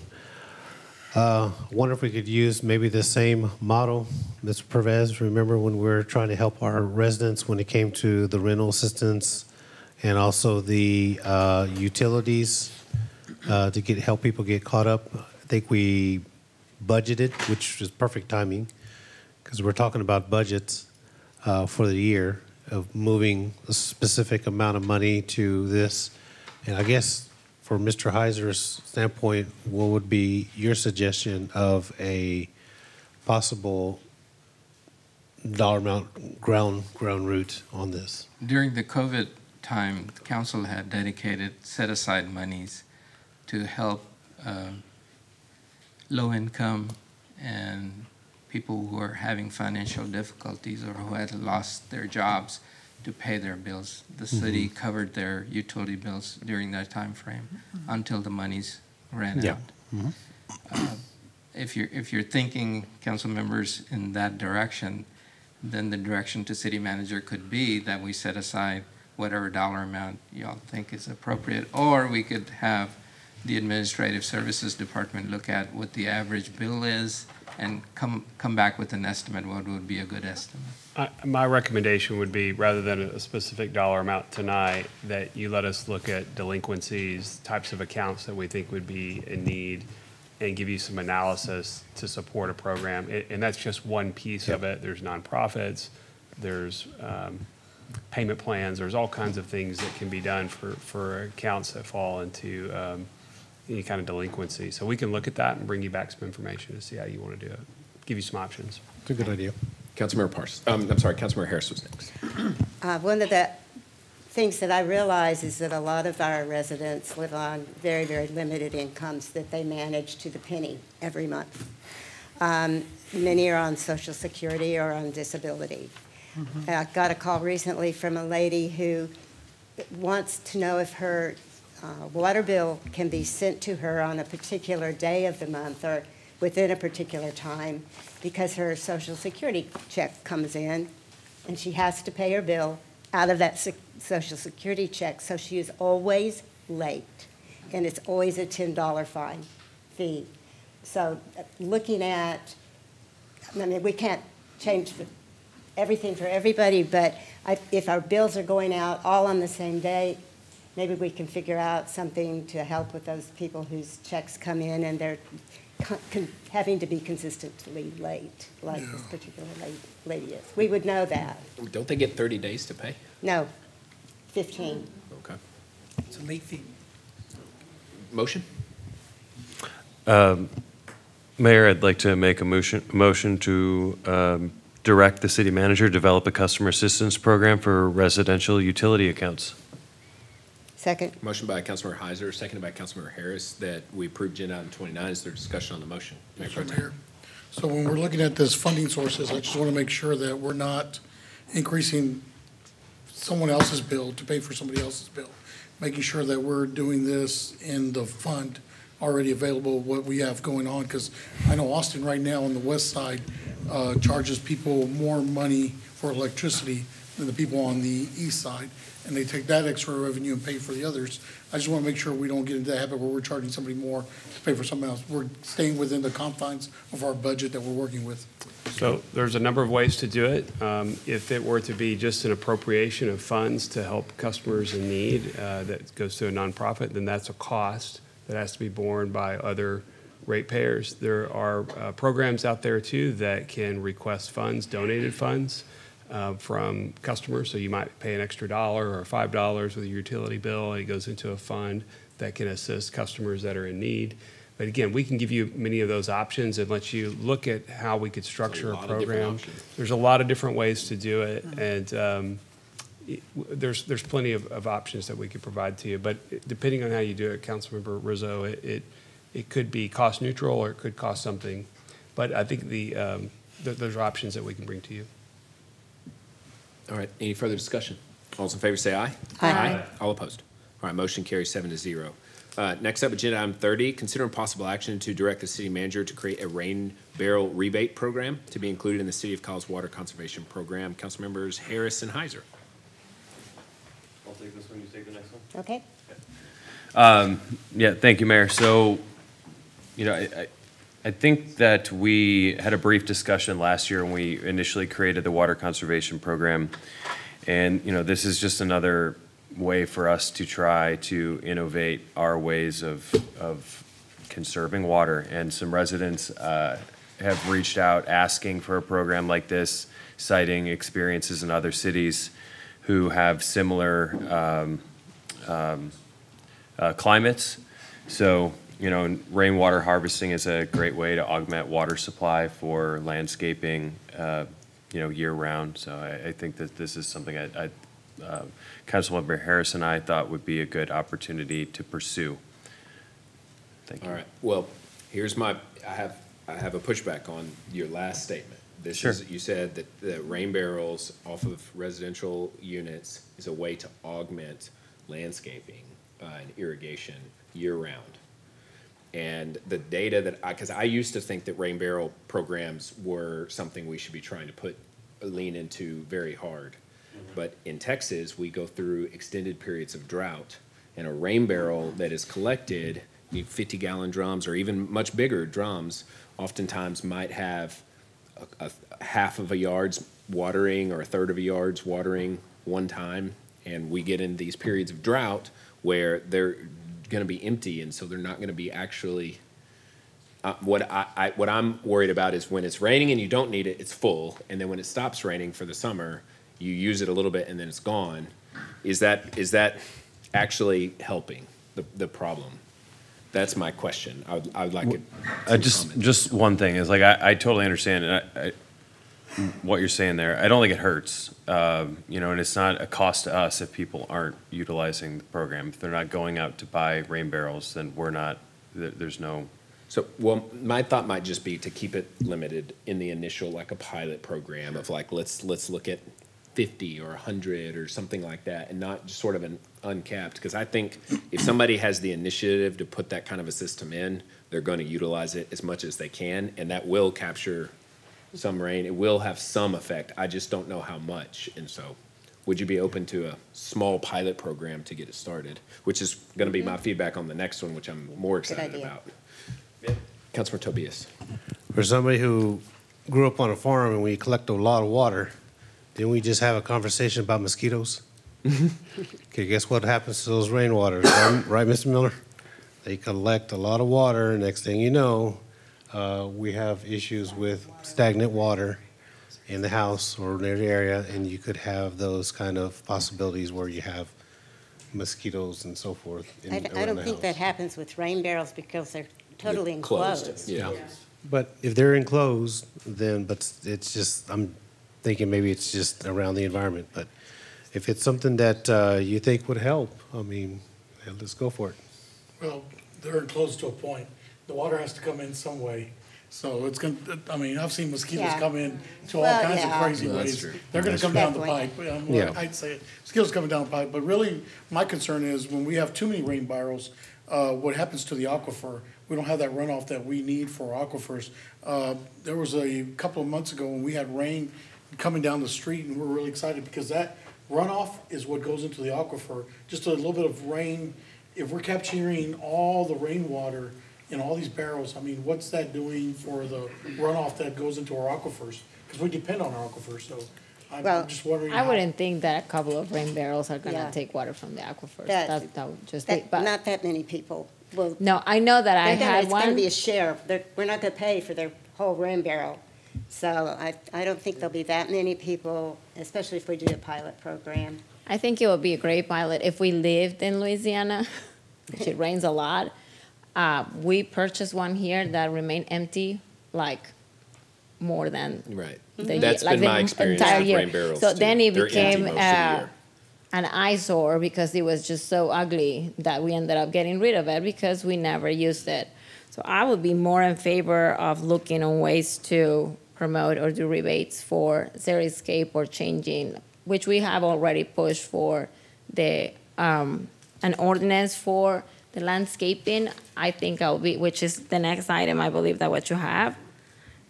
More than doing rebates for a rain barrel. If it rained a lot, I think it would be phenomenal, but I think this summer we have had enough that would justify the It would have use of helped the this rain summer. barrels. It would have They been would good. be, they'd be using the rain barrels this month from the rain we collected last month. But I think it's just one piece in the arsenal. Right.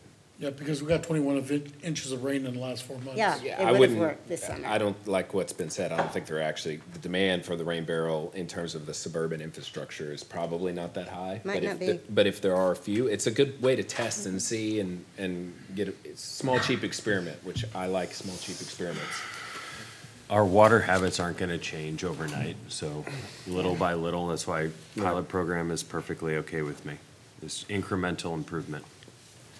I'll make a motion. We can keep going. Our motion to approve agenda item number 30 as written under the pretext that it would be presented back by staff as a pilot program. All right, motion by Mayor, second by Councilmember Heiser that we approve agenda item number 30 as a pilot program. Is there discussion on the motion? All those in favor say aye. Aye. All opposed? Nay. All right, motion carries 6-1. sorry, Next- nay. I've 5 changed to my 2. vote. All right.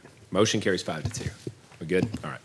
Next up, agenda item 31, consider possible action to direct the city manager to bring forward options for a program that offers rebates for residents to convert existing landscaping to Texas native plants and drought-tolerant plants and/or xeriscaping for owner-occupied residential properties. Okay. This is Councilmember Harrison Heiser as well. Yes, I'll take this one. In the summer, turf grass needs about 1 inch of water a week. A mature native bed would need about a half of an inch of water every other week. If a 500 square foot turf area needs 1,240 gallons of water a month to stay healthy, converting to a water-wise landscape could save up to 930 gallons a month. 500 square feet of native plants can save over 10,000 gallons a year. So converting to native plants from turf grass can be a dramatic savings for the resident and for the city. However, it can be somewhat expensive to convert to either native plants initially or to xeriscaping. So having a subsidy for these would be very, very beneficial. I know I did my backyard in natives this last spring, and they have thrived. I have not watered at all. They are blooming, and the monarchs are everywhere. But it was not inexpensive. So I believe that this would be taken advantage of. A lot of people would do this. They would. It would be a very helpful subsidy. Does anybody have any thoughts? I want to see, what were we thinking per household, or what yards are different sizes? Just trying to get a number on what we're I looking think at. we would want to design the program with some parameters, you Okay. know, and maybe check and see what their yard is and for sure that they're the owner. And then take a look again and see what they have planted. You know, it may require a little monitoring or at least them sending us pictures. Look, I'm really like this because, you know, our biggest water users are single residential. Absolutely. And to find a way to save water, conserve water is really important to me. So I think I could get behind this. I'd just like to get more information on it. But I think it's a great idea, converting people to Xeriscape. I've seen a lot of neighborhoods. I mean, anywhere you go that is a drought area, you'll see a lot of Xeriscaping. And I think they've done a really good job. I mean, some people make very beautiful yards with Xeriscaping. And I'd like to see a little bit more of that to help us conserve water as we're going. Even though we're getting ready to tie onto the ARWA and have a lot more water, there's still no reason why we should just be throwing water out the door. Yeah, So it's definitely. I mean, even though the Carrizo Aquifer really is a really big aquifer and will maintain our needs for years and years and years, you know, we do not want to get into a serious situation with that aquifer as well. We might as well now adjust our water habits. That's great. Councilor Parsley. I was thinking, I'm assuming the direction will be probably to direct staff to look into this. So what I would like to see is if we can have conversations with our local businesses that have plants or, you know, dirt or whatever, to see if we can partner up with them when we are doing the rebate, if there is any discount that they can offer if they show up with the City of Kyle. I don't know if we're gonna do vouchers or how is it going to be. But maybe it will be good for the residents to have something that comes from Lowe's or Home Depot or the local mom and pop. Brian, who would you have to help put together a program? Tell us your thoughts and how you might approach this. I was looking to see who made eye contact. Everybody's looking down. Yes, Tim Sanford. I think definitely we're going to have some of the water staff. Tim, it looks like you're ready.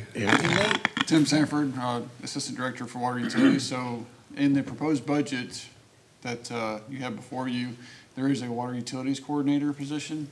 So that I would be happy to assign that to that staff once they are hired. Shameless. There are a number of organizations, I needed that so bad. including the Native Plant Society, that will help us help you and your new hire structure that. And I think the City of Kyle has an opportunity to promote this type of program with the things that we implemented at the wastewater treatment plant.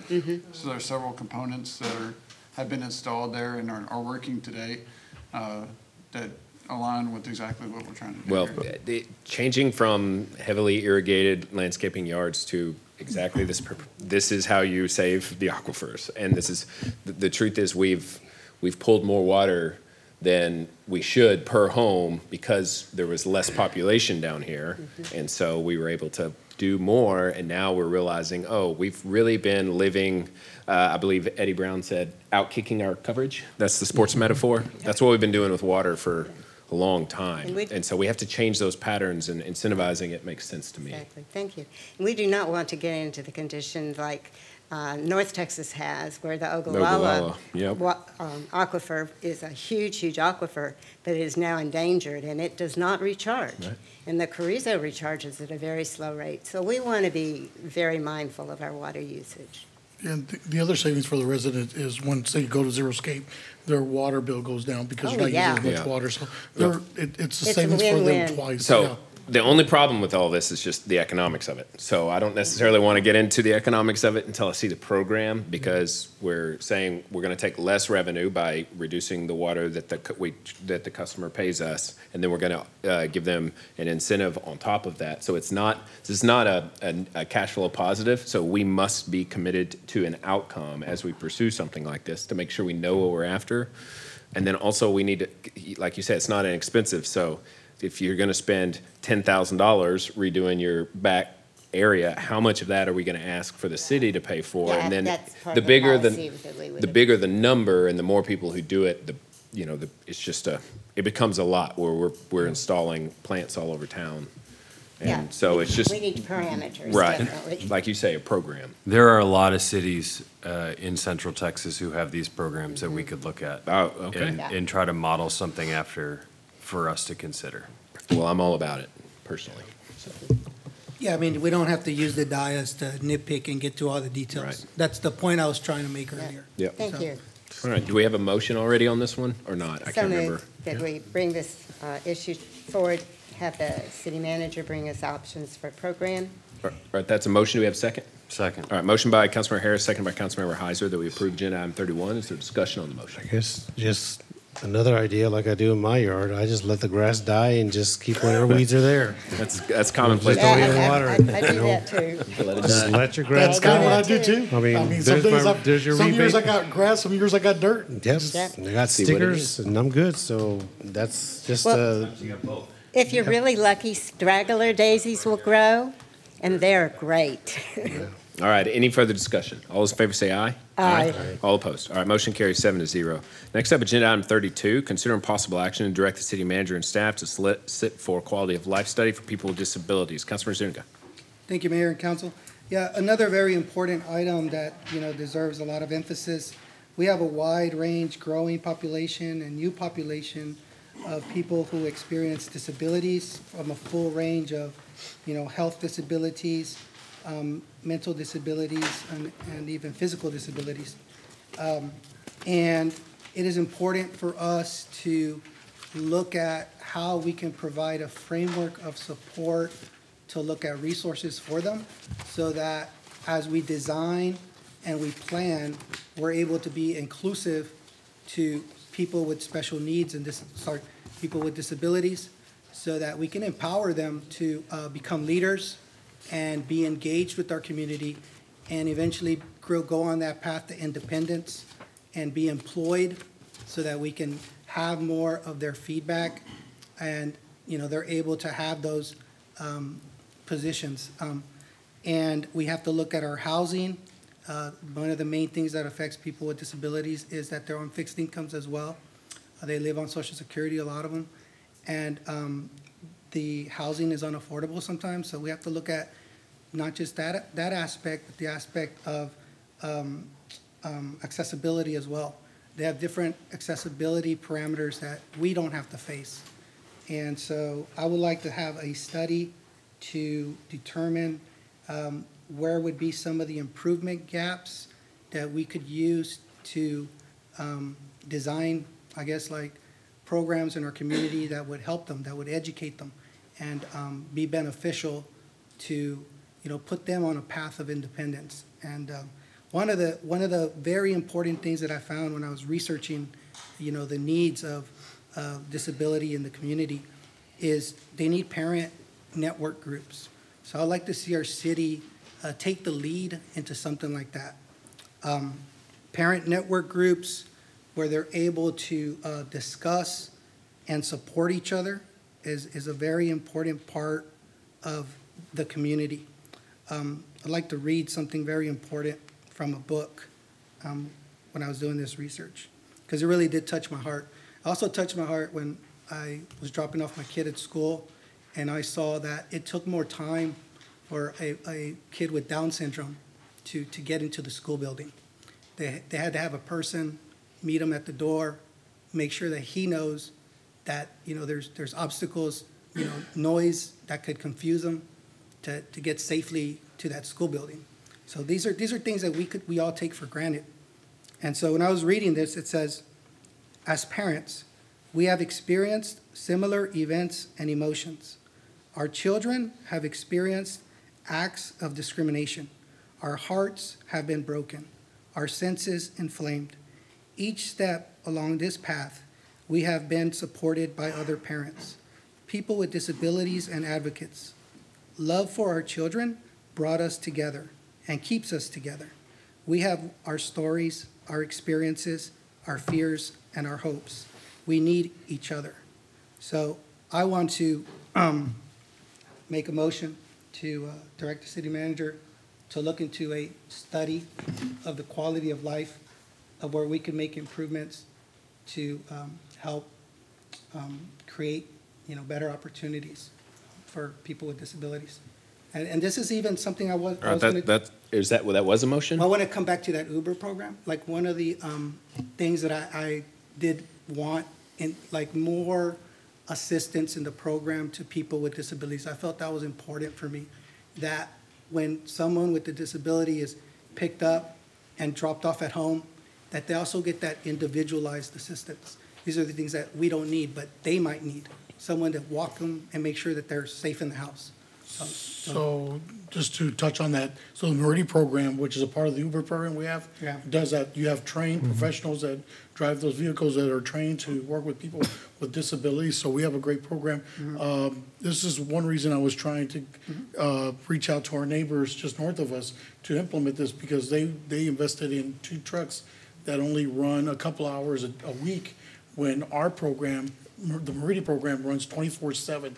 So somebody with disabilities can pick up the phone and call and have a ride to the doctor or to the hospital if they need to get there 24 hours a day, 7 days a week. And that's one thing that and for $3. Full disability. Yeah, full disability, so $3.14. So it's a great program. So And I'm our glad cost you're is- talking about that.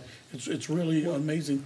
And, I want to hear more about this. When you put it on here, I saw the little bit of backup you on there, but I definitely want to learn more about this program. All right, Councilmember Tobias, well, no, right, second. Councilmember Tobias, no motions on the table. No We'll- motions we'll on the get table. one. All right. Zuniga, thank you for bringing this forward. It is important for somebody who has a son who has a disability of autism. These are things that go through our minds as parents every single day. He is right now at Texas State in the Bobcat Rise program, which we're very happy for him. And he also was with the Texas Workforce Solutions this year. He got a summer job, and he was actually ironically assigned to Lake Kyle to help out with the summer program. So it's great that we acknowledge that there are individuals in our community that have disabilities.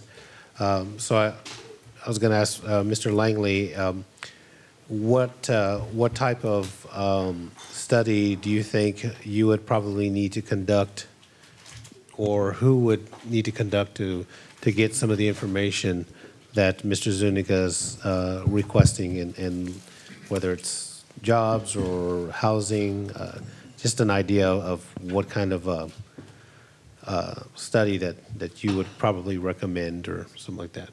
I don't have a recommendation for you this evening. We could do some research and take a look at some studies that have been done. I think there are probably some very good examples out there that we could find and use those as really a template for us moving forward. But I don't have a recommendation for you this evening, but we could certainly research it. Okay, thank you. Anybody else going? Because I want to go. Mayor Pro Tem, go ahead. Just want to give everybody else an opportunity. No, I just want to say, when we made the motion, I was like, not direct Brian, but for Brian to find someone that can do this study, because I know this is not your background. But the other thing is just to keep in mind that when we bring agenda items as a council, we can just throw stuff on here to throw things on here, right? But when you bring something of quality like this, I really can get behind it. But, and just remember, every time we put something on here and we direct staff, that's more time we're doing.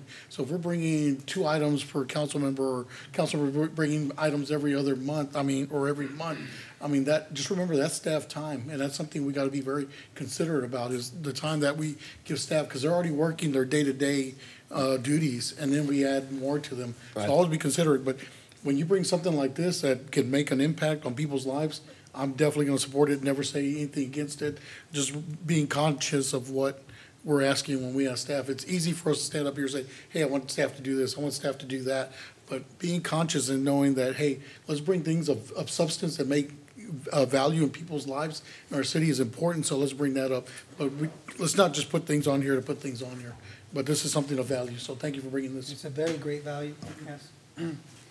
Motions? Make a motion, Mayor, to provision item number 32 as stated. Second. All right, motion by Councilmember Tobias, seconded by Councilmember Harris, that we approve agenda item 32. Is there discussion on the motion?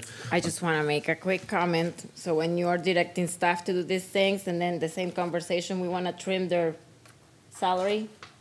So we're just going to make sure that we think about that. that they're unrelated, but Well, what I would say is that we need to be realistic about our expectations for when staff is going to bring back these requests. If we're expecting that all of this is going to be stapled and collated and presented to us at the next meeting, I think that's unrealistic and inappropriate. But these are good ideas up until this point. These are all good ideas and worth discussing. They're valuable to the community, and we'll get another opportunity to make. So it's like, yeah, staff's doing what they're doing, but it's okay for us to bring forward good ideas, and we're the accountability metric here. This is better, in my opinion, than 20 emails a week from each council member requesting things from staff, right? So like, this is an opportunity for us to vet it ourselves and then give that direction, or not, and then staff gets the time to know that what they're working on is something we've asked them to work on, and then when they bring that back, we won't be surprised as to why it is that it came that way. So for those reasons, it works out. So there's a little of both in that, so. no, I mean, I understand that. I mean, there's, this is something in the sphere and in the range that our staff is qualified to do, since we're always talking about the housing, inclusivity, and affordability, and the accessibility that, we want to design our city to be universal for everyone that needs to fit us all. And having the perspective of, the disability community, since there's a wide range of disabilities, that's important as we plan and as we grow. So I would not bring items up to the dais that I would not have full belief in.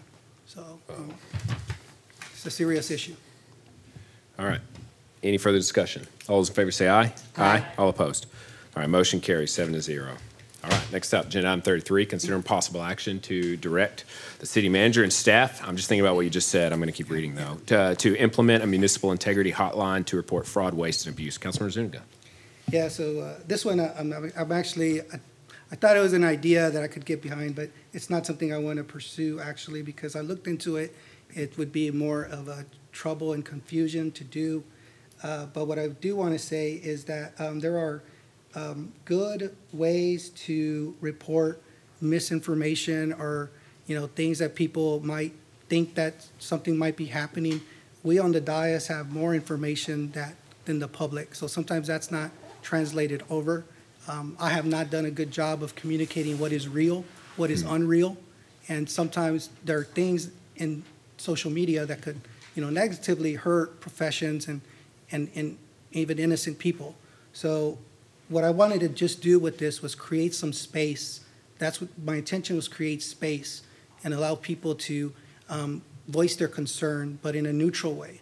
But when I looked into this a little more after speaking with our city manager and police chief, there are better ways and more formal ways if you have, real issues or concerns or, evidence of whatever you think might be happening, to go and report that, and our employees are already empowered to make reports anonymously.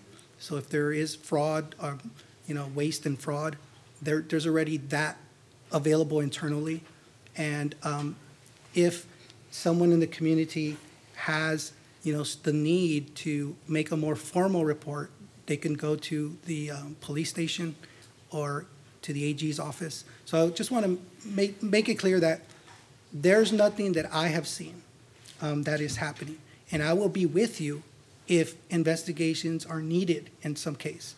But at this time, this agenda item for a hotline is probably not, going to be very productive. And I will still do my part, and when our large expenditures come in the budget to, work with our auditors to look at, where the variances are in overrun costs. So that's all. That's really why I just felt like I needed to explain the pressures that I feel and where this was coming from. So and that's all I have to say. And that's all I have to say about this item. Thank you. Actually, I really appreciate those words. Thank you. Does anybody have anything you want to add on to that? If y'all don't mind, on the staff reports and presentations, I'd like to take the stagecoach tree next. Is that okay with y'all? All right, next up is agenda item 36, receive a report, hold a discussion, provide staff direction regarding relocating the old tree on Old Stagecoach Road. Ms. Schmeitz. Good evening, Mayor and Council. Amber Smice, Assistant City Manager for the record. I have a fun one for you tonight. I'm really excited about it. Actually, woke up this morning thinking about how fun it was going to be. I seriously did. Okay. So this is a background on the tree.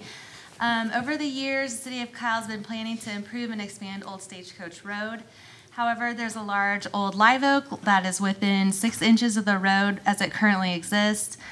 The tree currently restricts traffic flow, with southbound traffic having to yield to northbound traffic, causing a pinch point. Because of the proximity to the road and the need to expand and improve the road, the future of the tree is in question. So here's a picture of the tree. We affectionately named her Jolene. That was before we knew it was also called the Greg tree. But so tonight she's Jolene. She has a height of 30 feet. Her diameter is 51 inches. The crown is 63 feet across, and the roots are usually extend wider than the crown. So here's a timeline of studies that we've done on her. In February of 2020, we had a study performed by Abervon Consult. In January of 2024, staff presented the Old Stagecoach Road Bond Project, resulting in the City Council approval of the resolution acknowledging the project, which included a design with removal of the tree. Discussion about the future of the tree continued, including getting other opinions about the tree, which resulted in staff performing research for arborists to assess the tree and feasibility for relocation. In April, City Council requested staff to evaluate the possibility of moving the oak tree. And then in May through June, we received 3 reports on the tree. So here's the results. This was the original study. They used 3 assessment methods and determined the tree to be a poor candidate for preservation. So their first method uses a scale of 0 to 100, and she scored 56. Anything below a 59 is generally considered to not be a good candidate. Second method assesses the tree health and structure, and it was considered poor condition. The tree rated low in root structure and health. And then the third method measures likelihood of failure of the tree or parts of the tree, likelihood of impacting a target, and consequences of that failure. Considered to be of moderate risk, which would change after construction to high to extreme risk. So this was this year that we received the next 3 surveys about her, and Bartlett Tree experts said the condition is fair. She's a single trunk tree divided into several scaffolds limbs. 3 decaying wounds were observed on the western side of the stem, 1 on the eastern side. 2 large cavities observed at the union of the 2 limbs. Canopy in fair condition but unbalanced. Testing with mallet and wood resistance drill suggested decay in the lower stem. Ball moss and prickly pear cactus growing within the canopy and branch unions, and then the roots not visible, root collar buried with soil. Austin tree experts had to say that her condition is fair. The density of foliage is thin but no dieback. Root flares are buried by road construction. This will eventually cause the death of the tree if soil is not returned to original grade. Evidence of several branch failures over the road. The ideal scenario to preserve the tree would be to swerve the road further away and restore grade around the tree. If soil around the trunk remains as is, the tree will severely decline and die over the next 20 years. Heritage Tree Care said that the condition of her is fair to good. The canopy density is 60%, rating fair. Impressive and healthy live oak with excellent limb structure. Canopy density, flora and fauna, and minor cavities and scars show the typical signs of a veteran live oak with few signs of limb failures. The top of the canopy shows thinner density than lower and middle sections, which is common. No signs of sap, rot, infection, leaf diseases, or insect infestation. The growth rate is below average but fair considering limiting factors. Healthy root zone expected to remain if no changes are made. If road construction or modification is considered, further coordination with experienced arborists should be considered to establish a tree protection and care plan. Recommend bridging existing root system for any new construction. So they gave us a tree relocation criteria. They told us it was not recommended to move her more than 1/4 of a mile. And a few criteria were used in selecting locations, which included within the easement, right-of-way, and public property, so within property that we have control over, clear of utilities, have a space of at least 70 feet in diameter to accommodate the roots, and then be in upland and avoid soggy soil. And then existing overhead lines and size of the tree complicate the ability to relocate her. So we had staff draw a radius of a 1/4 mile around where she currently sits, and these are the locations that we identified in meeting those criteria. In location 1, this is the city's easement next to Old Stagecoach Road. The pros of this, it's clear of utilities, it has adequate space, it's within the city's access and maintenance easement. Cons, it's next to the road, which might interfere with the road bond. And here's what it looks like today. And bam, here it is with Jolene, imagined in that space. Isn't she cute? Okay. Then there's the HOA open space, HOA of Hometown Kyle, I believe here. This has a pro of being clear of utilities, open space, HOA park area, provides shade in the area. Cons, need to work with the HOA. Here's what it looks like, and here's Jolene. Okay. I know. Here's the HOA park area. Pros, clear of utilities. It's HOA park area. Again, it's a small space. We'd have to work with the HOA to relocate her here. Here's what it looks like. Here's what it looks like with Jolene. And then finally, our 4th selection was the HOA park and trail. Again, pros, it's clear of utilities, adequate space, HOA park area and public trail adjacent, provide extra shade in the area. Cons, we have to work with the HOA. Here's what that property looks like, and here she is. So in summary, we believe redesigning Old Stagecoach Road to swing away from the tree where it currently lives is not ideal, as the new alignment to accommodate the tree would require property acquisition, which may affect structures or people's homes. The verbal estimate for relocation ranged from $600,000 to $850,000. Contractors will provide a bid once location is selected due to a number of unknown factors related to relocation challenges for each side, including overhead utilities and such. We should note there will be quite a bit of aftercare required to ensure that she lives and survives and thrives in her new environment, including regular watering, mulching, fertilizing, and monitoring and support to include looking for signs of transplant shock, pruning, staking, and pest and disease control. So here are your options. You can direct staff to redesign Old Stagecoach Road to accommodate the tree where she currently lives. Direct staff to work on a selected location from the 4 options presented to secure a site and solicit bids for the relocation. Do not move forward with relocation efforts and allow tree removal to proceed along with the road construction. Questions? All right, here we go. Mayor Pro Tem. I guess I'll go first. First of all, I like location 2 better than any of them, because the other ones include sidewalks with the tree roots and the canopy. I can see those sidewalks going up, giving us another problem. But I do like location 2 better over there. I don't want to take away the kids' fields. That's all the soccer goes. I don't want to take anything away from there, but I don't want to put this tree near sidewalks because she's already near a road. I don't want to put her near a sidewalk. That's going to tear up a sidewalk. But I like location 2 really well. Just a little bit of history. About 40-something years ago, the original residents of Kyle called the county commissioner. This was a county road, said they wanted the tree gone. So it was a young tree. They didn't want the tree there. Unfortunately, one influential person was able to make a phone call and save the tree. So the original residents that wanted the tree gone, the older families there that lived near Stagecoach, didn't get their way, and the tree stayed. So the trees had quite a few opportunities. Then the county, before they gave the road to the city, came in and redid the road. Well, they dug down and cut the roots on this side of the tree. So that's something that happened during that process. So putting that tree in more distress. So just some history on what's going on with that poor tree. And then people have come back. They've cut back the canopy. That's why it's uneven. One person went up there and nailed American flags with nails on it. Yeah, it's been crazy. And those were the people trying to preserve the tree. Yeah, so I just didn't understand that. But yeah, this tree's gone through a lot. And I think trying to preserve it, if the residents want to try and preserve it, I'm all for it. I think location 2 is the best place for it. It's away from roads. It's away from sidewalks. And I think it would be a really nice place for it to finish off its day. It does have some hollow spots in it. I've driven by it quite a few times. I don't know if it's a great candidate to preserve, but if we're willing to try as a city, if the residents want to do it, I'm good with it. But yeah, this tree has had a lot of history to it and a lot of damage done to it as well. So it's up to council. Yes, ma'am. Councilor Harris. The tree's actually about 500 years old.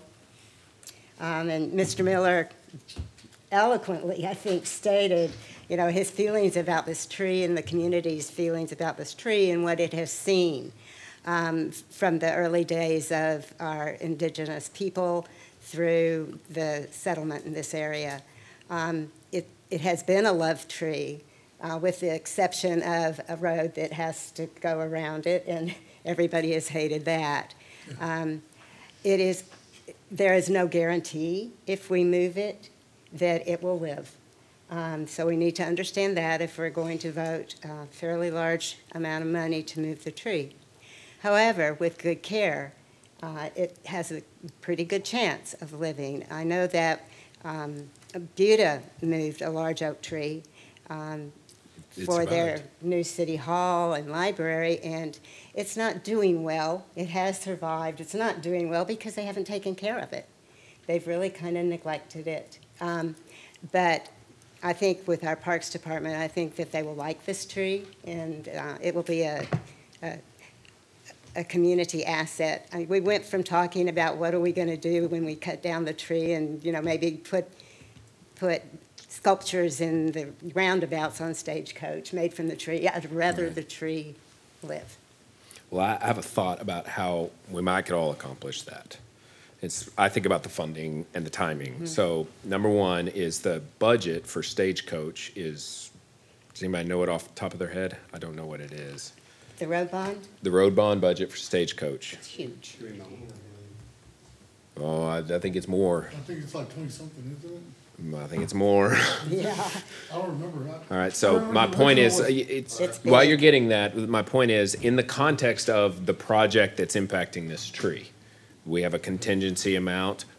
If it ends up, let's say it ends up being on the low end of 600,000, if we've got a $30 million road project, 600,000 is 2%, we're in good shape there, so it's like, all right, we can work with something along that lines, instead of just a general fund expenditure, take it out of the road bond proceeds, the contingency, we're working a deal potentially to save right-of-way acquisition costs on Stagecoach, which is money that we could save. So in other words, if we're just taking it out of our cash savings, it's a bigger financial hit than if we are incorporating it as it should be into the road bond project that's upending the tree in the first place. So that'd be my first thought. And then my second thought is, I would say that I do not think this is a good use of money at all. But I agree with the sentiment behind what the community has said, because it's dilapidated or it's a 59% left, if you're just thinking about the use of money, you would never try to do that with a tree like this. But if you're thinking about the history and the community and the variety of different ways that the community has expressed support for this tree, kind of the beat up nature of it is part of its story, right? It has a story to tell, and so I really resonate with that. But here's where it comes back to me as being selfishly incentivized to try to make this work. I drive past this tree 10 to 15 times every day, 7 days a week. This is the tree I pass the most, and that road bottlenecks into a one-way. We have about 3 or 4 spots in Kyle where traffic bottlenecks into a one-way, where you must stop and yield and wait for others to go around, like the bridge on Kyle Crossing, the historic bridge there. There's a historic element, you can't move it, and so you must yield. And when traffic is bad, and it's increasingly getting bad on Stagecoach, and it goes into a bottleneck, that's really frustrating. Okay, so when we received our report about Stagecoach Road and the phasing of the constructions, when we're going to start different phases, the phase from Six Creeks Boulevard, the roundabout there, up to Veterans Drive goes off first, but the section that goes through this tree isn't scheduled to start until 2027, I believe. It could be 2028 that I saw, which is really sad for me because I've been trying to get Stagecoach done since 2017. So you got to be a little more patient with your big expenditures because sometimes it takes a long time to get the things you really care about for the residents. But if we could go ahead and say, we're going to incorporate this tree right away and get it moved, Public Works could come back and alleviate that bottleneck right away. Well, not right, as soon as this happens. And so it's there's so many different tangible benefits there to the people who drive Stagecoach every day that if you incorporate it that way, that's the way I can get behind it, the way I've sort of outlined it, and which means that I would like to do it soon if we're going to do it. There's no reason to wait because we can solve a problem. All right, good. Councilor Parsley. So I don't think I have ever seen, and I'm not trying to be insensitive with the people that have feelings for the tree. I've never seen anybody sitting under that tree. So imagine the amount of trees we can buy with $800,000 and locate correctly. We have no guarantee that the tree will make it. I don't think it's the right decision to be looking into, even if we use the contingency from Stagecoach, when they come back and say, hey, we need to make a budget amendment, the money's gonna have to come from somewhere. So at the end of the day, probably we are gonna have to foot the bill from the general fund. That's just how it is. So just think about it, when we are talking about being conservative with the money, we are gonna put about, because forget about it. They're saying 600 to 850, we know it's going to go probably above that amount. And we still have no guarantee that the tree will make it. Now, can we buy trees and place them correctly in all of the parks and beautification? 100%. And that will be a better use of the money. Now, if you move the tree, I better see all of y'all sitting down under that tree every day. I don't know, at least once a week. Reading a book? I'm gonna see, reading a book. Yeah. Well, and that's possible. I don't, yeah, I would love to. I love trees and I love plants, but I don't think that $850,000 is going to make, it makes absolutely no sense. Sorry. That would be a big no for me. Buy trees with that amount of money. Councilor Harris. Two things. This tree sequesters somewhere around half a ton of carbon a year. The young trees do not sequester that amount of carbon. It also lowers the ambient temperature under this tree by a good 5 degrees, so the surrounding area is lowered. So it can't be replaced with young trees to do the same amount of work that that tree does. It would have to be a lot of young trees, which we want to do anyway. But one thing that I really would like to indicate is I'm glad we've got some time to work with, because we need to be very careful that when this tree is moved, if we move it, because we have to stay out of oak wilt season. So we have got to move the tree at a very specific time of the year. Mayor Pro Tem. Yeah, just to follow up, yeah, I'd love to see it sooner than later, but keeping that in mind about when we can move it, but I don't know, there's a part of me that thinks that. No, I'm just saying, I'm asking myself, I'm trying to get there because I know that there are people who care about this. I'm trying to get there in my head. Would I spend $600,000 to alleviate a bottleneck from a one-way bottleneck to a two-lane road? Would I do that anywhere in this town? Yes. So if I think of it from the perspective of this is our opportunity, we're going to move this tree, and as a result of doing that, we're going to be able to turn this back into a two-lane road before we actually get to complete the project and save for 2 years, it becomes flowing traffic. In my mind, I can go with that, and then the side effect from that expenditure is that potentially this tree is saved. I think the odds of the tree surviving are very low. But that's my thought. I'm willing to say no, but if we want to remove the tree, then if we take the vote to remove the tree, we should go remove the tree and turn that into a two-lane road, because it is a dangerous intersection. It's not an intersection, but it is an intersection. It's dangerous there. It's nerve-wracking, especially when people are going fast. I see it at every different angle, and there are incidents there every single day. And that's what I want to alleviate. Is that so? Well, on the traffic part of it, Mayor, that's exactly what's going to happen, is whether the tree gets relocated or taken down, Stagecoach will become a racetrack no matter what. That's just the way that people drive nowadays. So we can go on and on about the safety of it, and it becomes a bottleneck. But once you make that 2-lane on that Stagecoach, and I've driven down there before, you got all those big trucks that are just hauling going down there. It's just going to become even more dangerous. I already could tell you that right now. Man, I disagree, though. It will. I'm telling you. I am tree telling you. is I am telling you. dangerous. I am telling you. You open it up, and you get rid of that tree. You open up that 2-lane road. Stagecoach will be your next hot spot for people speeding, going 70 miles an hour, 60 miles. Maybe It happens. temporarily until those roundabouts go in and Well, that'll slow them down. it's going to happen, but well, where are you at on the tree? What do you want to do?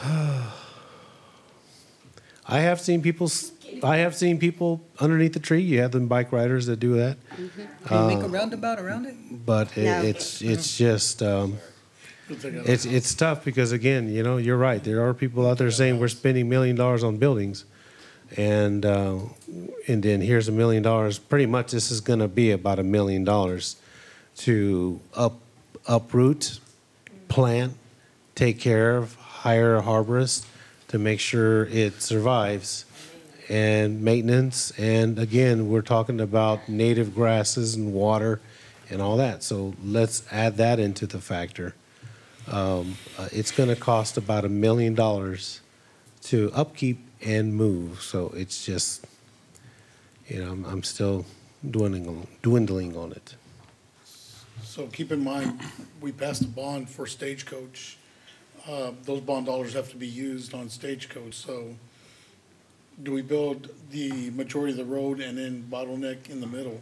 I mean, we got to decide that as a council. I mean, because some of the Stagecoach is going to be 4 lanes, some of it's going to be 3 lanes. And then we're going to go down to 1 lane.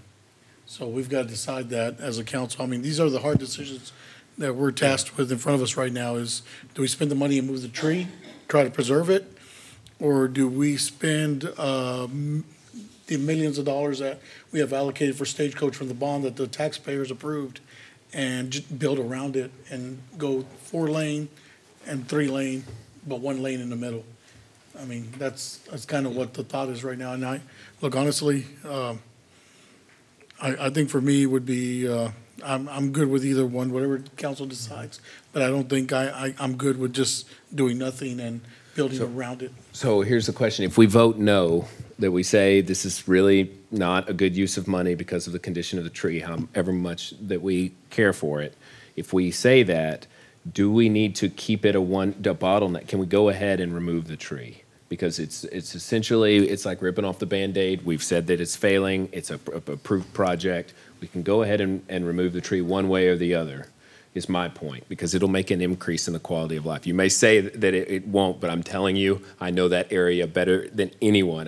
I see it all the time. And I know what opening up a 2-lane road, but there are 2-lane roads every way, all over the city. When you're going like this and it turns into a 1-lane, that's extremely dangerous, because nobody knows. And if you haven't driven it before, you don't even know. And all of a sudden you find yourself close and you have to slam into the tree. It's super dangerous. There's a number of accidents. Honestly, that happen there. for me, I don't think the debate is about the road. I mean, it's going to come no matter what. Yeah. I think it's a matter of what are we going to do with this tree? Right. Bottom line. It's just the road needs to be there. And, opening it up or not opening up, people are still going to speed no matter what. I guess the thing for me is what is the best usage to deal with this tree? That's the bottom line. It's just the tree. What do we do with it? Well, that's where it comes back to the making art out of it is not the worst suggestion, because it does preserve it in a way that allows for the future generations to see and hear the story, and it's demonstrably cheaper than this particular highly risky plan of spending. It is somewhat cheaper because the tree still has to be removed. That's not cheap. And then it has to be done by a wood sculptor Right. into, you know, so Yeah, it's still that a part of it major does come expense back. one You're way or right. the other. I don't think it'd be $1 million though. Well. I don't think it'll be, I don't think moving the tree will cost Could them. be 500,000, but, yeah. All right. Somebody make a motion, one way or the other. I'd like to make a motion that we, what's the number? I'm sorry, I lost my number. 36. That we approve item number 36. There's three options on I'm it. sorry, and that we, Morley, can I ask a question Yeah. before you continue? Do we know how much it would cost? Just to remove it without replacing it? I don't know the number of what it would be. It's, there's some cost. It would depend if you just want to just remove it, just like any other Just cut it down? tree, and just cut it down and move on. If you want to try to preserve it, make some type of art, there might be a different kind of preservation process to try to preserve the trunk. We can get you that information, but I don't have a number off the top of my head. so I would like to make a motion that we look into moving the tree, that we move the tree, but that we get bids to do so. And if the movers do not feel that the tree is, because our arborist, 3 of the arborists out of the 4 said that it's a viable tree. But when the movers come in and look at it, they may say it's not movable. So I would say that we should get bids from the movers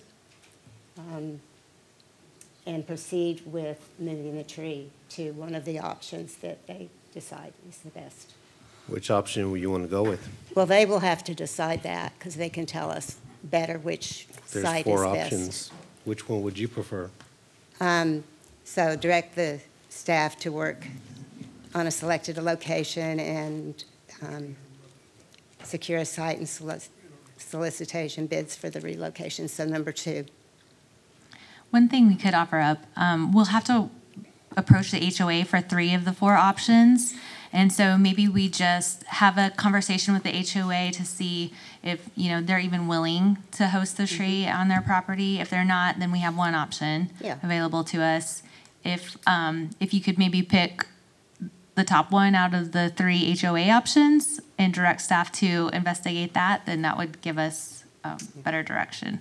Well, I think if they're all so close together, I think when you have your tree movers come in, they can tell us which are the best sites for those trees. They're all within a quarter-mile radius of where she lives. But they have different drainage, they have different elevation, and they would be able to say, this is a great location, or this one looks like it's great, but it's not, and here's why.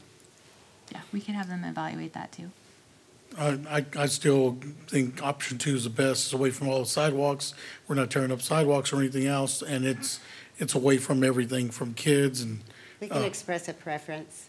Yeah, thank you. I guess that's what I was getting at, which preference you're more experienced than I am when it comes to this stuff. Which preference out of all of those? Those 4? Would be out of the 4 men? I would want to hear from the mover. Well, one is we get to see it when we drive by. I guess would we Well, see it I'll try on that. number 2, but it's on Camellia. Yeah. Hometown would, but Yeah. the rest of us wouldn't. Yeah, number 1. I would like it to stay on Stagecoach, but, so number 1 would be my preference.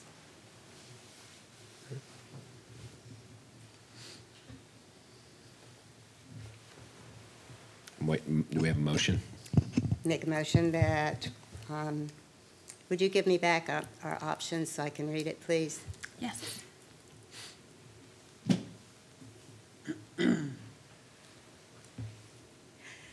That we direct staff to work on a selected location from the 4 options presented to secure a site and solicit bids for the relocation of the tree.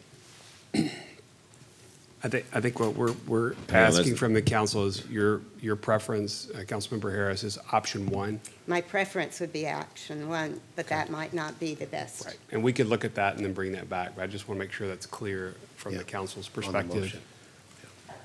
Or is there a second? Second?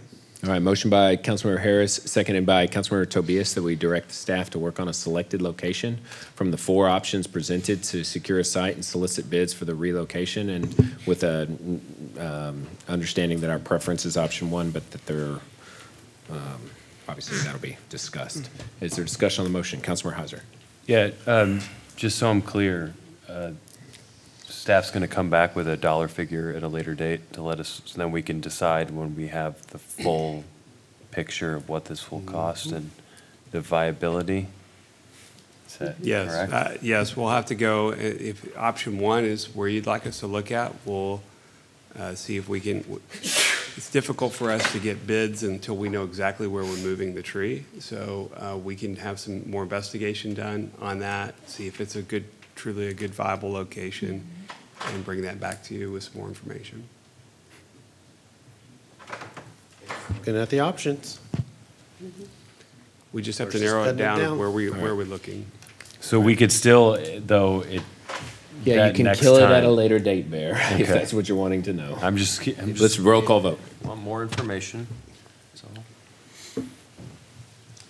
Rizzo, Aye. Mitchell, Yes. Zuniga, Aye. Heiser, Yeah. Tobias, Yes, ma'am. Parsley, Nay. Harris. Yes. All right, motion carries 6-1. We'll see you again down the road, Tree, on the agenda. Hopefully down the road. That's a double pun. So my thought here, since it's 1:45, is the Grinch Fest item, Rachel's 2 items, and City Fest, because she's going to want feedback from us, and then the strategic plan and the lean government initiative, which I think we keep pushing on lean government, but I would like to at least go through Rachel's items and see, because that way we can give that feedback.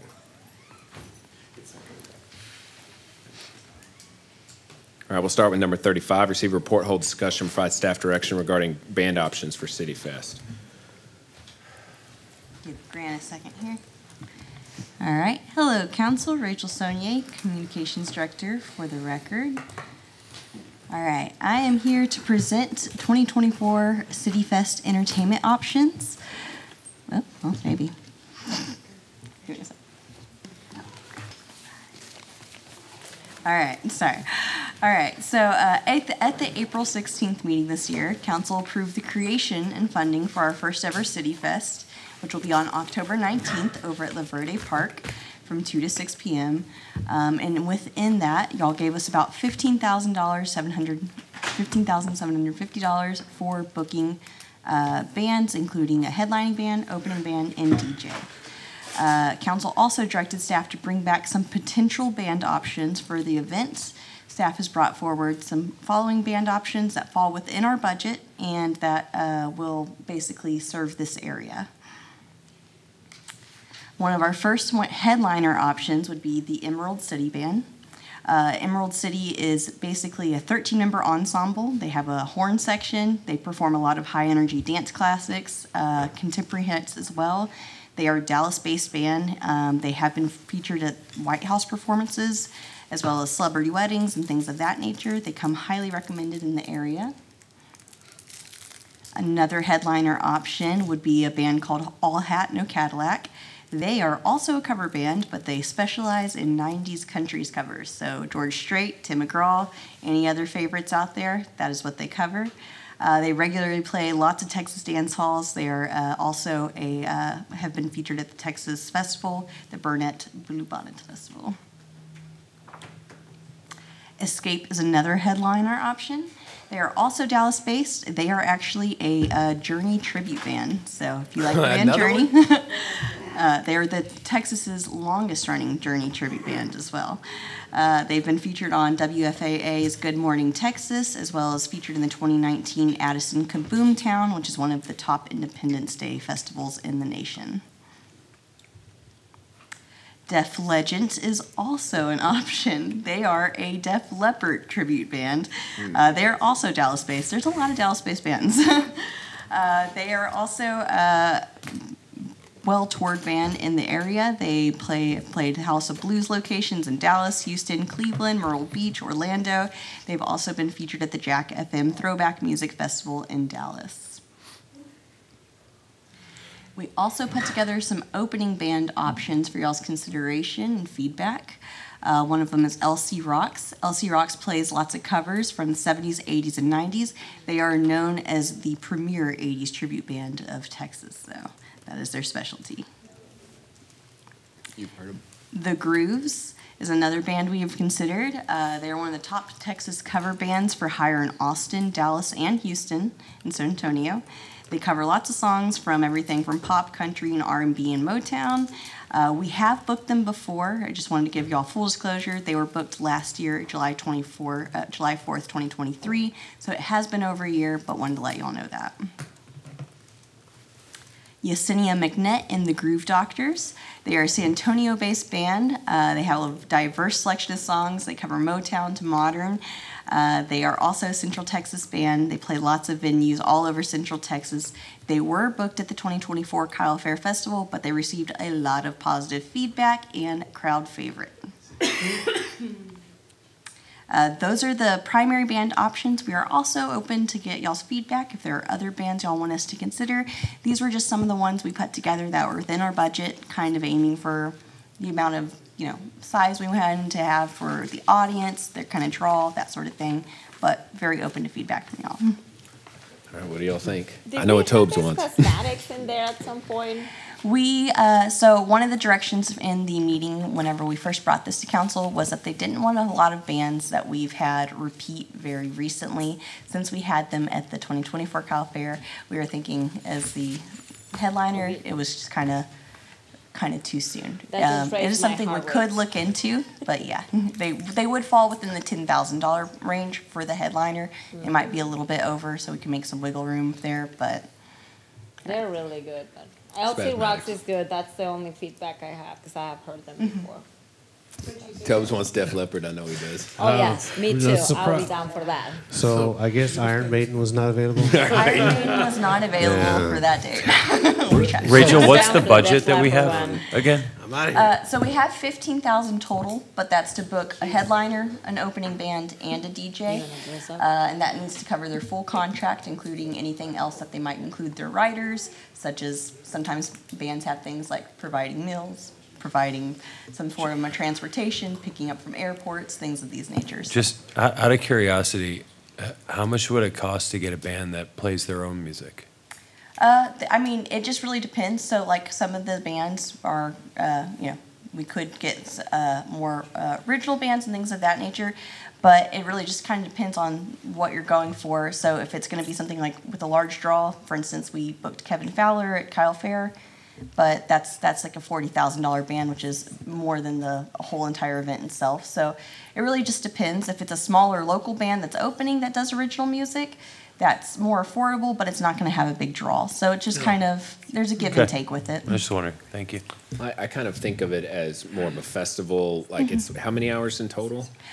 This festival will be about 4 hours in total. So we're booking, about three ranges of entertainment. People are out doing things. I don't know that it's a concert. That's No, what I'm yeah. saying. In my mind, like you want to get Kevin Fowler when you're going there to hear Kevin Fowler. This, we're trying to get people to come. There's State of the City. There's vendors, and all. It's We'll more have about music and Yeah. something jamming for sure. But I don't think it has to be a $40,000 band. Definitely. Yeah, we'll have cornhole tournament. We'll have a chili Right. cook-off. We'll have Yeah, so football while you're playing on playing big cornhole, LED. the band so it'll is be playing. kind of one of but if it's many Kevin things. Fowler, you got to go listen to Kevin Fowler. So my thoughts on it, there's only one Steve Perry, so the Journey band's out because no one can do Steve Perry. I've gone to see, I didn't even go see the new Journey because it's so bad. It's not even close to Steve Perry. There's only one Steve Perry, but I kind of like All Hat, No Cadillac. Kind of think that would be pretty cool because they play a genre different years. Can you go to that one? So that'd be pretty cool. The 90s is something that I really like. They are a 90s country cover band. And I'm just going to let you know that I've erased 107 out of Austin, out of my vehicle, so I don't even listen to new country. So old country's still where I'm at. I'm showing my age. But anyway, I do think Cadillac or even the Def Leppard band is probably something I would get behind, those two bands. I like those two, but just my thoughts on that. Yeah. Yeah. So they're more of, they're a cover band, but they have a horn section, and they're more, I guess, like, get people out on the dance floor, grooving sort of thing. They're like Casey and the Sunshine. Got that kind of air. Don't ask my opinion. Well, the only thing I would say is I like the variety. So if a band is going to play country, a little like your best from a bunch You of want genres, country and some rock, there's different maybe. people with different tastes. That might be a good way to go. But outside of that, And I'm I can't not. guarantee we'll be able to 100% book these bands, because it's not like we got them tied in, because until we give them money, they are not Right. they're not booking that date for us. But that being said, we can reach out and try to get the top contenders that y'all want, and if those don't work out, we'll try to get something similar. We're just more here to kind of fill what y'all are wanting to see at this festival, more than a very specific band that y'all want to see there. Okay. I also like the All Hot No Cattle. It's not Randy Rogers, but it's fine. I'm down for the Emerald City Band. I like the Def Leppard. I like one. horns. 7 opinions coming right at you. How do you make this? It's gonna be fun. We have, opening and headliner band money, so we can kind of finagle a little bit within that in our budget to, work out different contracts with them and see what we can do and go from there. I've heard 2 All Hat No Cadillac, and I've heard Def Legend. Def Legend. That one's also a good one. There's also the opportunity, so if we don't book a band from this list that y'all like for this specific event, we have lots of events that they could possibly come for, not to mention things like Grinch Fest, other city fests for other years, things like that. So if we don't get them for this year, it is a consideration for other events that we'll be holding. All right. Do you want more than this? Than what we've given If you? you We're are, good. All right. We can move forward, I think, with what we got from All y'all on right. that. 2 Emeralds, 2 All Hat No Cadillac, and I think a Def Leppard. All right, hang on. All right, go to Emerald versus what? Emerald was the one that played in the White House, and then what was the other one? So All Hat No Cadillac. No Cattle. And what does that one do? They are the country 90s cover. Country. Can you go to that one real quick? Yeah. Just country, or do they do more? They primarily do 90s country, so Tim All McGraw, right. Well, George then Strait. I would lean on the Emerald for that reason, just for more diversity. I do not have any loaded up. Okay, so. But I don't really care. If you were to say I'm doing the other one, I wouldn't care. Yeah. All right. And then the other thing is, if we can only book one of these, I would look for maybe for an opening act, maybe a local solo artist or a couple of solo artists that can do maybe an acoustic show or something like that. Get people in there that'll play a different genres, right? Someone like that. We've got a lot of local people here that do that just for an opening band, just to save some dollars and give them some coverage. Be good. All right, definitely. So kind of what I'm taking away from this is we'll reach out to All Hat No Cadillac. We'll also reach out to the Emerald City Band, see which one we can book and work out different things. One might be available at this point, one might. So we'll kind of check in on that, and then we can look into some local band options too for the opening act. I think that would be definitely doable. All right, next up is agenda item 38, receive a report, hold discussion, provide staff direction regarding the 2024 Grinch Fest.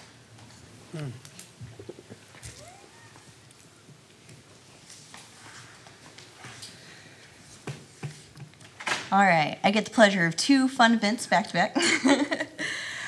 So this is our proposal for the 2024 Grinch Festival. As Pervez mentioned earlier, we have already identified funding for it so that we didn't have to go through the hassle of trying to identify that in July or August with only 6 months to go before the event. So that being said, we have met with our parks teams. We have met with our resident Grinch in-house. We have kind of put together this proposal for y'all's feedback and direction, and we'll go from there. Keep on forgetting this. All right. So at the Saturday, June 8th, 2024 meeting, council gave staff direction to bring back an event proposal for this event, the first of its ever. Our proposed date would be Saturday, December 7th, so the week after Santa's arrival, from 5:30 to 9 p.m. at Mary Kyle Hartson Park. We were initially exploring La Verde Park as the location for this event, but unfortunately, we had our electrical staff go out there under maintenance, and they do not think we have the electrical infrastructure to support lights all Christmas long based on where our outlets are. We would have to have basically generators out there for the entire season, along with park maintenance staff maintaining those generators, making sure they're not getting stolen. We decided that was probably a no-go and was actually more hassle than it was worth to have it this year. So, Oh, hang on. You're saying that there's not enough electrical infrastructure to put Christmas lights at La Verde? not for the full park. We could do it in parts of it, but other parts of it would have to be supported by generator or outside electrical infrastructure that we do not have. So that was after we had parks facilities out there. I'm gonna need more on that. For I don't have a map pulled up, but I did have Chance Pattier send out one of our electrical teams. He's our assistant park manager that's over maintenance. You're saying there's just not enough power to the park? It's not so much that there is enough power, it is where the power is located, and whenever the electrical is being installed, and I'm not an electrician, so I'm not going to act like I'm a professional at this, but essentially what he told me was the electrical components that were included in the plans were not fully installed into the park come time when it was all finished out, and essentially we don't have the ability to have the electrical out there for the Brian, can we get a report on that? Get some more information. So I want to Isn't this check the into same that. issue we had with like Heroes Memorial, that they were not enough places to plug in electricity? So essentially, I it's remember all there near being the many staging. different From what electrical we've been able outlets to find, proposed. all the electrical is near the staging. There is none that we can identify in other locations And that we would need to goes plug back to into. Stoddard. Yeah. Because it was designed. See, but what you just said was that there were electrical outlets in the plans that didn't get installed. Stoddard. So, but It's- I'm not interested in debating that now because it's Yeah, just go I ahead. don't. Yeah, I'm I'll- not.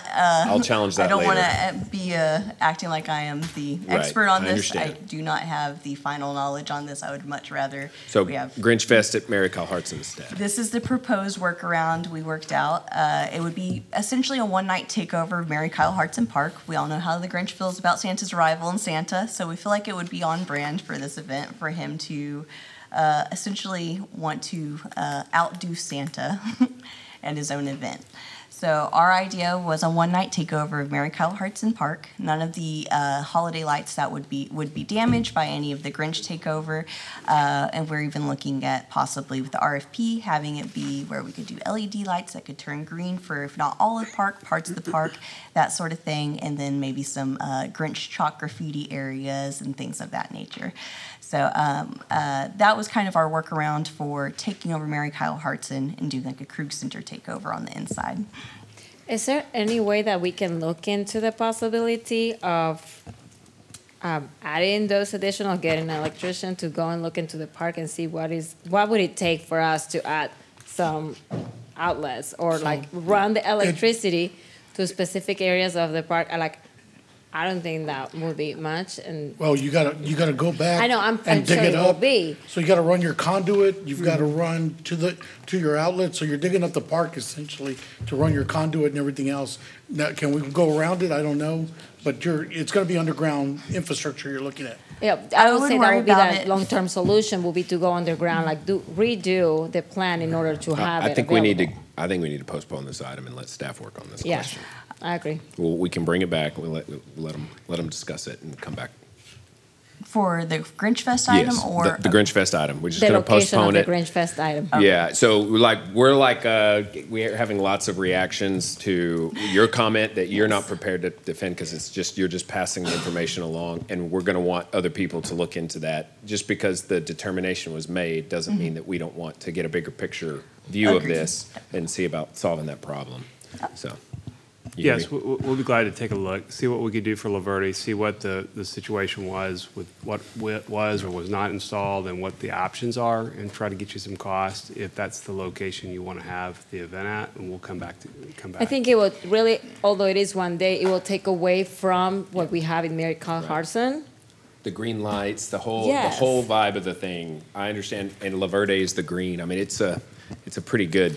we wanted to do Grinch on the Fit. green. I would say this: I worry about planning a festival within that time period if we can't move forward essentially with our proposed plans. Which is why we're postponing, to give you a chance to look into it. Right, we'll need to move quickly. We'll try to come back at the next meeting with some information. Yeah. Sounds good. I just wanted to ask if the space will accommodate all the vendors, all the people down there. Is that, At La Verde? yes, that versus American? Yes, yeah, either park, yeah, we've worked out site plans for either park that would accommodate vendors and all of the different items that we would be looking to have at this And the event. parking at La Verde will be done by then? It's supposed to, in October, I believe is what we've been told, if not sooner. So we were going to use it, but we're still going to get overflow parking at the PAC Center just for safety reasons. So just in closing, we're talking about all the stuff that we're adding. We've added a lot more decorations. So my concern is putting this on staff, park staff. What are we gonna do to, we're adding arches now, we're adding lights, we're adding a festival, and staff already with what they put up is overwhelmed. So what I'm hoping is that we hire out or hire a company to do this, because this is, we're adding a lot of lighting and we did not add staff, park staff. So what are we gonna do to accommodate all these extra Christmas fixtures? Because you'll kill our staff if we It needs to make be them do it. contracted out. It's getting to the size and scope that you need to have professional firms doing that work. And when park staff is doing that, that means other things aren't getting done that park staff need to be doing. So Mr. Lopez and I have been talking about that, and we'll come back with a plan for that. But much of it, and especially some of the higher areas that are dangerous, they need to be contracted out to professionals if that's what they do. But I'm still putting the star up on the Christmas tree, on the ribbon tree. Okay. I do that every year. I do that every year. Okay. All right. It's 12:05. I would say that the strategic plan and the lean government initiative can wait. And the reason I would say it is because I think we're going to have some lighter agendas coming in the next few months. And so this one was super big and weighty. And Brian is nodding his head in affirmation that that's going to happen. Right? All right. We'll bring them back. Motion to adjourn. All right, we're adjourned.